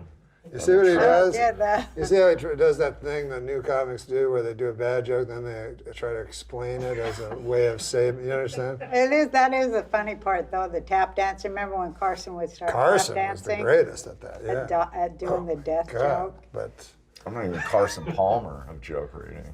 But you did do the back pedal thing. Yeah, I do a lot of backpedaling. But here's the thing. This is pretty about, I'd see comics do this in clubs, and they would do it, like Letterman, and Carson was the best at doing the saver. Right. But you don't do that with your act, because with Carson, someone would write the jokes for him. So he would have to save them. But you don't put it in your act and then fucking do a saver every night. Well, I couldn't wait to see that when he was saving the joke, and then he's the greatest. and then they go Take the T for 2, and he Oh started yeah, tap 2 dancing. for 2. That was hilarious. Yeah. I almost wanted him to die so he would do that. It was so funny. He could die great. Dying great is a real. Oh, I think he meant actually die. No, on stage. I'm sorry.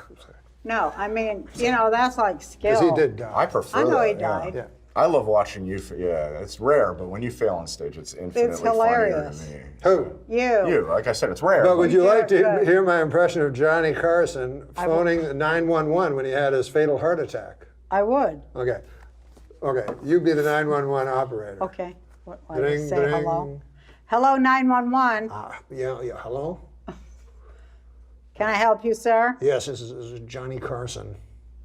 Johnny Carson from television? Yes, that's Oh, right. hello, Mr. Carson. What can I help you with? I don't know. I feel like there's a yak on my chest.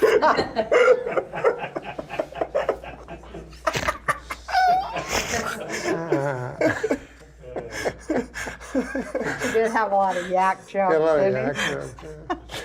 Remember he had the jokes about Ewell Gibbons? He'd always Oh, yeah. He'd always Eating pick one guy. cardboard. Yeah, eating cardboard.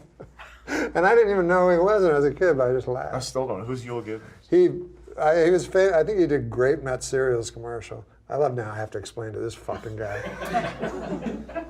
He was like about roughage.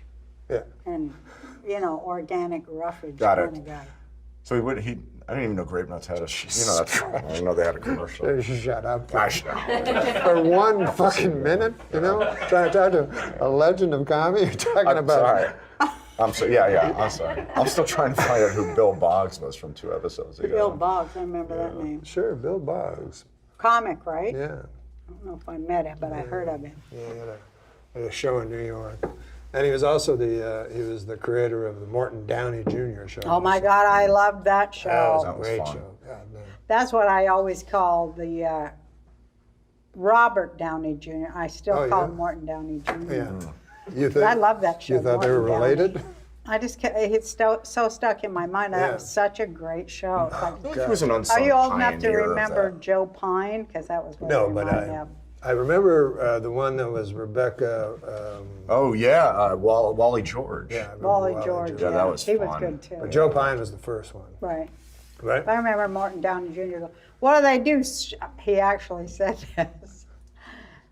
What are you talking about? The guy shoved a corn cob up a young man's ass. What are you talking about? He was talking about that, about William Gacy or Yeah. Oh, John Wayne. John Wayne Gacy. I can see the Xanax kicking in right now. Yeah, it kind of is. It's all right. It's kind of fun. Flatlining. It is. It's relaxing. John Wayne Gacy, man. Not my idea of a clown. Not funny at all. No. That guy wasn't funny. Except I remember I was in maybe Italy. compared to this guy. I remember I was in Italy when they executed him. Oh, yeah. When I was on one of my vacations, and they came on. Oh, they kill. People are like, that's not right. The United States has capital punishment. I'm like, are you shitting me? Yeah. Totally agree. 30 kids. Oh, was it 50? Something like that. Some people they deserve capital. No. Get into Are you numbers. anti-capital punishment or something? No, I'm pro-capital punishment, but this guy starts talking numbers and deaths. Be careful, because it always gets back to the Holocaust tonight. Oh. I mean, Well, I do this thing where it's like six degrees of separation. Sure. Oh, yeah. I'm Jewish. Me too. So I can Oh, my take goodness. anything in 6. Hitler? I can take anything in 6 steps back to the Holocaust. Anything. Anything. Uh-huh. What about Julie Grapes. Newmar? Huh? Julie Andrews. Julie Andrews, well, she was in the that's Sound so of Music. easy. How easy is that? That's only 2. That's there a you 2. go. I used to be What that. about this joke? Alex Trebek set a Guinness World Record for most game shows hosted. The previous record holder was Who Gives a Fuck? He's a game show host. But wouldn't that be fun being a quiz master? I'd love to. I wish God. I could host That'd be fun. Jeopardy. That'd be so rad. Oh yeah, that's that'd be fun. That's a good show, Jeopardy. I love that. Yeah. This is my plan is for Jeopardy, because I watch with my son, right? This is my plan would be. See if you think this is a good plan. You watch Jeopardy, right? Yeah. And you answer the questions you know and everything like that. But nobody tells you this. Then they play it again for you. And you see if you can answer any more. I bet you couldn't. You don't think you retain any of the... Because you skip by the ones you don't know. I don't know what you're saying. I'm saying, let's say they showed you Jeopardy once, right? Yeah. So you would get 20 of the 40 answers maybe. Then they play it again. Do you think you would get all 40? Yeah. Yeah, probably because, it has time to settle in. So you think you would remember them? No, I think you'd get more probably if you Yeah. were watching it again. Yeah. I like it in Jeopardy where the clue, the question, there's a clue within the question that helps you along. You know what I mean? Like they'll go, this guy who starred with Audrey Meadows in The Honeymooners was once a pool player or something, like the pool player has nothing to do with it.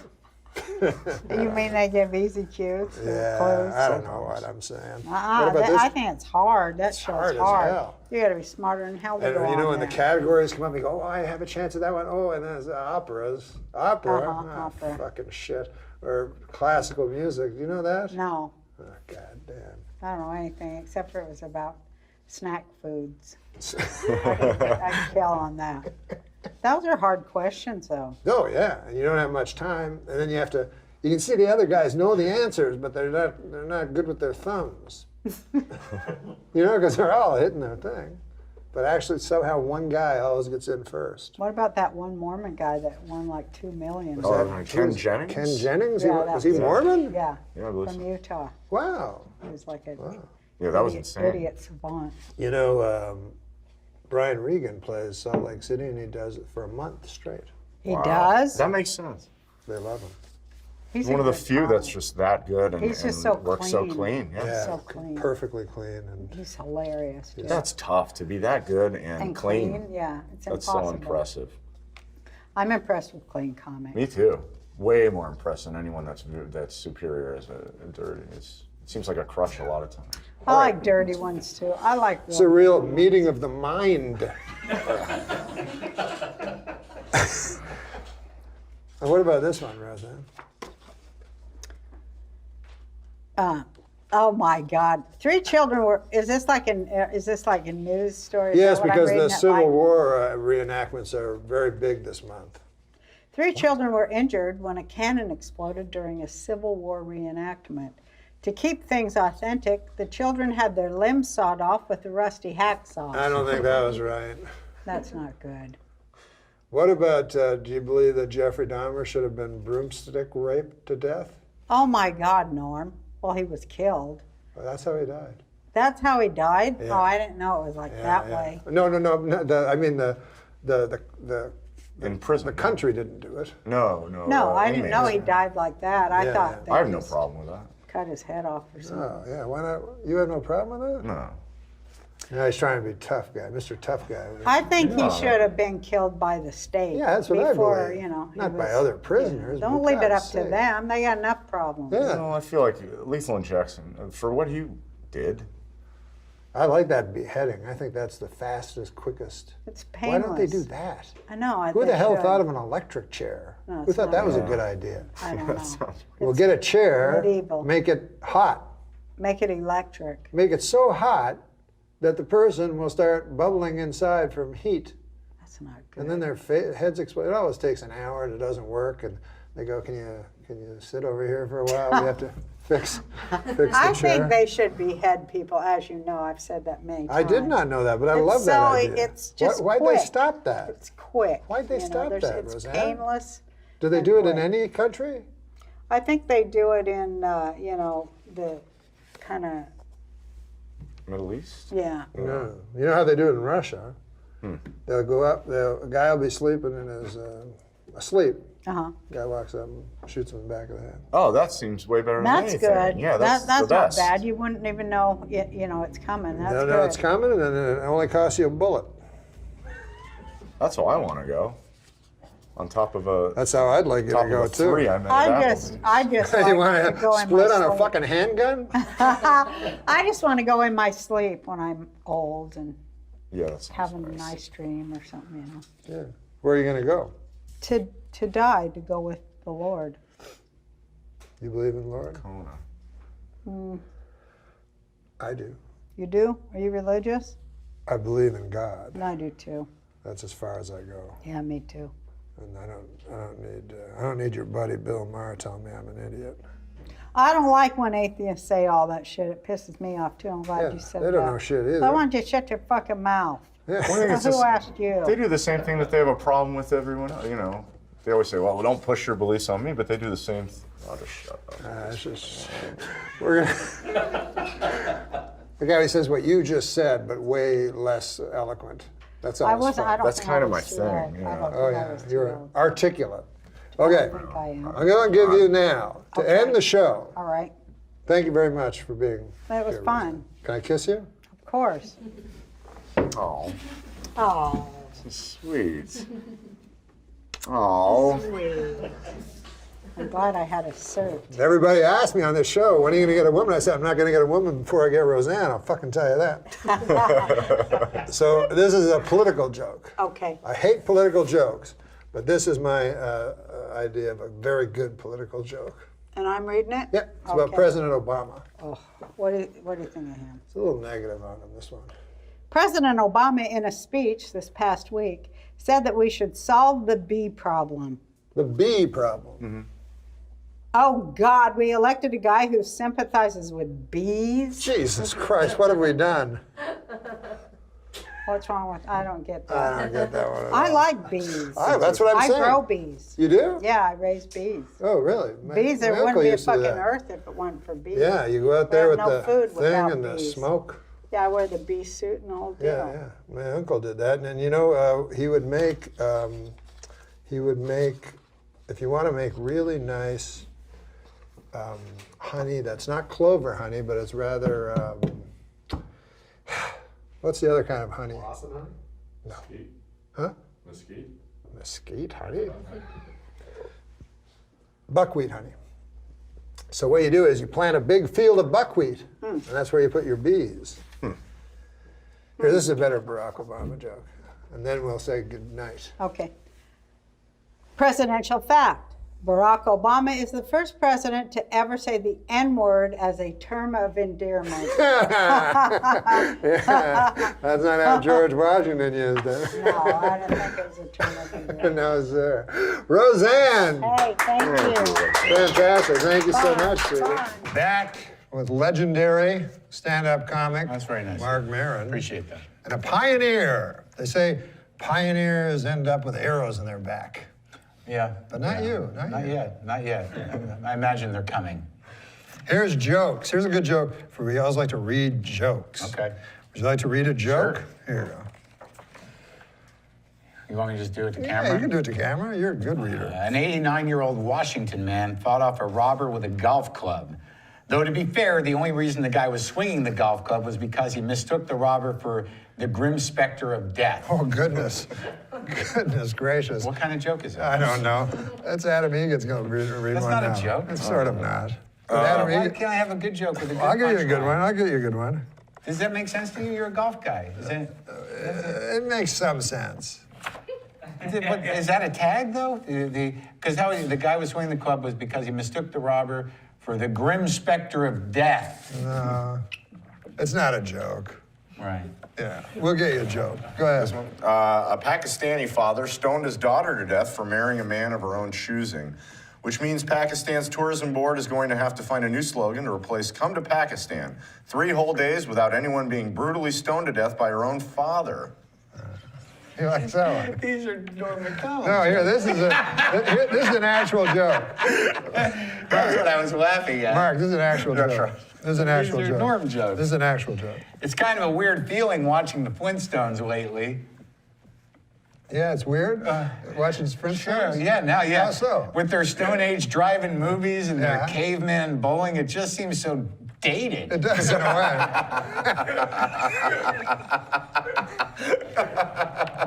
Do you know who Ives and Courier and Ives are? No. I don't either. Really? That's where that's going to end? Do you know Courier and Ives?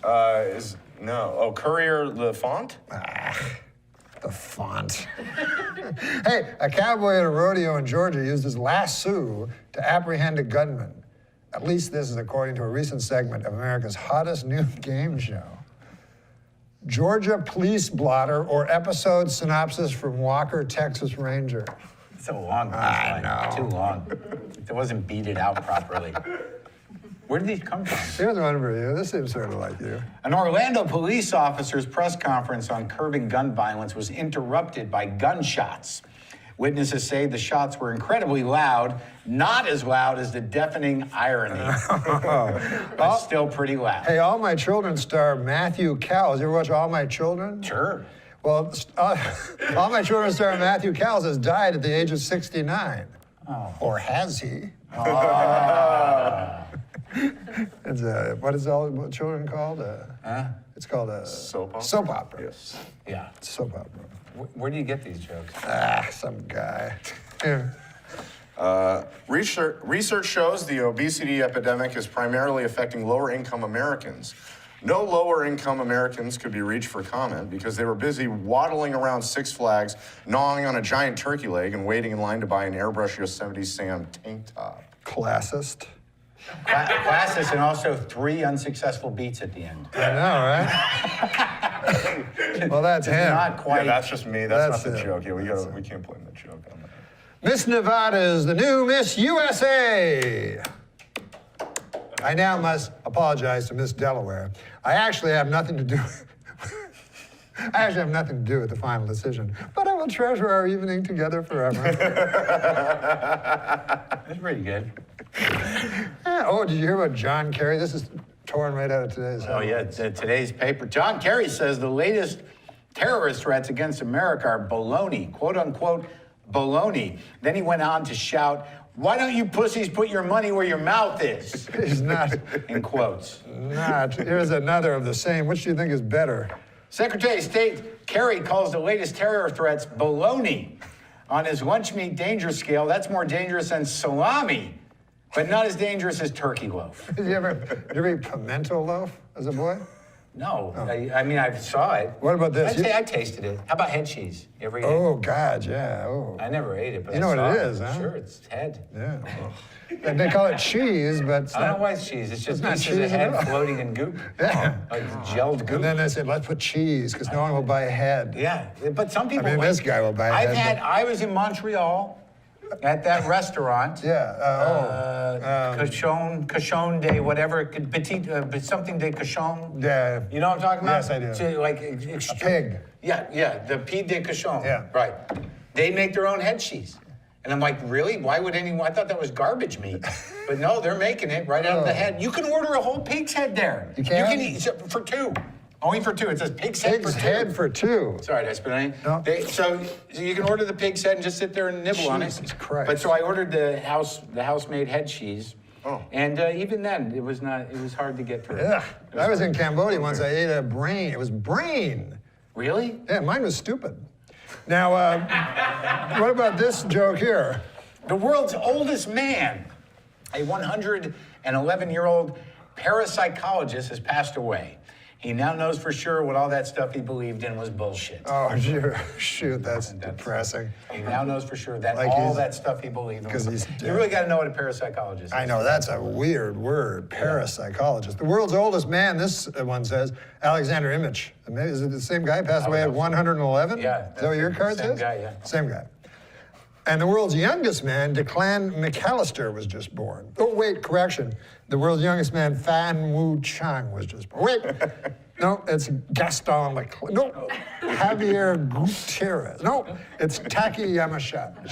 No, there's, God damn it. No wonder they don't keep track of the youngest man. Long way to go. That's what we say in the know. business. I know. You want to do one last joke? Yeah. Now, it's a little controversial in these days. Okay, let me have it.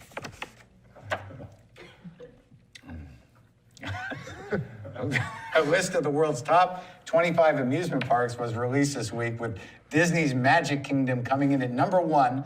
Not making the list, Kyle's Rape Dungeon. The great Mark Maron proving that rape can be in a joke and get a big laugh Nothing and to be do with funny. this. It was handed to me. You saw it. Oh, no, we know. It was handed to me. We know. But through your sheer delivery, your tyranny of will, you made the joke funny. Yeah. That's the day Mark's career ended. No, Mark's career just taking off. Skyrocketed. At the age of 49. 50. 50. How old are you? 50. Yeah. You're 50? Yes. But It's I'm all on right. the decline. Now, Are you? I wonder, thought you were I on the wonder bounce how, back. I wonder, yeah, probably. Wow. Mark Maron. Thanks for having me. Thanks, buddy. Yeah. Awesome. Good to see you. This is a thing we do. This is a thing. He maybe- sounds mean. Oh yeah, he's a bully.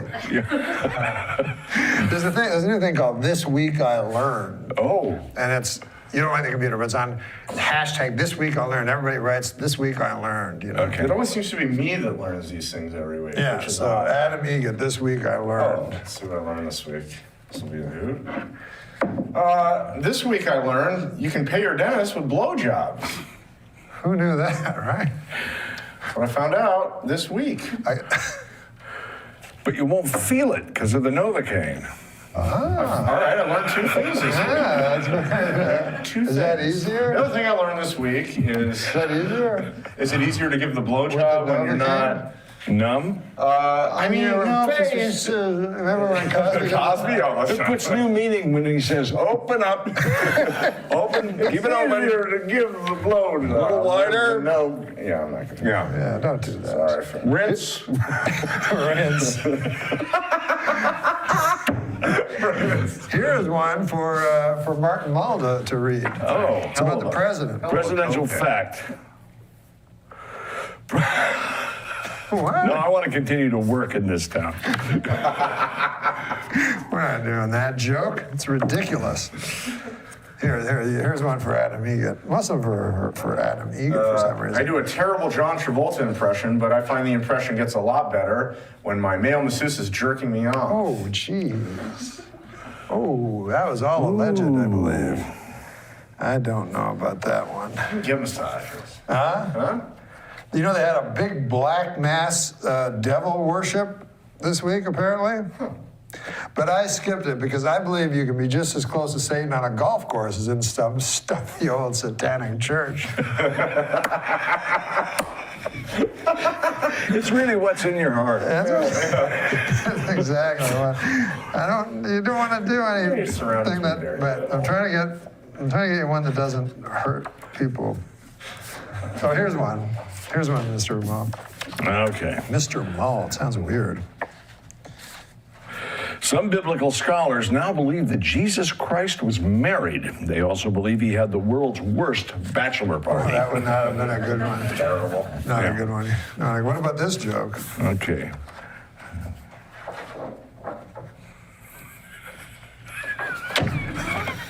I love it. A Chinese man spent 10 years developing a suitcase that doubles as a motorized scooter. There's no word on whether he had any particular hopes or dreams.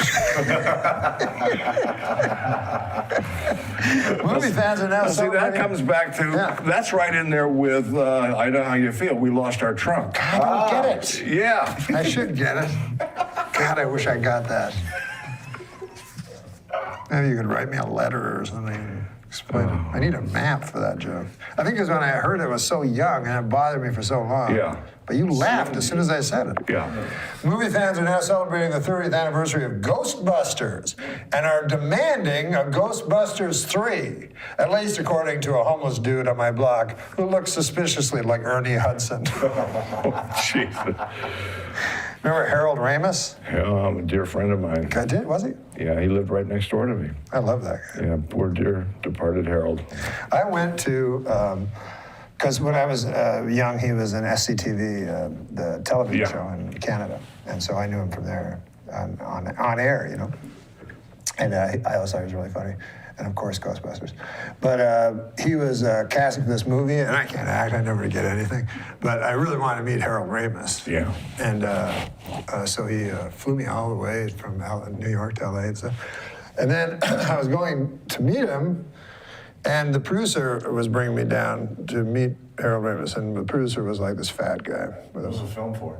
It was the Michael Keaton movie.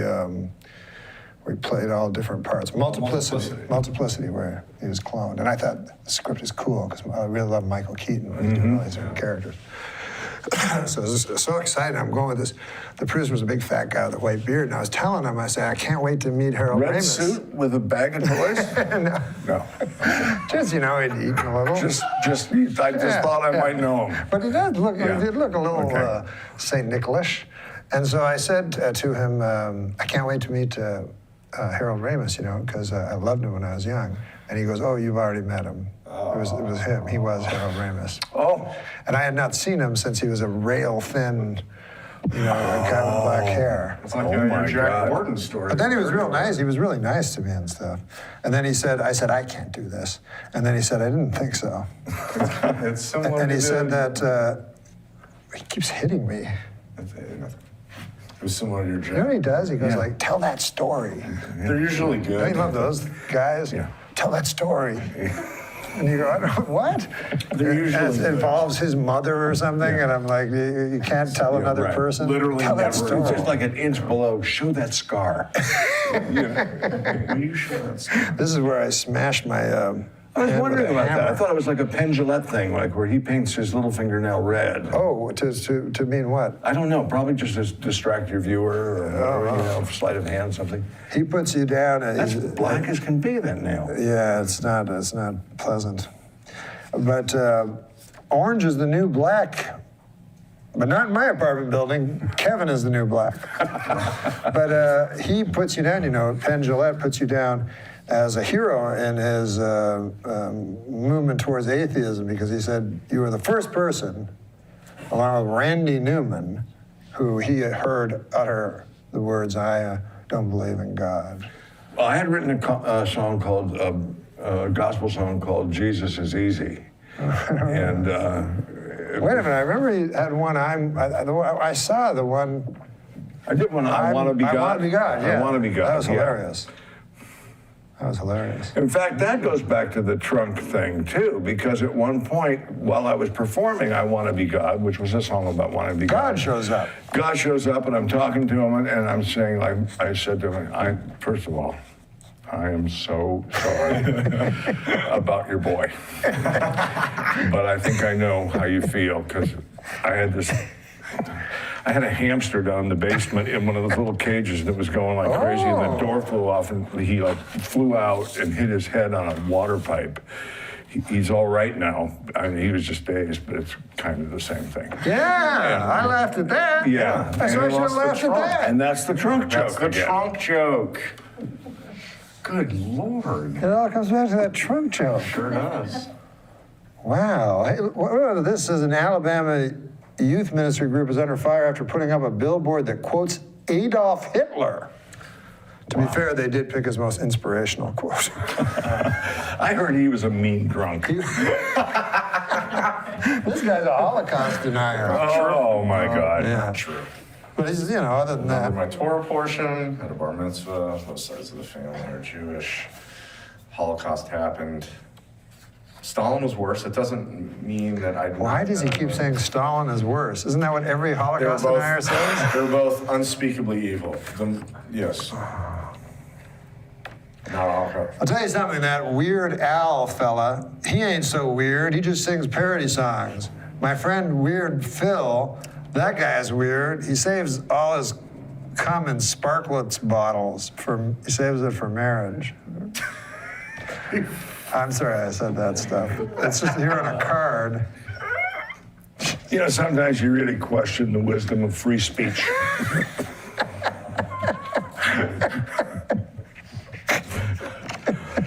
I was so trying to get away from his denial of the worst atrocity known to man. You That's know, all. that Stalin is a real conversation stopper. He could light up a room by leaving it. Yeah. You know, when he went to parties, he was probably in the room with the coats. I'm invited to. Old Joe Stalin. I'm invited to very little. That would be a bad folk song. Old Joe. Old Joe Stalin was a hell of a guy. In his big red boots. Yeah. I snored. What is that? That's just started. What'd you get? Yeah. Everything good? You mean it sounds like cocaine? No, I'm snorting when I laugh, like, you know, ladies like Joanne Worley do or something. Yeah. Yeah, that's me now.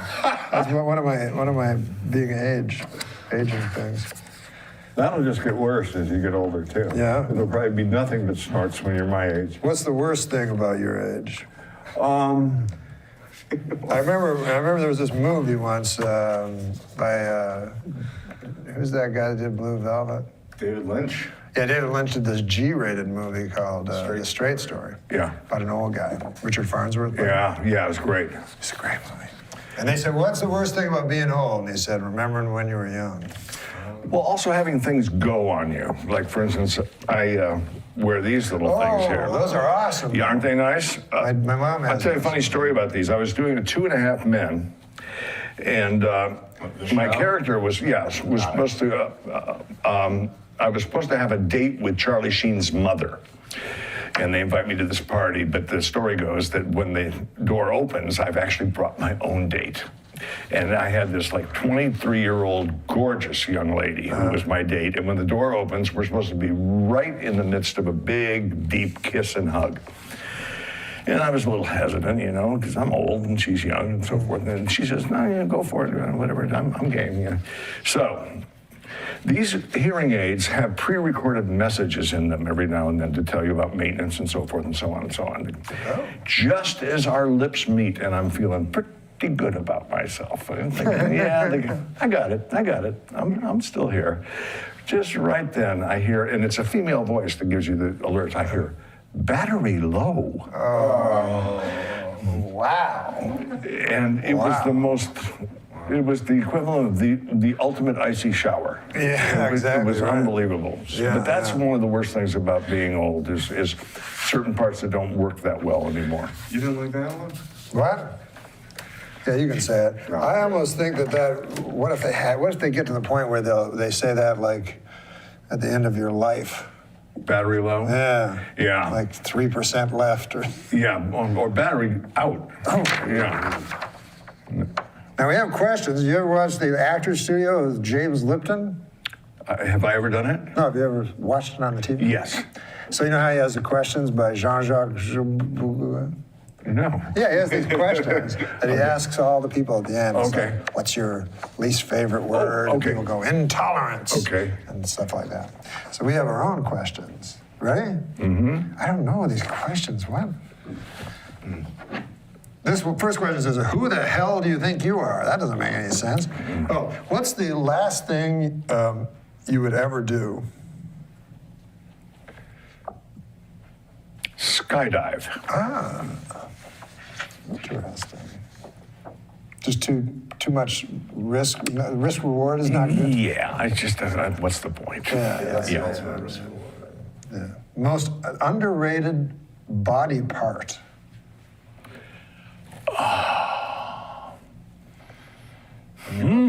Is there one that when you get to be 70 you appreciate more than? I'd say the molars, because you can make noise when you eat and drive people nuts. Ah. What's a bivalve? It's a mollusk of some it is. sort. It says if you were a bivalve, what kind of bivalve? Okay, forget that. Quahog. Where do you see yourself? Where do you see yourself in 10 minutes? Well, I have to pee. Very tough question. Oh my God, I snorted again. Oh, your favorite song of all time. That's kind of tough, but. Oh, my favorite song of all time. It's a song that Joe Tex recorded years ago called Bad Feet. Really? I love it. Bad Feet? We're gonna have to look that up. Yeah, for sure. Not necessarily my favorite song, but you love that song. I love that song. Bad Feet. Something you like that most other people don't like. That most other people don't like.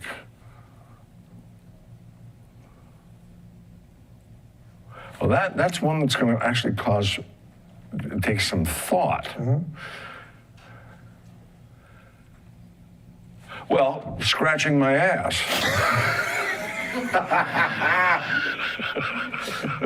That's kind of the perfect answer. What little glowing candle of hope keeps back the terrible darkness of despair for you? Next painting. The art, huh? That's beautiful. Do you think I was serious with that last bullshit question? No, but that is beautiful, though. That you have your art. It's lucky. You're a lucky man, huh? If you can find something that, and I don't even consider it a passion, I consider it just another form of breathing. Sure. You know, and my wife says that I'm driven, and I think she's right. You know, I am driven. You spend 7 days a week, at least 8 hours a day in the studio. Wow. That's what you do? Yeah. Unless somebody has the lack of judgment and books me on a show, you know. Other than that, I'm in the studio.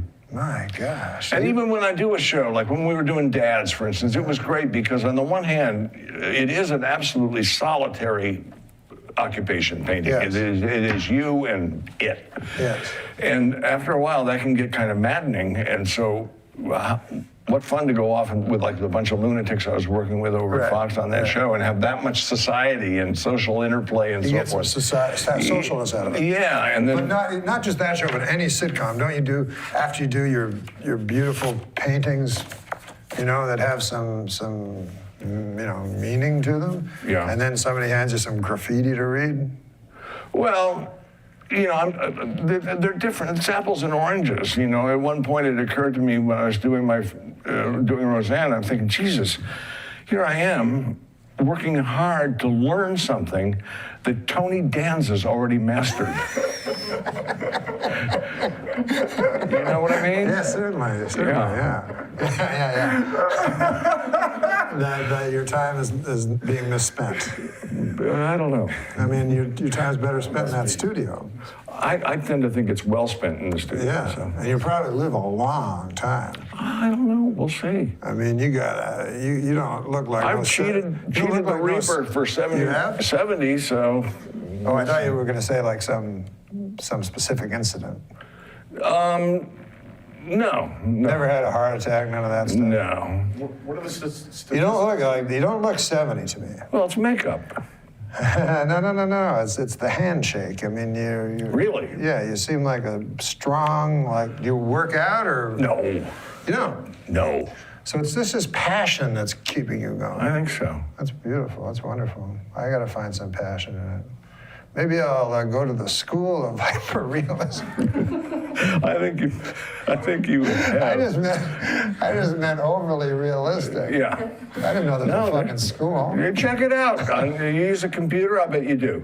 I do use it. Just type in hyperrealism and you'll see some images. But I don't want to see that. I want to see your stuff. So so your stuff is, what is it? Just Martin Mull, Photorealism. Martin Mull, and then just hyphen or a slash or whatever it is, art. And This is a piece of art I like that, and I didn't know what it was. God damn, I wish I knew what it was called. So do I. It was a picture of a picture. I can't explain it. Was it things? It was a guy painting. Let's say, a man, and there was the painting of the man and the painting of the man he was painting. It's so unbelievable. That is precisely a picture I am working on right now and worked on this morning. Swear, as God is my witness. Wow. And he's got a young lady sitting there admiring him. And it's called Realist Painter and Admirer. I'll probably buy that. It's about this big. That'd fit on my wall. There you go. All right, let's talk after. Pleasure to have you on the Come show, by the sir. studio. Awesome. Oh, I'd love to. That'd be awesome. What fun this is. Yeah, it's a lot of fun. Thanks so much. Okay. Bye. Oh, yeah, we should say bye. All right. Well, are you going to read one of these jokes? Why not? Well, I want to find out. Why did they give you those? No. These are just whenever we have a great comedian on. Oh. We. Not yet. Oh, of course. One of the greatest that ever walked the planet is sitting right to my immediate right. The planet. Let me see here. What about? I don't know. Here's a joke about an old guy. This is actually the premise of this is true. The world's oldest man died yesterday. Yeah. So, what do you think of this joke? Man had died. Cause of death, everybody yelled surprise. Oh, you don't read it to yourself. That's also got a Japanese ending where they yell supplies. What does he do in the army? Supplies. He do supplies. Hey, how about this? This is a joke. Yeah. But you gotta read it out loud without reading ahead. I spent the last 2 weeks at Disneyland. It was so much fun. The next time I'm taking my wife and kids. Worst thing I've ever read. Piece of garbage. The next time, I'll take my wife and kids. It doesn't really make much that's sense. a rhythm joke. That's a young man. Yeah. I had such a good time. I got up this morning at the crack of my back, stuffed up the crack, went back to bed. Take my wife, please. That sounds like Henny Youngman, but you didn't like him. Nobody liked him. But you can do an impression. He hated me too. He hated everybody. Yeah. I remember sitting at the Friars once. I'm with him, and a lovely table of people, and he says, give up the goddamn jokes. Go back to your impressions. Do your impressions. Jeez. Don't do any jokes. Leave that for the pros. Whoa. God She damn. was so mad that I was leaving mimicry and doing. That's ridiculous. Becoming a great comedian. Not here, man. Here we want you to do the jokes. Hey, World Cup. You watch the World Cup? Oh, I'm wearing one. I'm king here. In World Cup soccer, Mexico defeated Cameroon 1-0, or as it's known in soccer, a blowout. Yeah. All right? Yeah, very low scoring games. You know? Who wrote these? The enemy? Can't find a joke we like here. Do you know who Jonah Hill is? Huh? Do you know who Jonah Hill is? Yeah, the actor, the little fat kid. Yeah. How about this for a joke? He's a friend of Tatum O'Neal. Good God, Channing. Jonah Hill says his heart is broken over the fact he was caught on camera calling a photographer a gay slur. And speaking of things that are broken, Jonah Hill's chair. A nice statement. Yeah, it's more of a comment. Yeah. A gay slur. Yeah. How do you slur a gay? Yeah, I know, right? They got enough trouble. Good God, they slur each other all the How time, about a don't gay they? goy? A gay goy. Yeah. It's like this character. He's a Holocaust denier. Queer. Not true. Yeah. Had a bar mitzvah. A query. Yeah, query. I'll ask you a query. I get it. How do you talk to a gay guy? You ask him a query. There you go. Yeah, I made up a little joke. Did you just do that? Huh? Did you just do that? Of course I used it. I'm right here. Yeah. I didn't know if it was in your back pocket. And you No, were waiting to use it. I'm good. I'm a linguisticer. Yeah, you're fast. I'm a language thief. Like Spike Milligan. Spike Milligan. Remember him? Yeah, from England, the group. Yeah. Milligan Gang. Yeah, I loved England. I loved when I was there. I loved London. You would fit in there. I did very well there. I went Yeah, to club there for 12 weeks. yeah, because they appreciate that. And they're great. They love to laugh.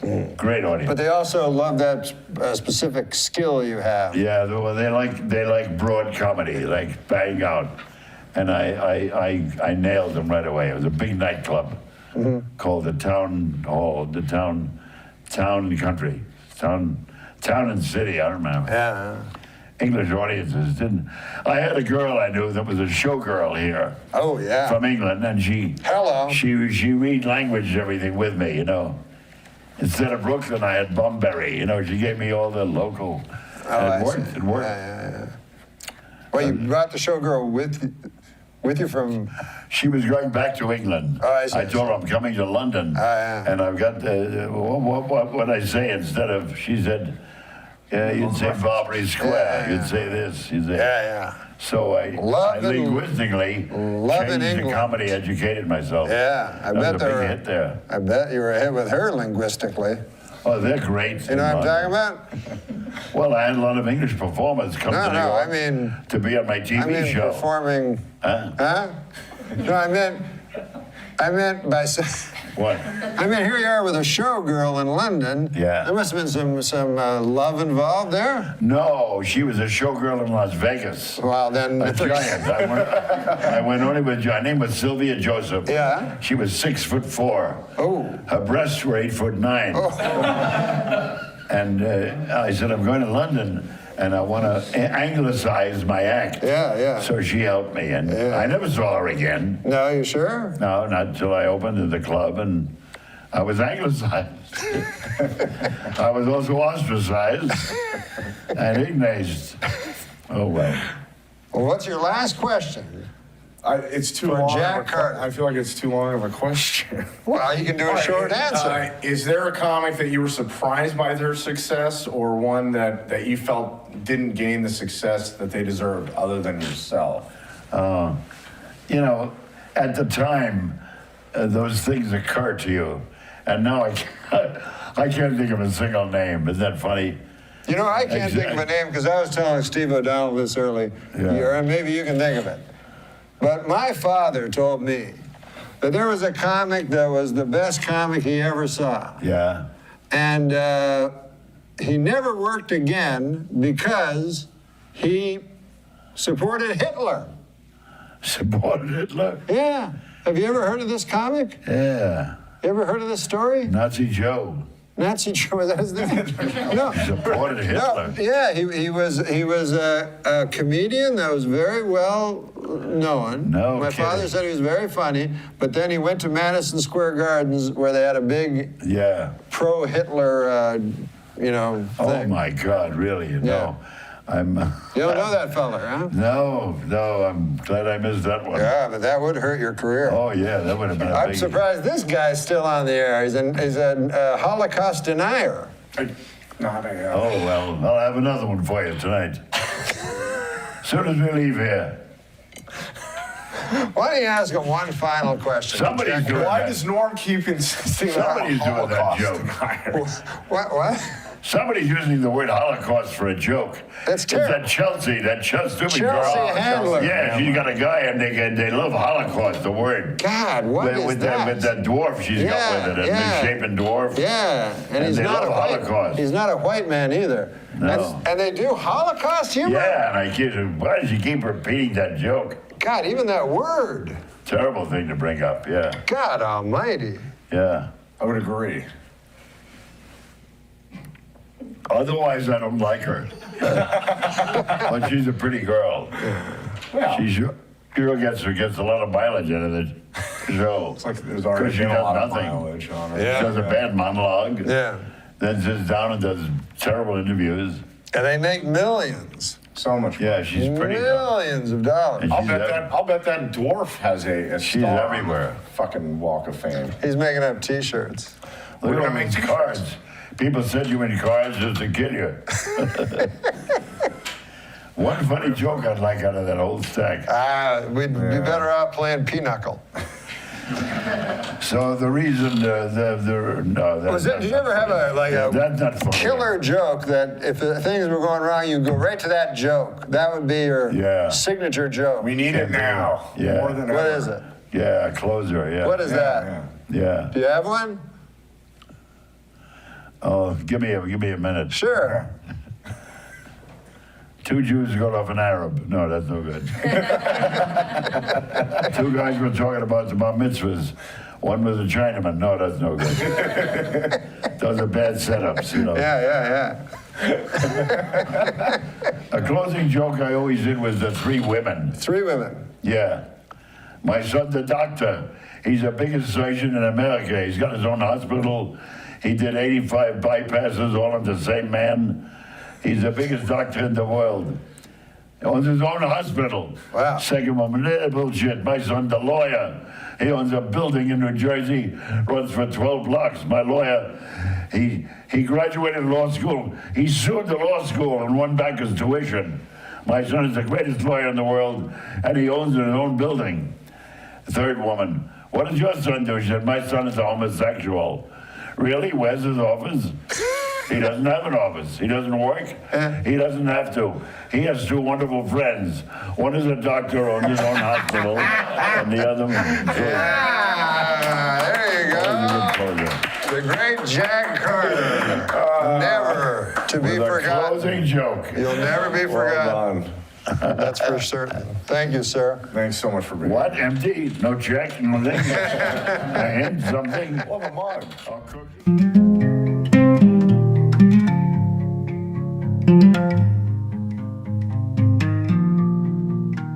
I'd trade tomorrow for one more sunset from back then.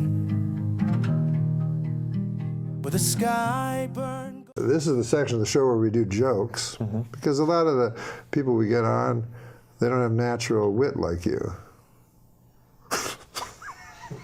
That was a compliment until you started smirking and giggling. No, it was a compliment. It was a compliment. I just sometimes I can't think of the next thing to say. Sure. Go on, you surprised me. I don't know why, but a lot of times I'll talk And halfway through the sentence, I think something will fucking come. Sure. And then sometimes it doesn't. Can I ask you a serious question? Because I admire you greatly as a stand-up comedian. Yeah. How do you work your stand-up comedy? Do you go up there and just ad-lib until something makes sense, like you've just said, until something hits? I don't mean this. I'm not being facetious. I'm genuinely intrigued. Actually really want to Or do you work it out before? I'm always intrigued. I have I have a fantastic punchline. Oh, you think of a punchline, as it were, and then you can work to it. Great punchline, and then I just wander around because I used to do it by rote. Like I would. That fellow there booked me on Letterman, and then you had to do 5 minutes, so they had to be word for word. Yeah. But I'm not a good enough comic actor to pretend it's my first time saying it. So instead, I just started yapping. And then I would think, out of like desperation, you're funny, kind of, you know what I mean? Right. Because people are looking at you. Yeah, sure. And then you just think of little jokes, knowing the giant joke is coming. Mm-hmm. Which you've already worked out. Yeah, that's there. Okay, that's in the can. I'm just circling it like the satellite, the moon is circling this whirling cinder we call Earth. Yeah. Okay, here's a joke. Are you ready? Yeah. Okay, you can just I read it? Yeah, you can read it right into the camera. That tree right there is... I had an uncle, mean guy. He was a prize fighter. He once broke both his hands in a fight against a washer-dryer that he got on The Price is Right. What? Why The Price is Right? He was a prize fighter and he won it on The Price is Right. He won the prize. A prize fighter? Yeah, and he won the prize and then he had a fight against it, which he was washer-dryer. God damn, there's more Let me explain why that's funny. Yeah. Fucking MC Etcher, right? That? Here's one. What's that joke say? Wait, where? I like that as a put down in a club. What is he? When you come out with that, did MC Etcher come up with that? Here's the fuck is his name? It's Adam Egret. Adam Egret. It's Egret. When I was a... Don't ignore him. What happened? He's looking at you. Oh, hey, I don't know if you knew this, but when I was a child, my parents told me my uncle was sleeping with the fishes, which at the time I assumed meant he bought a waterbed. Then I found out he had been killed and his body buried at sea. God. Yeah. Oh, my God almighty. Is that in parentheses? My father, this is all about relatives. My father was recently diagnosed with shingles, which is a terrible sickness that usually only affects roofs. All right. Yeah. But I tell you what does hurt the elderly. Gypsies, black gypsies. What? Yeah, they show up, they go up on your roof, they say, we got lots of work to do on the roof. Roof's no good. Old lady says, all right, how long will it be? I don't know. They get up there and they eat their little sandwiches, the crust is cut off and it's in a triangle with a toothpick in there and yellow cellophane and red cellophane. Have you got the big punchline you're working towards, or? I think Black Gypsies was the punchline. Hotel Rwanda. You remember that? Geez, you remember that movie? Yeah. Well, there's a thing about Hotel Rwanda. I've noticed that Hotel Rwanda has a great score on Rotten Tomatoes, but their Yelp reviews are terrible.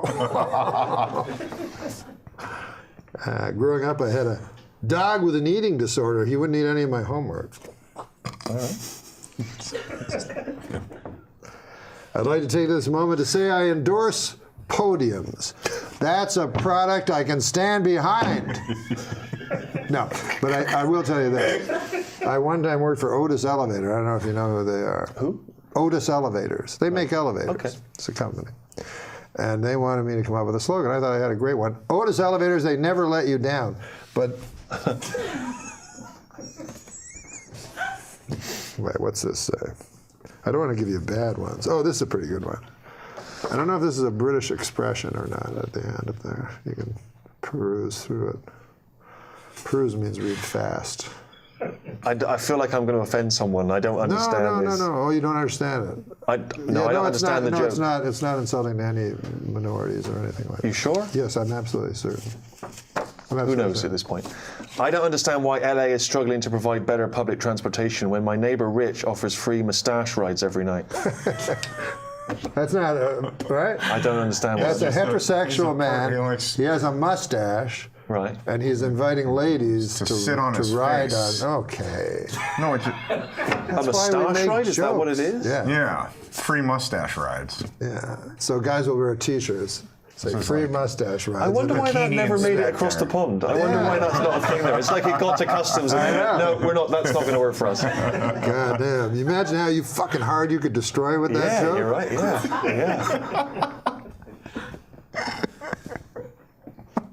A young Zika mosquito. Oh God, topical. Torn from today's headlines. Went out flying for the first time in his life. When it came back, his father asked, "How was it out there? How'd you feel?" The young Zika mosquito replied, "It was great, Daddy. Everyone was clapping for me." Oh. The father replied, "No one was clapping hands for you. Why, everyone wants to kill you. The more they clapped, the more chances that you were going to die." Lesson.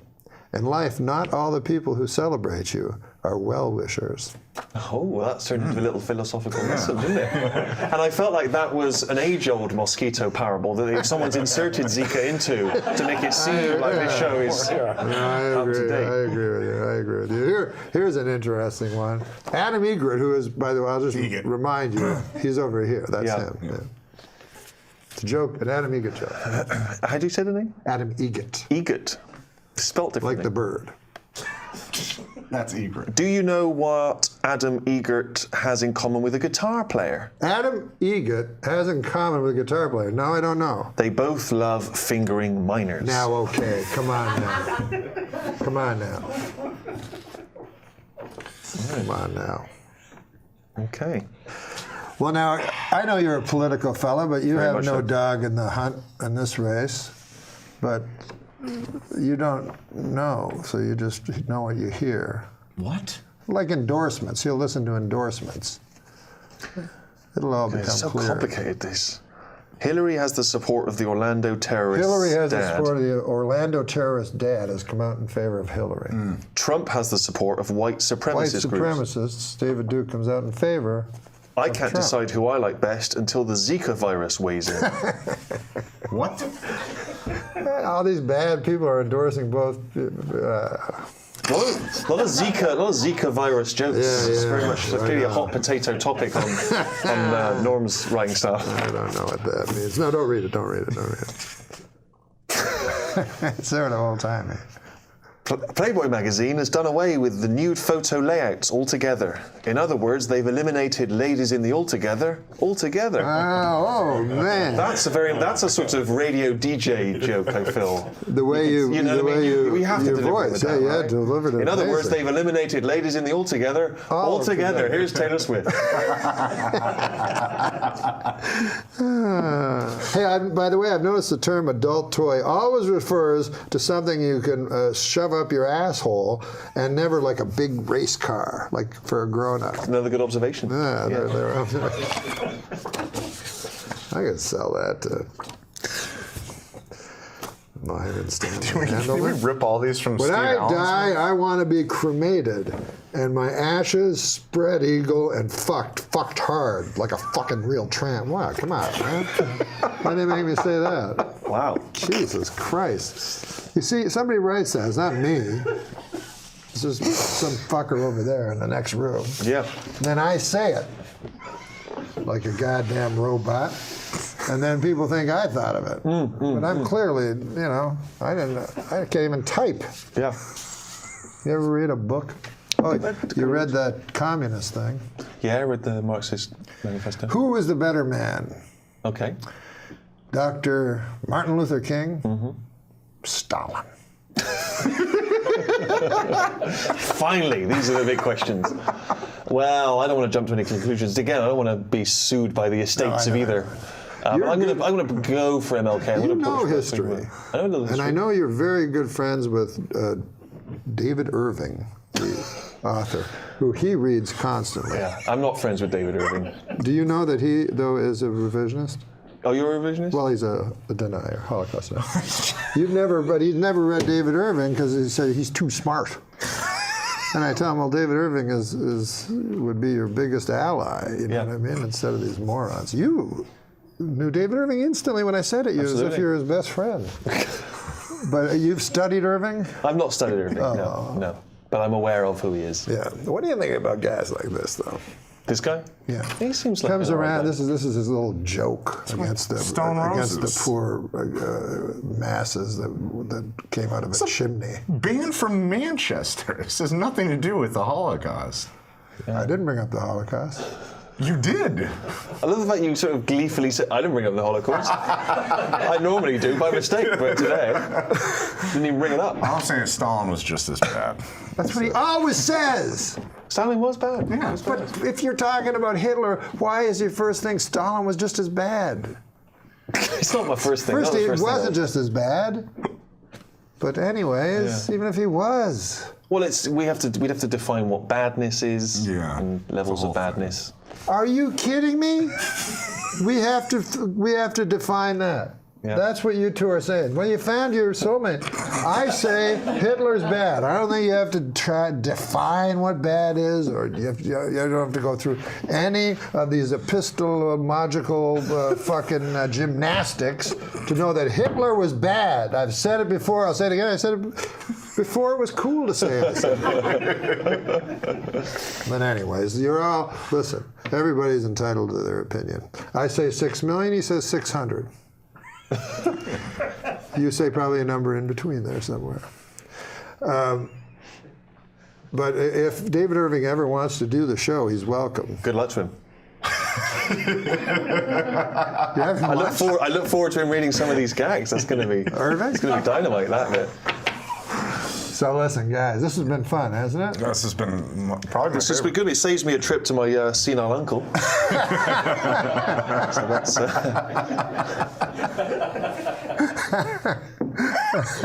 I lived down the hall from a woman who had Alzheimer's, and her son just stopped visiting her, and she took the notion that I was her son. This was when I was a young man. She took this notion that I was her son, and she had a bleak apartment. No, it was empty usually. And so what I started doing, I would get pictures from the store. They came in the picture would come in the frame, and I would put the picture down. And then that would spark something. That woman would go, that must be my son. You see what I mean? And I would just put things all over. And I put a ring one time on her finger. Now, So was she this thought- supposed she to thought help it her, would or you were just playing with her? You were just screwing with her? Okay. Both. It was to help her and to entertain myself. And in a way, when you think about it, isn't that what we all do in life? That's a lovely upbeat message to end on. If you need kicks, find a person with Alzheimer's and fuck with them. For her amusement and yours. It's a lovely message to go out on. Yeah, we can't go out on that. I think so. Why don't you ask one of your questions that you had? One of your questions. No, because that puts undue pressure on me to end this with something upbeat and positive. Whereas I feel like very much is your responsibility as the host. I thought that was great. Another missed opportunity. Well, I can tell a joke. Go for it. Yeah, This please is do. what we're looking Please. for. Yeah. There was a little boy in school named Dirty Johnny. Now, he's not dirty in this joke, but he'd always be a hellion in class, and the teacher didn't think much of him. So the teacher has a project, or not a project, but an in-class thing. How'd that go again? She says, now, this is what you're going to do here, class. I want you to stand up. I want you to stand up and tell the class what a story from your life. And then afterwards say the moral to that story. So a girl puts up her hand. Yes, Becky, what's your story? So Becky stands up. She goes, my dad works for the hatchery here in town. And what happens was he got about 15 eggs. And he put them all in one basket, all in the same basket. So he put all his eggs in one basket. And he put it on the horse and buggy and drove back home. And by God, Becky says, the bouncing and all the eggs broke. Well, that's a good story, the teacher says, but what would the moral be to that? Becky says, well, the moral is, don't put all your eggs into one basket. But goddamn, says the teacher, that's a good one. Anybody else? Marjorie puts up her hand. Marjorie, what's your story? She says, well, my dad works for the hatchery, as most, all of us. Thank God for the hatchery. She says that we'd all be lost. But anyways, my dad knows that eggs become chickens. And so he was counting his chickens, and he added in the eggs, you see. And then he put them on a horse and buggy to go to town, and they all broke. Well, what's the lesson to that? The teacher says she can't understand. And she says, well, don't count your chickens before they hatch out of an egg. Mm-hmm. So the teacher says, that's a great one, too. Anybody else? Well, wouldn't you know, Dirty Johnny has his hand up.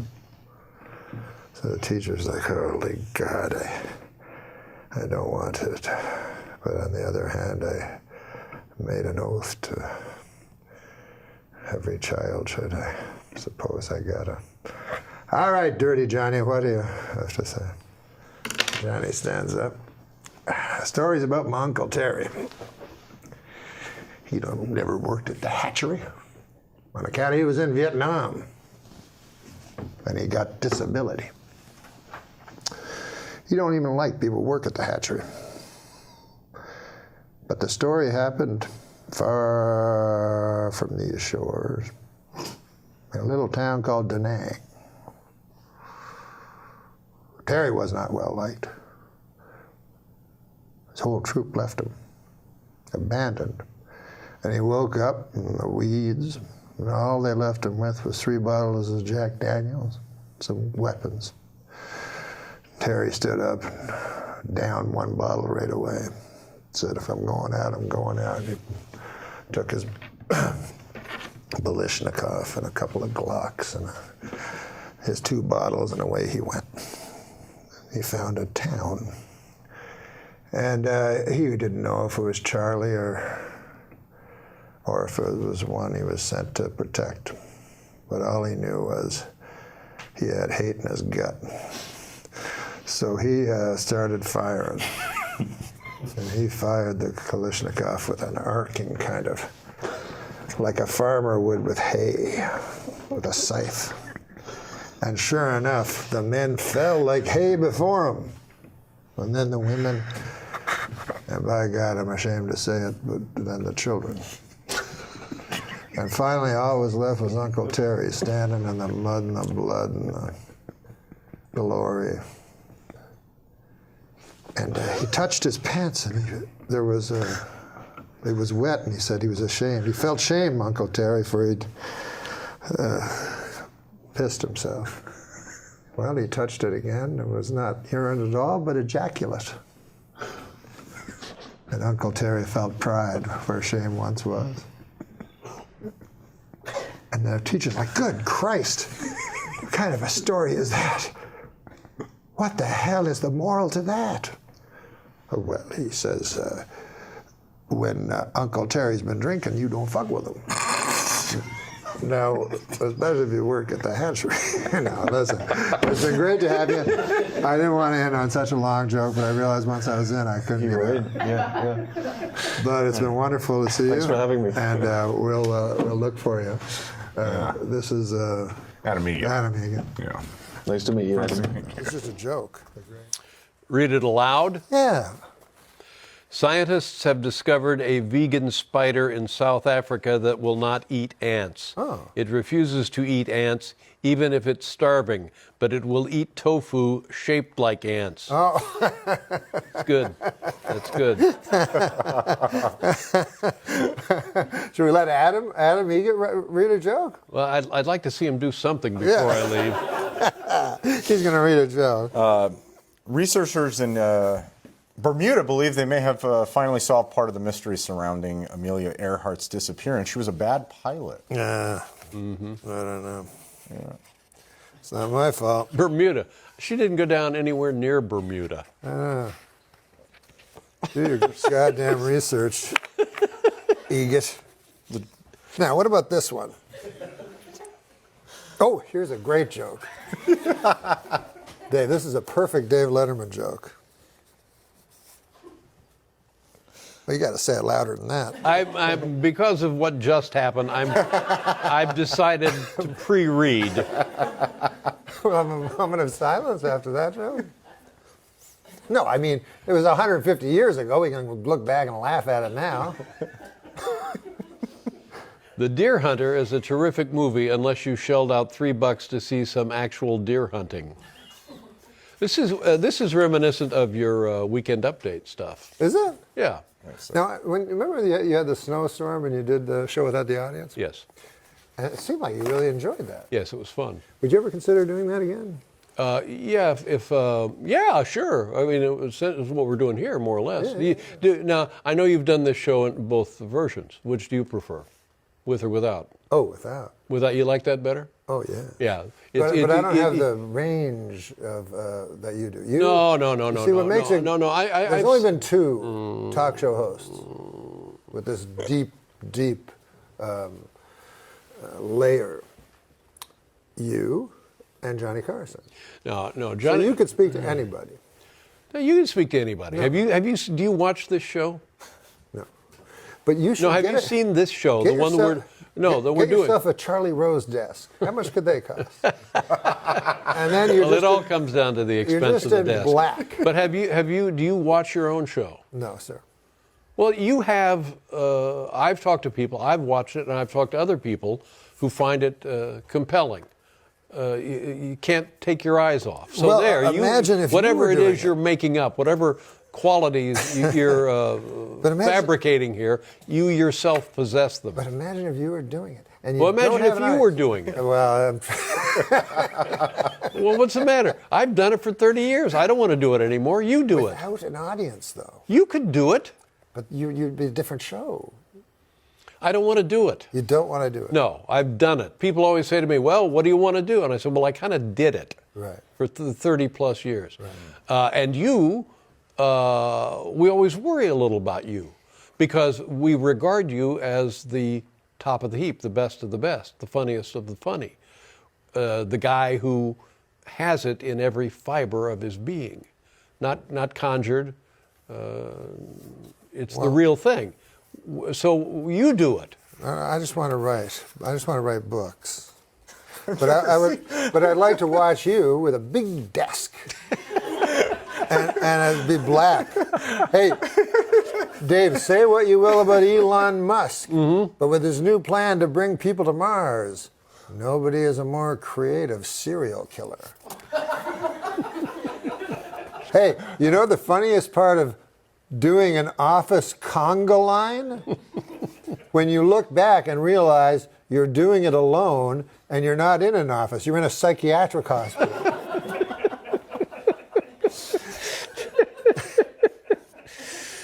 How many years did you do Update? Here's a George Miller joke. How many years did you do Update? I want to say 15. What's that one say? Oh, here you go. Yeah. I heard that when Beethoven was 16, he wrote his first symphony. This is the kind of guy who makes you realize that what an utter sham your life has been. When I was 16, I was in a McDonald's saying, "You want lids on these?" Now, what a perfect choice, huh? Yep.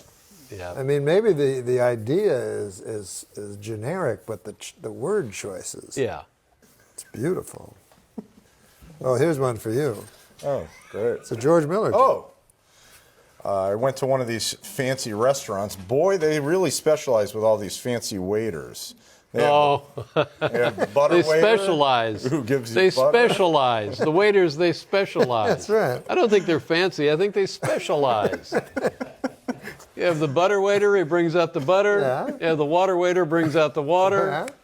Yeah. You have the what is The it? head Coffee waiter. waiter, yeah. Yeah. And then what else? And then The head waiter. Now, they're very specialized at these places. This is not a George Miller joke, but it's more of just a whimsical observation. A surname you don't hear much anymore, Flintstone. I was the George Miller joke that. I remember the first time I saw George Miller on stage, and he was talking about how he was in school. He wasn't very popular, and they would play post office.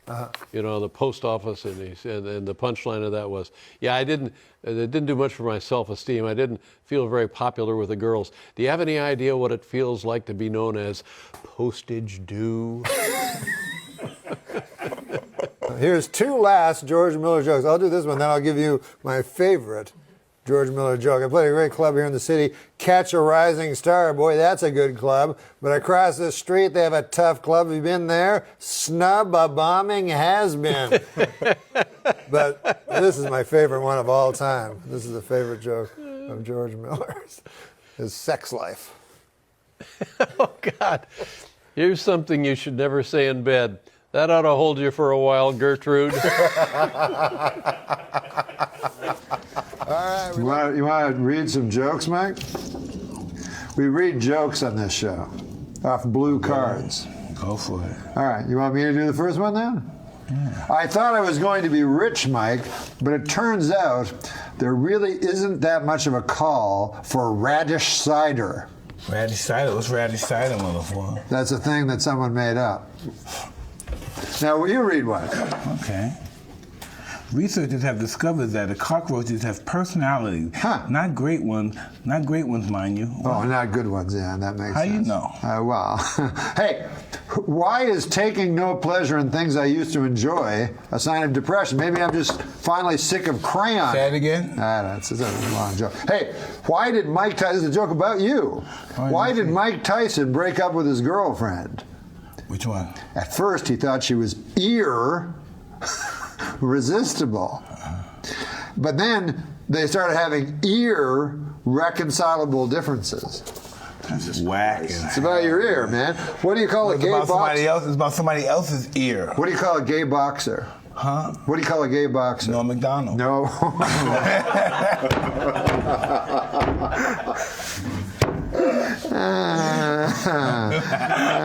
That was funny. That was funny. That was funny.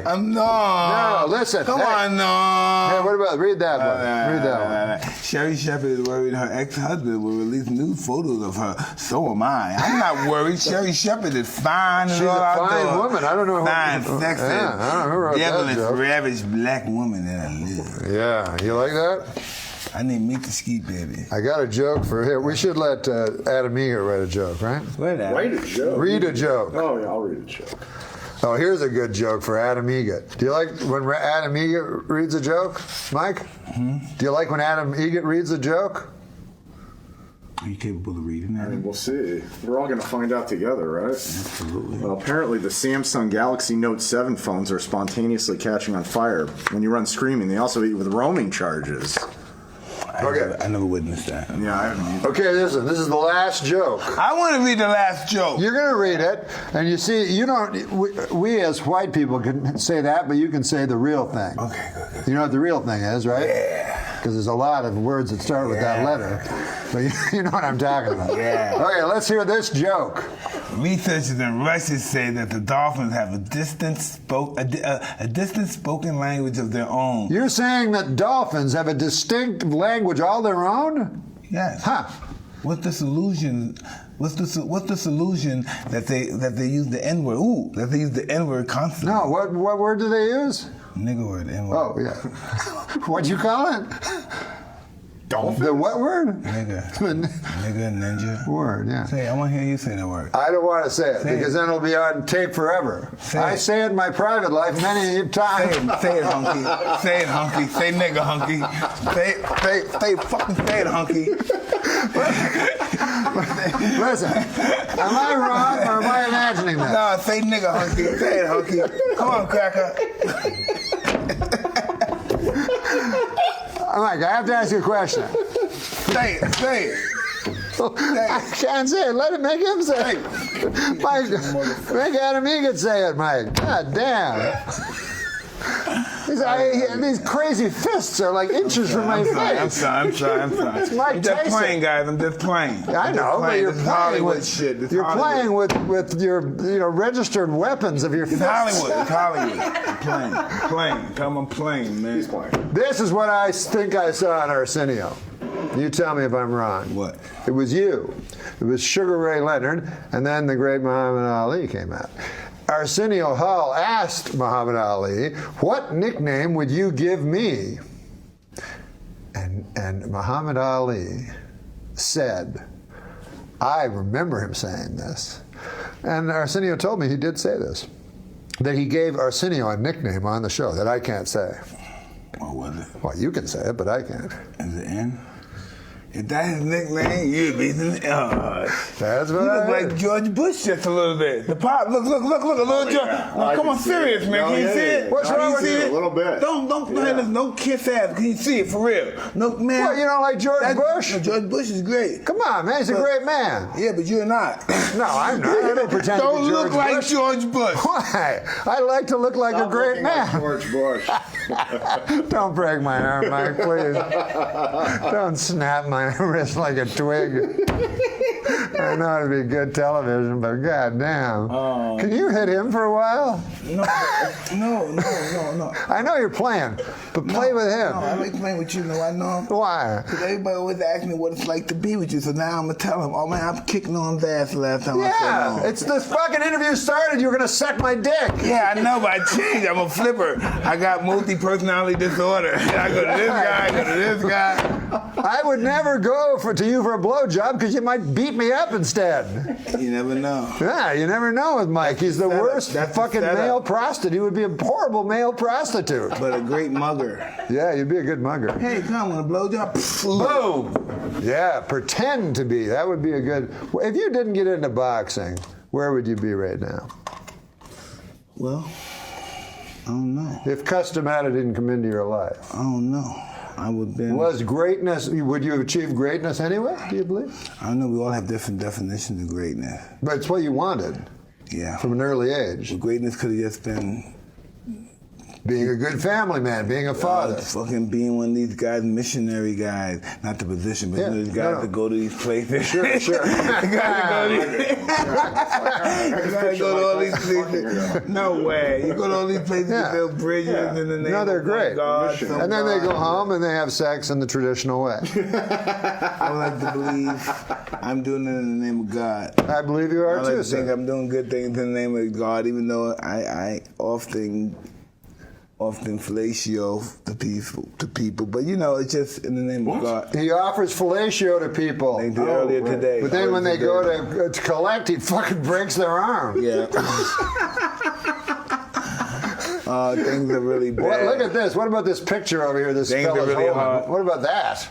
It's the end of the interview? I guess. I'm glad not the fucking hour, because I was in fucking hour. No, I was just now telling you it's- about an hour before we got Listen, here, right? man, Free. I think you did I was just an telling hour. you about the How hour long was before we the got here. I interview? ain't doing no fucking hour. How long was the interview? Minutes, Mike. How long was the interview?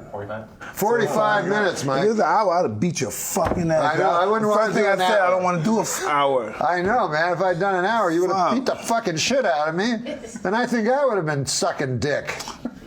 Oh, the day's not over when the camera's over, man. We going down. You going down. After the camera? It's both ways. He's going down out and he's going down for the blood. He's going for the I don't want to go down both ways. But if I go down, if you beat me up, then you got to let me do the blowjob first. Because if you beat me up, I won't be able to do it. Yeah, fun. I'll be like, Forgot that. you don't want that. We got that. You don't want that. God damn. Then we're going to have to get Orlando Cruz, right? I thought the name. Yes, sir. What was the joke? Orlando Cruz. What do you call a gay guy? You said me. But it was Orlando Cruz was the joke. But it's not really a joke because he's out of the closet. No, he's a great fighter, too. Incredible fighter.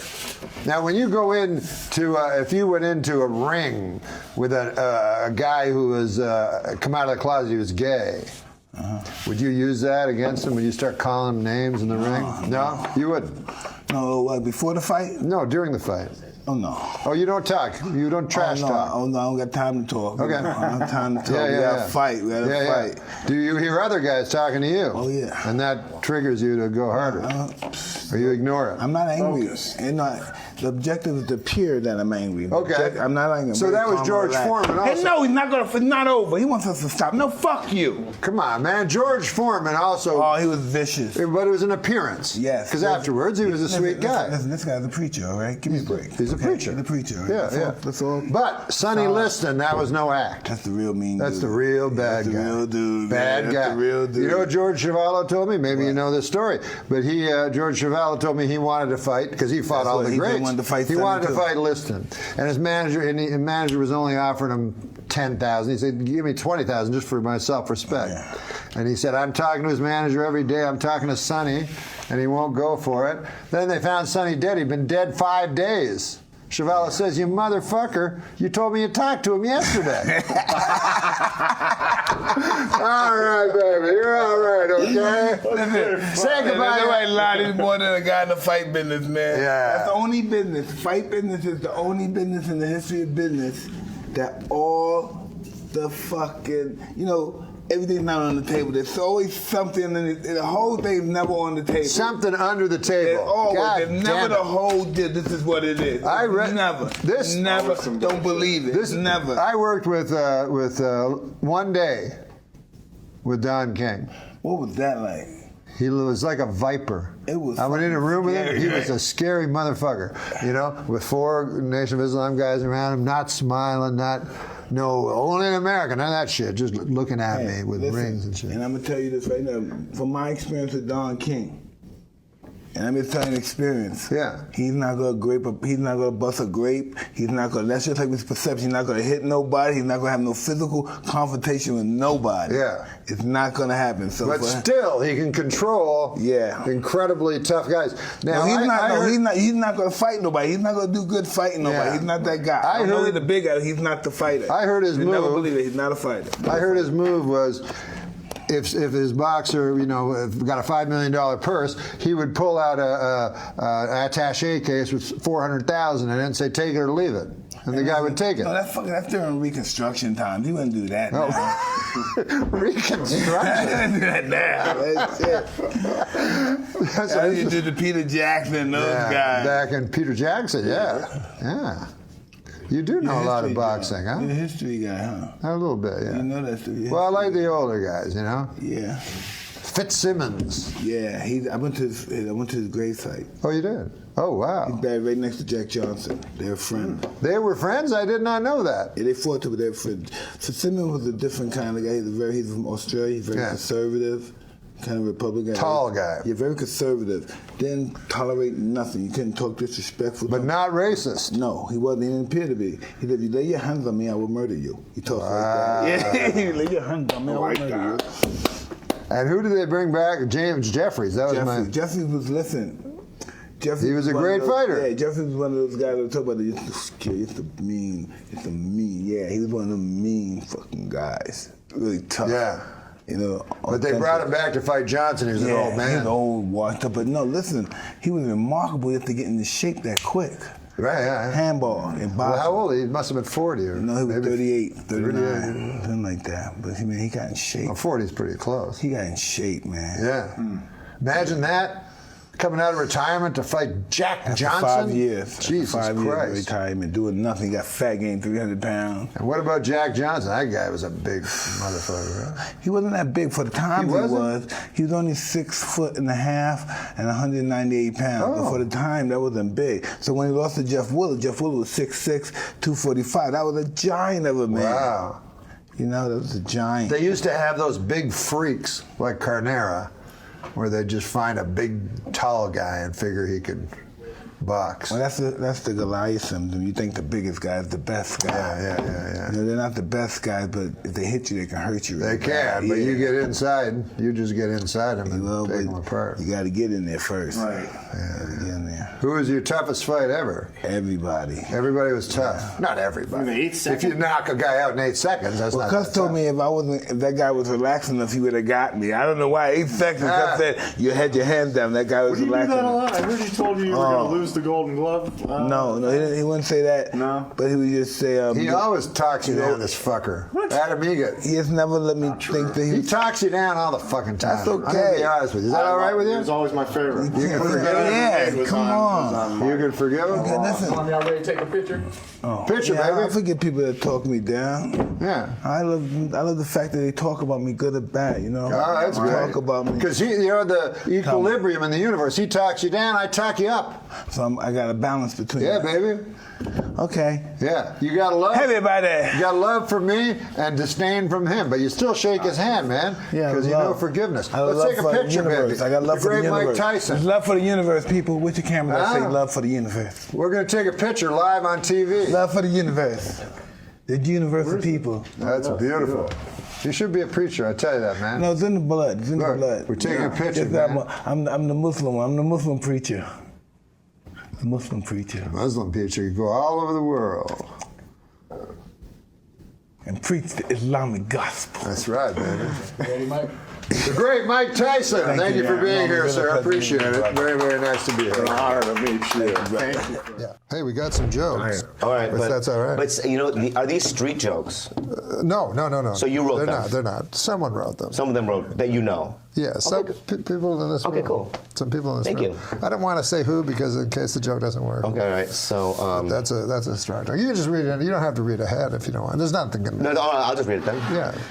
When you're single trying to attract a partner, it's important to project the qualities you desire, which I understand, but boy, oh boy, have I had to suck a lot of dick lately. That's sort of like a Bobby Lee joke. It is a lot like a Bobby Lee. All right. What about this one? This is for you. Yesterday I had a picture framed. Now it's doing time upstate for armed robbery. Oh my God. Like that one. That was a good one. Here's one for Bobby Lee. I don't want to know no more dick sucker. No, sir. Do you diet sometimes? I know, but do you go on diets and stuff? Yeah, sometimes. Okay, so this is sort of a diet joke a little bit. I'm so sorry. No, boy, was it hot outside today. I went out to buy a California Pizza Kitchen signature pepperoni frozen flatbread, and by the time I got home, it was perfectly cooked and entirely eaten. 100% true. Oh, you ate it. See, I love Wait, how he stop. laughs. I love how he laughs. It's just kind of weird, right? Some of them are odd.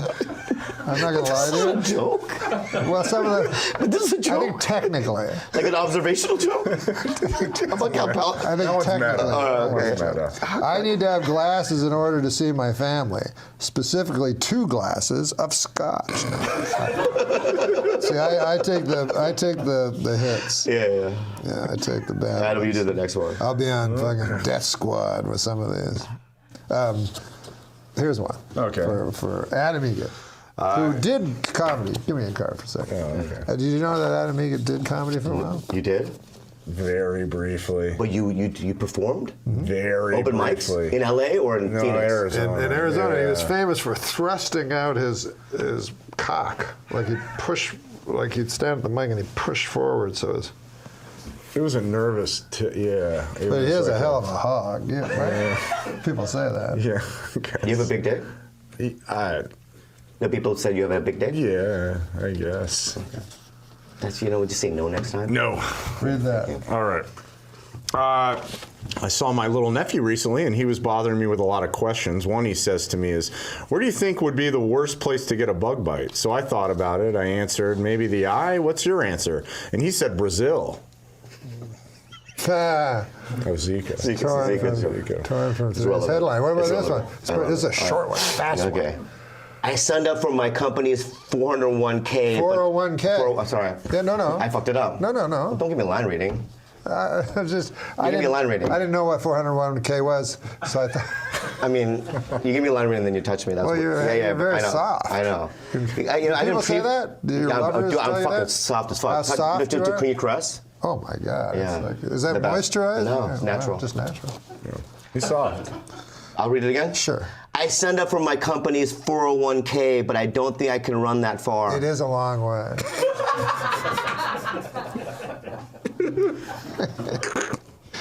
Wait, I gotta get one that's gonna make Bobby happy. I don't like when he scowls after that. You know, I grew up poor, man. My mom used to cut my hair with a bowl. Did you ever see where they used to do that? Yeah. Which was bad enough, but then came dinner, and it was, she served a bowl of hair. That was him. Okay. You know, you ever hear of steampunk? Yeah, I like it. Oh, you do? Yeah. Well, there's a joke for you. I wouldn't call myself a fan of steampunk, but I will say it's the healthiest way to prepare punk.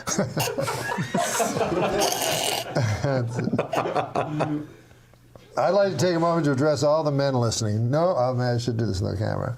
No means no. And bacalawa means cod. What? I guess it's a type of fish or something. Oh. I don't know. Oh, bacalawa. If I was grading constellations, well, will you laugh if he does one? Okay. I'm going to give you a good one. Okay.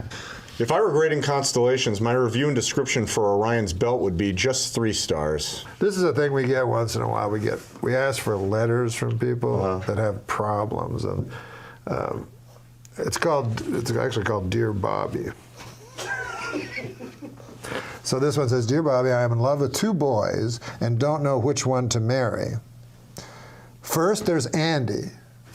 Are you thinking about this? Yeah, that's when you say, I'm listening. I'm in love with 2 boys and don't know which one to marry. One is Andy. First, there's Andy. He's sort of blonde and sells insurance. Mama likes him, which helps a lot. He's very reliable and seems anxious to get married. Then there's Tony. He's dark and sort of gives me the creeps, but they're awfully nice creeps. I don't know which one I like best. In the daytime, I like Andy, but I believe I like Tony better at night. Which one do you think would make the best husband for me? Andy or Tony? Okay, so we're just gonna have a time. Everything was going well until these jokes showed up. You know? Oh my God. How long is this? This show? Yeah. So how long I have all day. I have all day. So far? But I just kind of want to know how long it is. It's over. Yeah, we were just discussing what is it? You just said we just have these jokes, and then I try to give you the best ones. So. Oh, like we're gonna read all of jokes. us. Yeah, we'll show you how to do Are it. they old-timey jokes? Are they classics? No, they're all written by guys in this room. But don't let that. Okay, go ahead. Where's my tree? This actually happened. Oh, do you know I asked Chris Elliott about the tree thing? Oh, yeah, what happened? He made it up. No. You know, What? Chris Elliott would go, which tree is mine? So we said something else because I thought it was an all-time. It must be like a showbiz That's term. so Yeah. great. Made it up. Okay, go ahead. I'm a gifted but self-taught composer, and my masterpiece is Toccata and Fugue in what I think is D minor. I don't understand. You said it so fast. I did say it fast, and I think some Now of these this words were is ripped right from today's headline. Did you know that Ringling Brothers Barnum and Bailey Circus closed today? Well, there's a joke already written. And do I read it? Yeah, to the camera or to Adam or whoever. After 146 years, Ringling Brothers has. After 146 years, Ringling Brothers has shut down. Sad news for circus fans, but great news for employers looking to snap up guys who know how to beat elephants with steel rods. Oh, Lord. I suddenly tried to do it like you would do it on the news at SNL. Ouch. Steel rods. I wonder if that really happens. I'm sure it happens. I'm sure that must happen. Second worst job. Assistant crack whore. I said crack whore 4 times. And that's like, I know. Anyways, white girls who wear big hoop earrings may be guilty of, quote, cultural appropriation. And they risk getting a curse put on them by peeved gypsy fortune tellers. What's the joke part? That's the setup. There's a hidden insult, gyp. That people don't. Oh, gypsy. That one slipped through That's through the Gypsy, cracks. That's okay. People don't know. I know. Well, once you know, you have to stop using it. I know. I find it offensive. I'm Jewish. Well, you're not a gypsy. What the fuck are you talking about? Well, Jews aren't gypsies, but in that way that they're. That they were both get gypped. victims of the. To get gypped? Yeah. Gypped, get Jewed down, get gypped. But Jude, you know. Yeah. Gyp, you But just learned. Jews are nomads or whatever, like gypsies. Right. Not by choice. Oh, a woman from Denmark I met at a party was telling me how awful she thinks Trump is. So I shot back, yeah, well, you guys have that asshole Hans Christian Andersen. That's funny. It's just my patriotism. She wanted old-timey. You can read the old-timey one. A tip for anyone about to travel on a steam locomotive, don't get on old 97. I just have a bad feeling about it. Oh, jeez. Oh, here's a funny joke. I think this is pretty funny.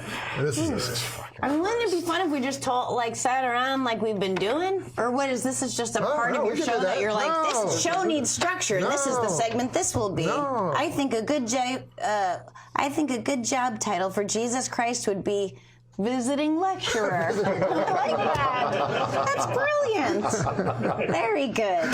Very good. Whoever wrote that. Brilliant. Do you have some favorite? Do you watch a lot of stand-up still, or do you have some favorite comics? I try to. If I'm going to enjoy myself at home, I don't watch comedy because it's stressful. I love murder. I love whodunits. I like thrillers. I love that shit. Me too. So it's a little bit like work, but I want to support my friends. That said, I want to be abreast of what's going on on the scene because otherwise I become one of those old comedian types. Right.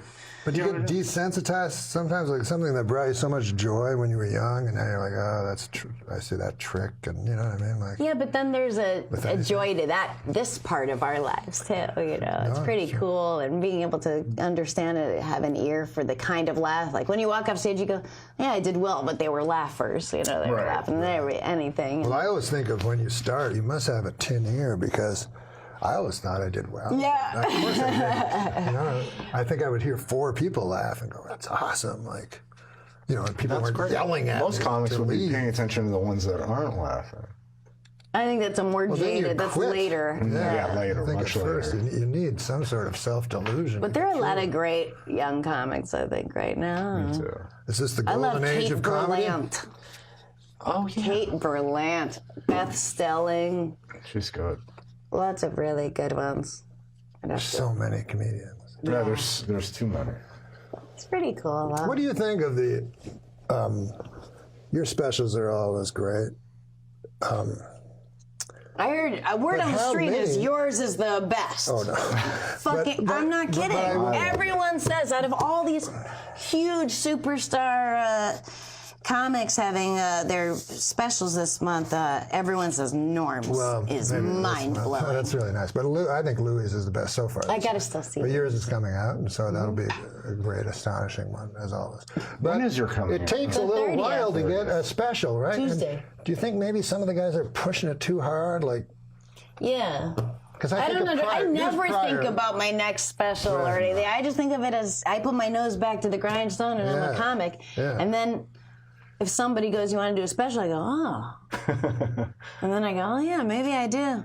It's 10 years between my first 2 specials just because it didn't occur to me. Right. Well, you're doing other shows. Well, look at Pryor.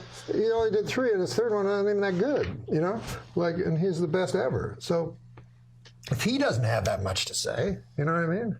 Then what do we have to say?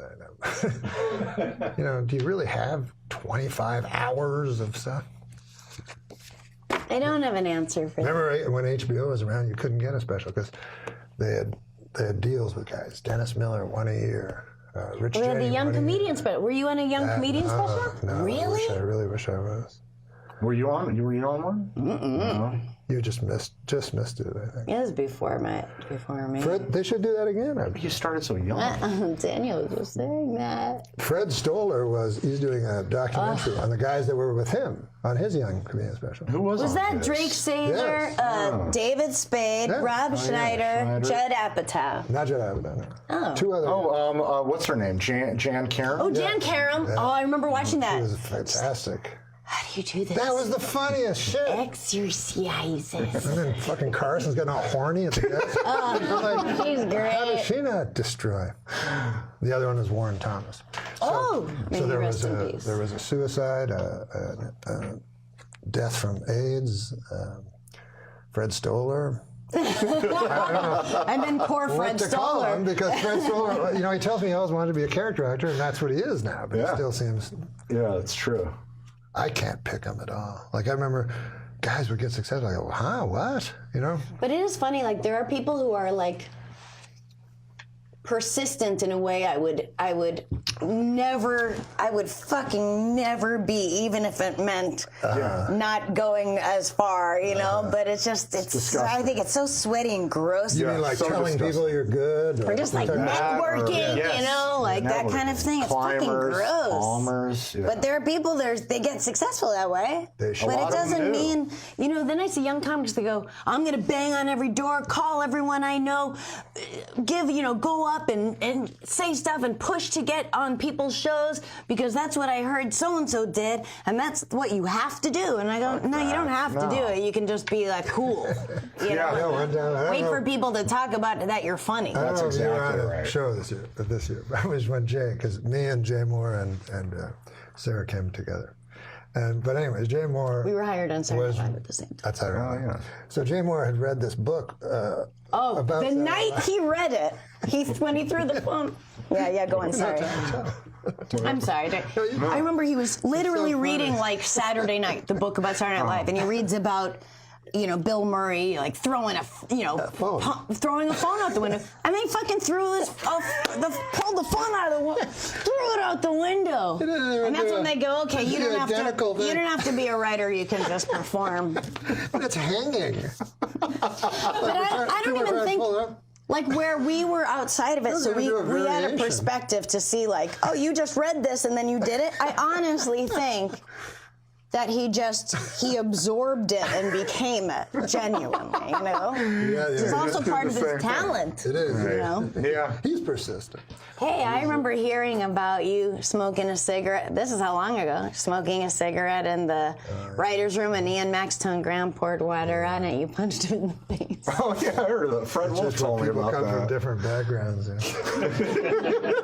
No, but you know what I mean? You grow up in Canada, everybody fights and everybody... Yeah, you wear cleats on your hands, right? It is funny when you meet someone and you go, well, this person has never been punched in the face. He told me after he never fought. You know, he was a foot taller than me. He was a big guy. And then I felt bad that you never fought in your whole life, and then you pour water on a guy's head. Yeah, that's because he goes, oh, I didn't know that there were consequences to actions. But it is, I bet, in a way, right or wrong. A great guy and a funny way. But remember, it's funny because he was so hoity-toity, and he had never gotten his license because he had always been driven, and no. And the Harvard guys used to look down on him because he went to Brown. Meanwhile, none of us went to, or I didn't go to college. You did. No, I didn't go. So we were like the real scum of the art comics, but that they stole all our jokes from. Well, I read in Monty Python that Cleese and Chapman went to Cambridge. And Palin and Idle went to Oxford. So the two from Cambridge looked down on the two from Oxford like they were idiots. What if they're fucking the other way around? No, Cambridge is the best. Oh, okay. Well, that's how much I know. No, you think of Oxford the same way you think of Harvard, but it's actually Princeton. Hi, sweetheart. Yeah, but don't you realize when you're older, it's like, there are smart people, but it's really just rich people. Yeah. I know smarter people that didn't go to college. Smartest person I know, maybe Tig Notaro, didn't graduate 8th grade. Did you? Because when I first started, I was very afraid of, as soon as I heard Harvard, I never knew anybody. Yeah. Even, I never graduated college, I never went to college. But when I heard Harvard, I was like, holy shit, I'll never be able, it was for the Roseanne trial. I said, I'll never be able to keep up with these fuckers. But yeah, then you realize it's just rich they're people. just rich, dumb guys who have confidence that it takes a long time to learn how to have if you're not rich. Yeah, you're right about that. The confidence, God damn it. George W. Bush, the only president was in Harvard and Yale. He went to Yale. Went to both. My English teacher, Mr. Anthony, went to Yale with him. And said he was so dumb, and he would just show up drunk every day, show up like hungover and stinking of booze, and he was just dumb. I can see that. When I was young, we didn't have any money. We lived on a farm. So really, no one had any money. They were all super poor. What did your farm produce? Dairy cattle, but it was a dead, obsolete farm. And comedians. And what? And comedians. So there was one guy had some money. He owned the eggs, from all the farmers. Did you do farming yourself? Yeah. So he would take the eggs and pretty well sell them back to you. You'd go and buy some eggs. I don't know why. He had fucking chickens. But anyways, he was the rich guy. He had a big fat belly, which was like a sign of prosperity back then. Like, you didn't actually stick it out so he'd look fatter. But he'd drive every year he bought a goddamn, and I used to hate it, a Lincoln Continental, not even a Cadillac, like a Continental. And he'd drive it to every poor farmer that had nothing and park it and show it to him. And then my father would go, God damn, his name is Hubert Delaney. It was that Hubert Delaney, God damn. You go, how much does that cost? He's like, 8,000, whatever it costs. Good God. And just brag about his fucking car and then drive to the next guy's house and do the same. But then afterwards, my father would go, God damn, he's a good guy. I go, why is he a good guy? What? Like, I don't like him at all. He seems like a fucking braggart. No. My dad just fell and broke 2 ribs. He passed out from coughing really hard. Wow. And then he broke 2 ribs, and then he went to the hospital, and then they released him because it's just broken ribs. Yeah. Then he's at the pool the next day because he just swims every day. It's like a 10-year-old, And he still has all the EKG stickers all over him. I have a picture. He's just like this because he was too scared to pull them off because it hurt with the hair. I go, you have 2 broken ribs. You can't pull off those stickers. Yeah. But he goes, the pool will pull them off. That's adorable. God damn. Yeah, but he's in the pool swimming the next day after breaking 2 ribs. Do that? No. You'd be on your back. No, my dad never milk it for complains. So months. Daniel's seen his feet. He has really deformed feet. He just had to get 2 toes removed. I go, what toes did they remove? And this is the only way he knows them. He goes, the one who went to market and the one who had none. What ones are those? He goes, they're those. That's fucking great. I don't know which ones those are, actually. I think they're the last ones, right? The last 2. No, one had fucking roast beef. Thank goodness it was not. Oh, it was the one who went to the one who had roast beef and the one who went to market. The one who had none is the pinky, but he still has that. And that's our show. Thank you. Good night. Thanks, Sarah. Thank you so much. Well, they want us to do jokes. Let's do some jokes. What What are we doing, man? Should I do it as a funny character? Sure. A new study shows dogs can tell when people are doling out fake praise. So I guess that's the one thing that differentiates my dog from Adam Idget. Who's Adam Idget? Oh. Just a funny name. Oh, just a funny name? Okay, all right. Oh, what about this one? That's funny. Where you go? I'll do the next one. Okay. This as Garth? No, just do yourself. You know what they say? Opinions are like assholes. I want to suck them all. Oh, he just. You want to suck assholes? He just edited it. See, that's the writer in you. No, listen, my girlfriend's mad at me right now. Last night when we were having sex, I yelled the name of her ex-boyfriend. Nice fella. Oh, I love that. Nice fella. I always like that old joke of like, yeah, he's a little vain. When he has an orgasm, he yells out his own name. Oh, that's right. I always like that one. Or I don't fold. Yeah, the woman says, yeah, I want 10 inches. I don't fold it in half for anybody. I think First Lady what's her name? Who? I think the First Lady, Melania. Was that her name? Melania Trump. Oh, I think the First Lady, Melania Trump, puts up with a lot from her husband. But he's able to get away with it because he's president and he's rich and he has a huge cock. Come on, let's do it, baby. Let's do it, okay? You never get erection, Mr. Donald Trumpy person. Every time you try to have sex, You never have erection, Mr. Donald President. Person.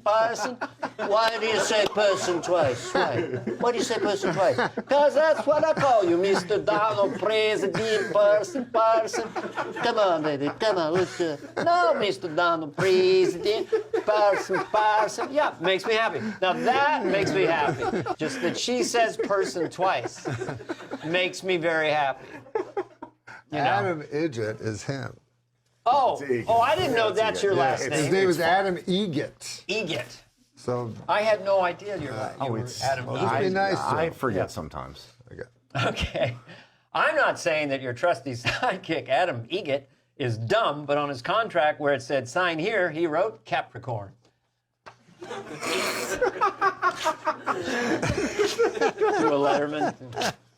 That's so dumb. Good heavens. Oh, dear. Oh, one story dear. from the book of Hadith reports how the Prophet Muhammad joked with a boy called Abu Umayyah, who was playing with a small sparrow. One day, the Prophet saw the child looking sad, so asked, "Why do I see Abu Umayyah looking sad?" One of the villagers told him, "The Nugar sparrow, which he used to play with, has died." Whereupon the Prophet began to gently joke with the child to bring him out of his melancholy, saying, "Oh, Abu Umayyah, what happened to the Nugahayar?"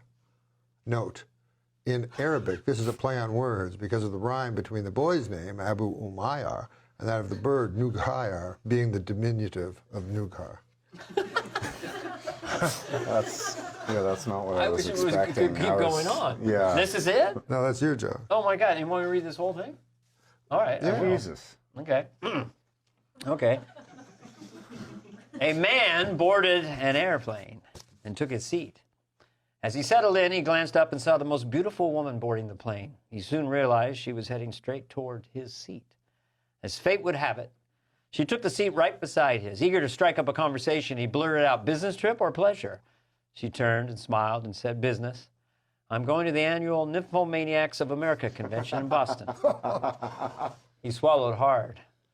Here was the most gorgeous woman he had ever seen sitting next to him, and she was going to a meeting of nymphomaniacs. Struggling to maintain his composure, he calmly asked, "What's your business at this convention?" Lecture. I use the information that I've learned from my personal experiences to debunk some of the popular myths about sexuality. Really, he said, and what kind of myths are there? Well, one popular myth is that African American men are the most well-endowed of all men. I've heard that. When in fact, it is the Native American Indian who is most likely to possess that trait. Another popular myth is that Frenchmen are the best lovers when actually it is men of Jewish descent who are the best. I have also discovered that the lover with the absolutely the best stamina is the Southern redneck. Suddenly the woman became a little uncomfortable and blushed. "I'm sorry," she said. "I shouldn't really be discussing all this with you. I don't even know your name." "Tonto," the man said. "Tonto Goldstein, but my friends called me Bubba." Whoa! David Therapy, everybody. Ladies and gentlemen, I'll clap for myself. Not even different in Well, I America. can't say my friend's name, but he said his biggest fear is that ISIS or some terrorist group like that would get a hold of a dirty bomb and explode it over a major city within the United States and kill tens of millions of people. Because then the blowback against innocent Muslims would be absolutely terrible. Yeah, that's right. That's true. All right, let's do some jokes. That went well, Josh. Now, this is a great joke. This is, I think, just a classic joke. This may have been written by, who's this new boy that I've taken quite an unhealthy interest with? Black. Huh? Scott Black. Scott Black. Black. Anyways, I really like this Black.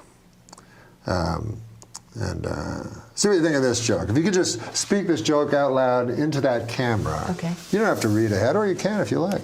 I'm taking a fascinating class. Try to, use your comic timing and delivery. Okay. I'm taking a fascinating class all about the Hollywood freeway. Oh. It's called 101 101. 101, 101. 101, 101. Good joke. That's pretty good, right? That's good. That's pretty good. Here's what Mrs. Donald J. Trump, fresh from a plagiarism scandal, is facing a different kind of heat. A racy photo spread from 95 has emerged with photos of Melania Trump lying nude in a bed as another naked model embraces her from behind, just below her breasts, which are fully exposed. Another photo shows the other naked model in sheer stockings, a low-cut bustier, and high heels, raising a whip as if preparing to spank Melania, who pretends to recoil. Geez, who does Melania think she is, Mamie Eisenhower?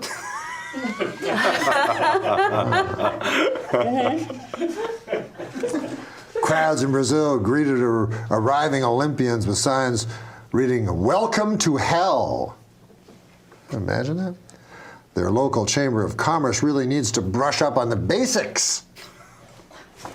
Would you like to do a joke? It's always funny when, because when he started, he sucked at jokes and no one liked them. But he's getting a lot better. He's better. Yeah. Okay. Just say it into that camera. All right. There's no hard evidence that flossing helps your teeth much, scientists now say, though they add, it is a great activity for people who enjoy tedious, repetitious drudgery. Some of them he's gotten better. Yeah, that was a stumble. That wasn't great. And that was good. Mm. It was good. Yeah. You always know a joke's good when the response is, "That was good." In lieu of laughter. Oh, what about New York City? Apparently, horse manure has taken over New York City. How about that? Oh. Isn't that terrible? Yeah. Anyways, there's a joke for the Great Margaret Show. The heat wave striking New York City this week has led to piles of horse manure to spontaneously combust. So for the first time in history, you can explain why New York City smells like a flaming pile of horse shit. Oh, jeez. Only Margaret could have pulled that one out. Who wrote that? You? We let him write 3 jokes a week. My mom was a drug addict, so we had a lot of cookies that she had baked. But you know what her secret was? Love. Ecstasy-induced love.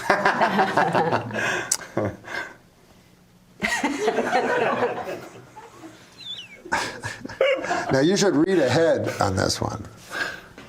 But I think this would be a good joke for you. TBS. Well, you're not reading ahead. Oh.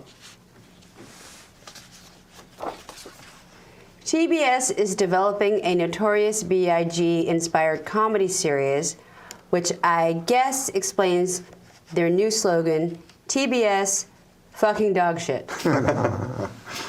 I don't know. Sometimes you don't want to say that because then TBS will phone you and say, "We're interested in what's that?" You know.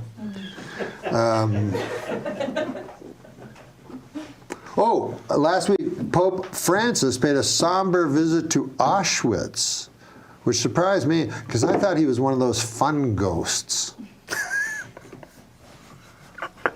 Is he dead? I don't know. In my time, they died. They didn't retire. You know what I mean? Go back to their first love. Jesus.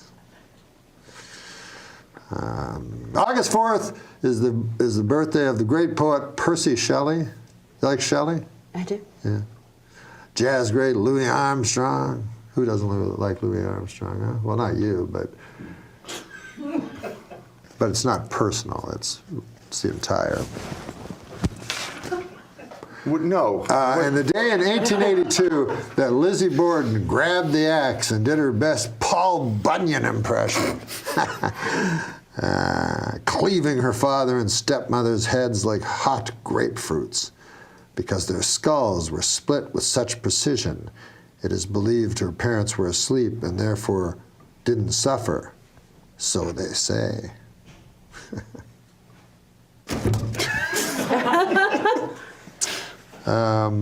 So anyways. Was that a joke?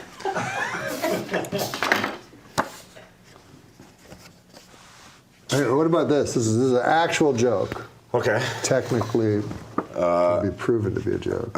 I know I'm not the most attractive. When women look at me, I can tell they're... you're not the most attractive man in the world. I know I'm not the most attractive man in the world, but when women look at me... not but. As evidence. Oh, right. This is to support it. Yeah, this... I know I'm not the most attractive I know I'm not the most attractive man in the world. As a matter of fact... When women look at me, I can tell they're overdressing me with their eyes. That's very good. Good one. That's good. I don't like doing homeless guy jokes. Okay. Fuck those. You know what I mean? They really need to be made fun of, you know.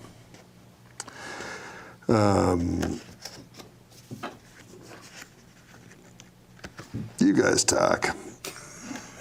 Are you going to read all those jokes? Oh, no. These are just going to go into a pile for use on Didn't your cousin have trouble during the war on drugs?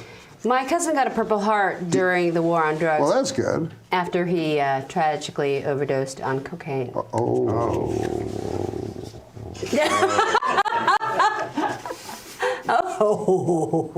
Well, I had a wild night last night, boy. I was in an orgy. It was me, my iPad, my laptop, and TV while my phone watched. It's more of a comment, really. Yeah, that's more commentary. Comment. You know, I was raised Catholic, and when people find out, they always assume there was some creepy priest involved, you know. But they never suspect the deacon.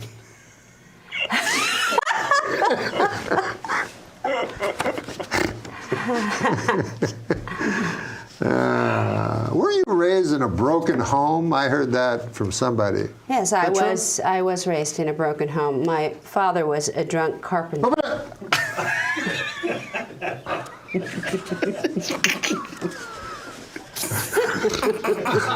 That's why we get into the business, right? Jokes.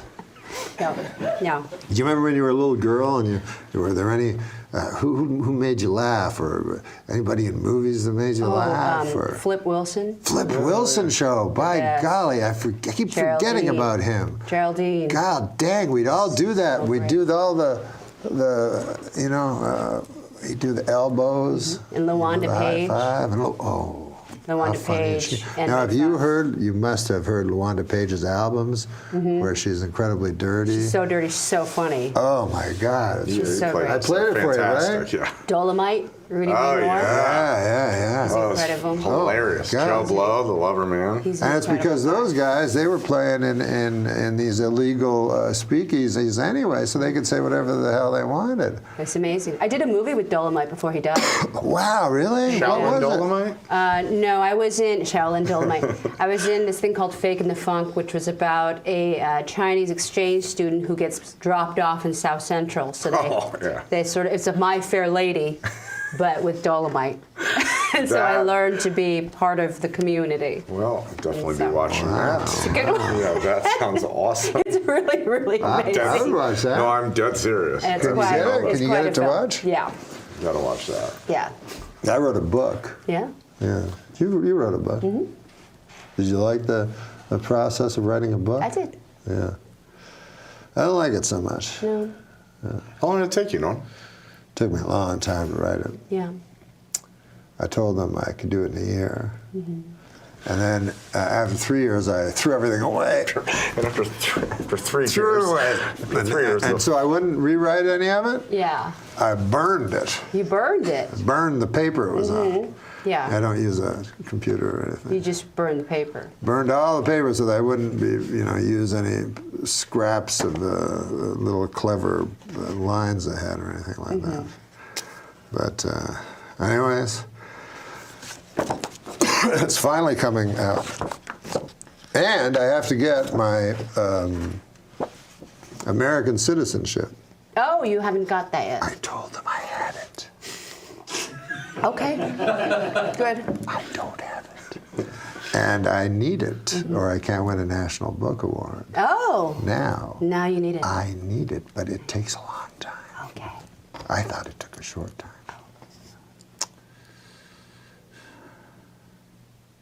I've never been on top of trends, I guess. When everybody was burning CDs, I was still burning books. Were people burning CDs for a while? Yeah. Yeah, on their computers. Yeah, it was like making mixtapes. Yeah, so you'd burn a CD. Huh. I heard about a terrible thing. You ever hear about the guy that burned the Koran? I heard about a guy. He made on his computer 1,000 different Word documents of the Koran, like PDFs, and he deleted all of them. Oh, it's like...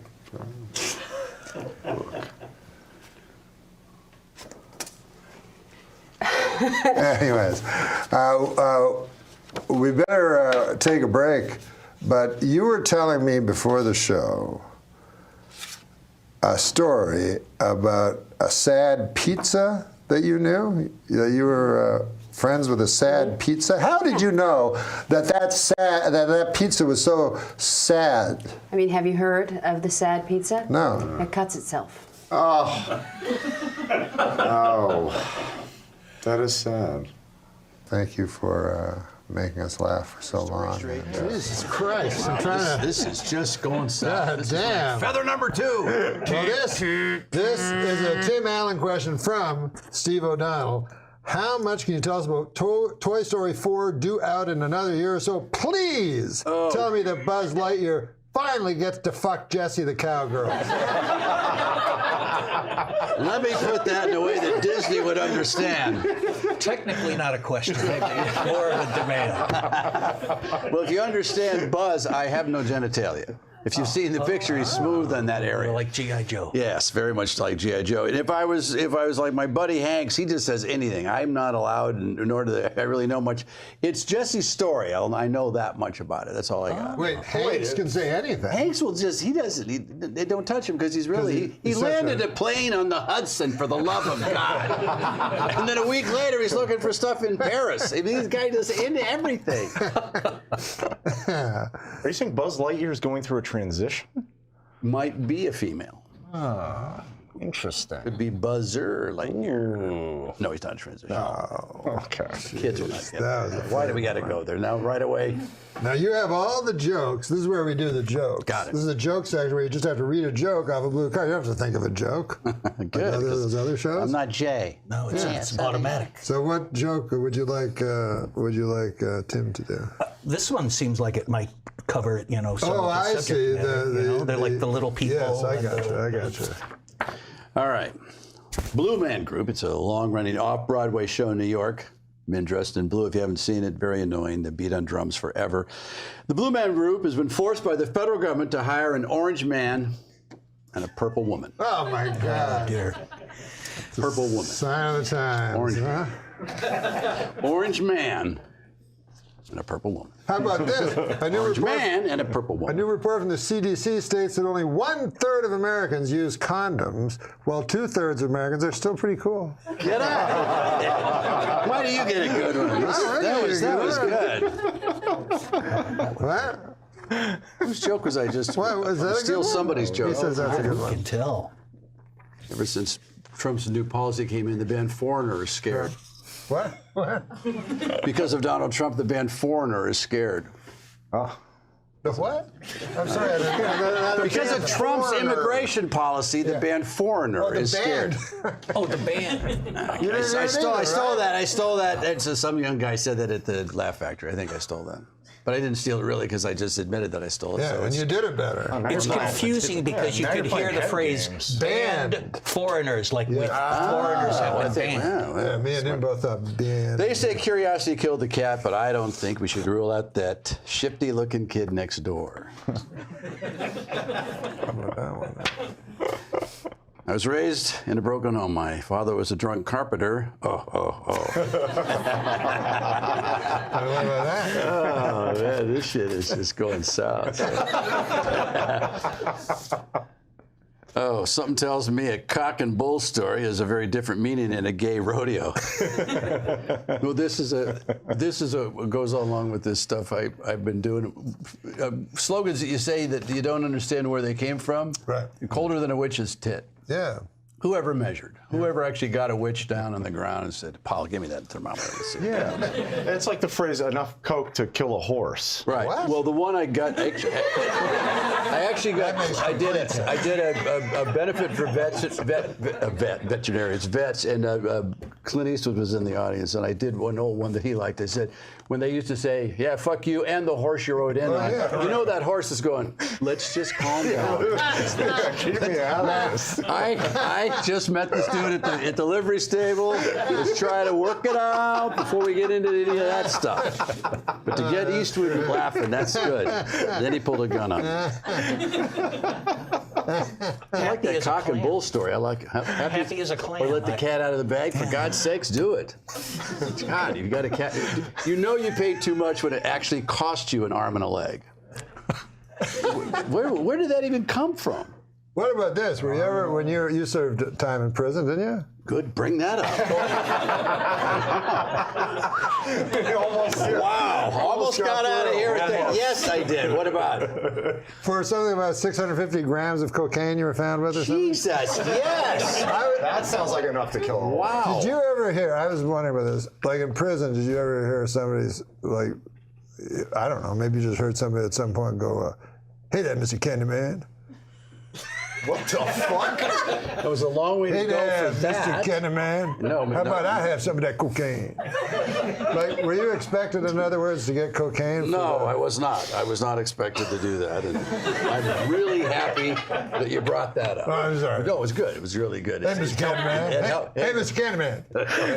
It never actually.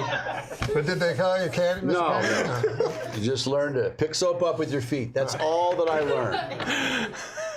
Why don't you bring me a big rock candy mountain? Yeah. You got friends. You got friends. Yeah. You got friends on the outside come in. Woo!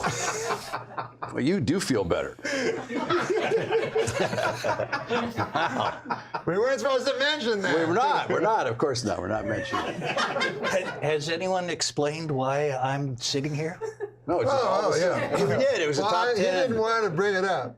Hey, Mr. Candyman, my nose is empty.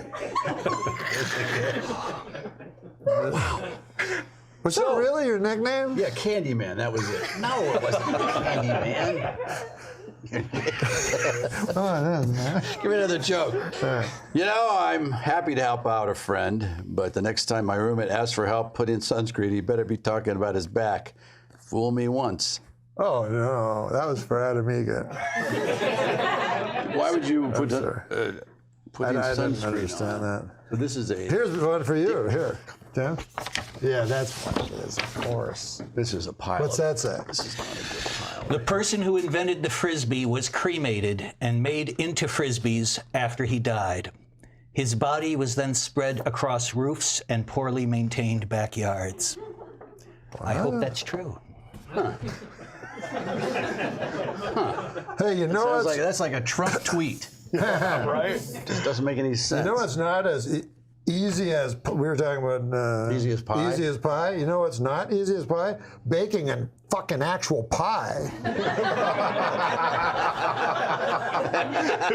Does it say actually fucking in there? I'm exhausted. My kitchen is a guy. Oh, you did. You ad-libbed in there. That was nice. There's no use crying over spilt milk. Yeah, what? Unless the milk was spilt on your father's fresh corpse right before his funeral. Too many words. It's not bad. There's no crying over spilt milk. Concision. I try to tell him. Concision. Yeah. That's what I tell him every day. What do I tell you? Concision. I say exaggerate, clarify. Wow. Or what they say, tragedy plus time equals comedy. This is Mr. Candyman over here. He got a lot of ideas, but he ain't got a lot of coke. You weren't sentenced for 650 grams of ideas. Wow. You do feel better. A New Mexico man was arrested for urinating on a family at a Metallica concert, or as Adam Egget knows, it's called foreplay. Oh, it is. Yeah, it is. Hey, you were talking about who's Adam Egget? That's the problem. That's the problem. We forgot to introduce you. But here's a thing you were talking about: how things start, how sayings start. When I grew up, my family was so poor. Yeah, well, we didn't have a pot to piss in, so we pissed in other people's pots. We'd break into houses in the dead of night, find the people's pots, and take a giant piss in them because we had accumulated full bladders from holding our urine all day long waiting to piss in people's pots. Now, literally, if you told this as the character, it's too long, but there's so much meat in there. Yeah. It's two separate jokes. May not be long enough. I said there's a story there that, you know. I don't want to shoot myself in the foot. That's another expression.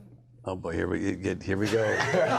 Nothing funny about Nazis. No, you can't even talk. You can't even say Nazis. The only thing about Nazis I've used is. Wait, I haven't said that. I don't want to shoot myself in the foot, but my left big toe is a neo-Nazi. Even worse, my big right toe believes that there should be a gender pay gap. Gender pay gap. You can't. Hitler's just not funny. Still, it's not enough time. Except he did kill the mustache style.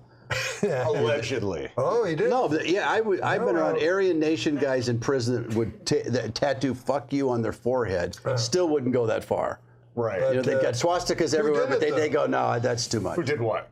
Michael Jordan. Yes. Oh yeah, that was bizarre. Remember the Hanes commercial? Commercials. Yeah. He tried to bring. Maybe just that's where it grew. Probably the last person I expected to try. Isn't and it bring funny? back Charlie the Chaplin and Hitler. The only two guys that ever tried that one. That looked good. A little. I think Hitler took it from Chaplin. I think so too. Because he was a man of the people. And Oh yeah, and he had the stash obviously before the great dictator.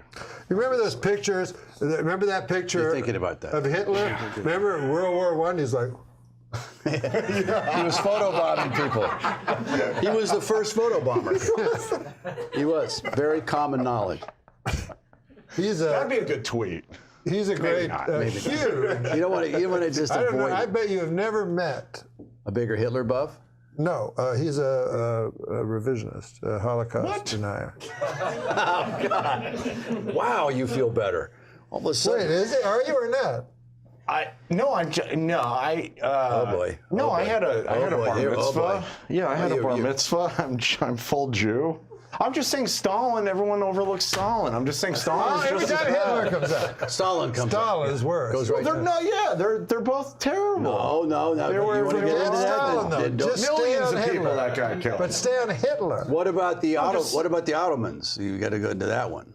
The Ottoman. The Ottoman Empire. Ottomans. Oh yeah, the Ottomans. The Armenians. Yeah, well, that was horrible. And that's very recent, isn't it? Yeah. I'm not familiar with the Ottomans. Or I live in an Armenian neighborhood, and you get the older Armenians Oh, tell that yeah. story about that. And you get that's something that they just did a movie with Eric Bana, I think, about Elton John had something to do with it, about the massacre there. Disney? No, Disney Oh. did. Disney? Yeah, they did a musical about the Armenian slaughter. What is the matter with you? Jesus Christ. Jesus. A Disney? group of crows is called a murder, a group of unicorns is called a blessing, and a group of cows is called my in-law. Good night!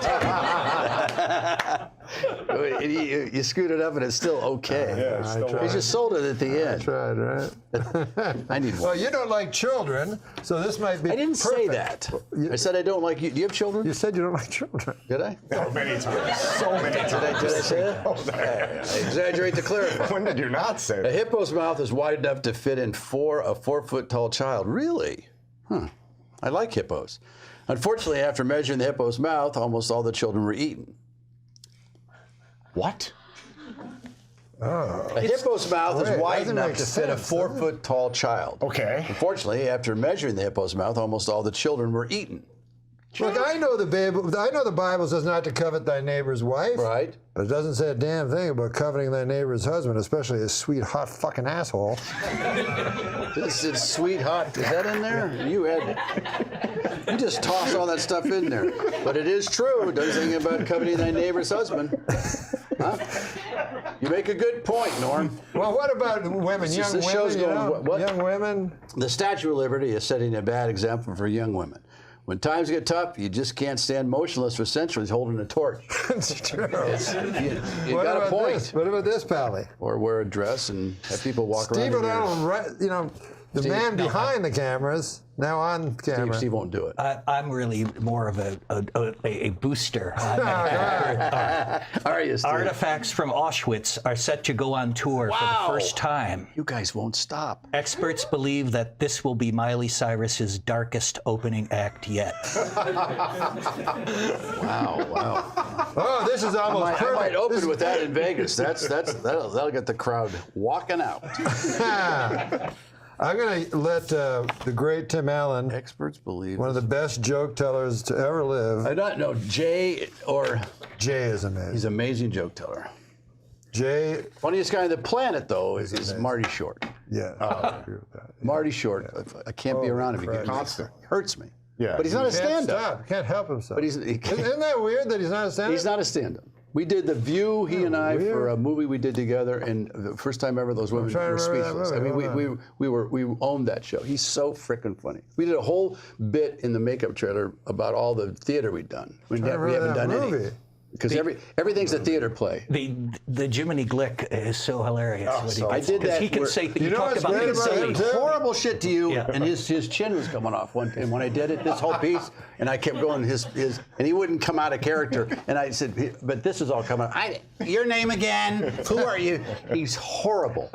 He's a horrible man. Yeah, somebody told me, I don't know, maybe Steve Martin or somebody said, oh yeah, that's Marty being Marty. Like, yeah. You know. So this is going to be the final joke. I hold in my hand Karnak. The final joke. Now you're supposed to all applaud. Well, that's Karnak.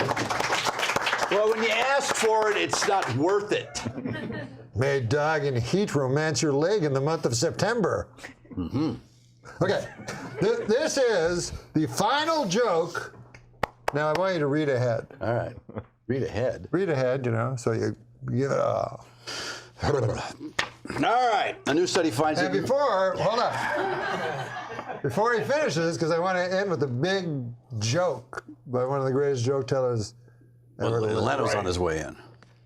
And so I'll say thank you very much to Tim Allen for gracing our show. Absolutely. Yeah, you guys are great. Thanks. Here it is. There's the camera right there. The camera. She just brought it from home. These are the smallest cameras I've ever seen. Listen, a new study finds that men are more likely to blame stress from work as a contributor to their poor mental health, while women are more likely to jabber on about something or other. Why do you give me that one all of a sudden?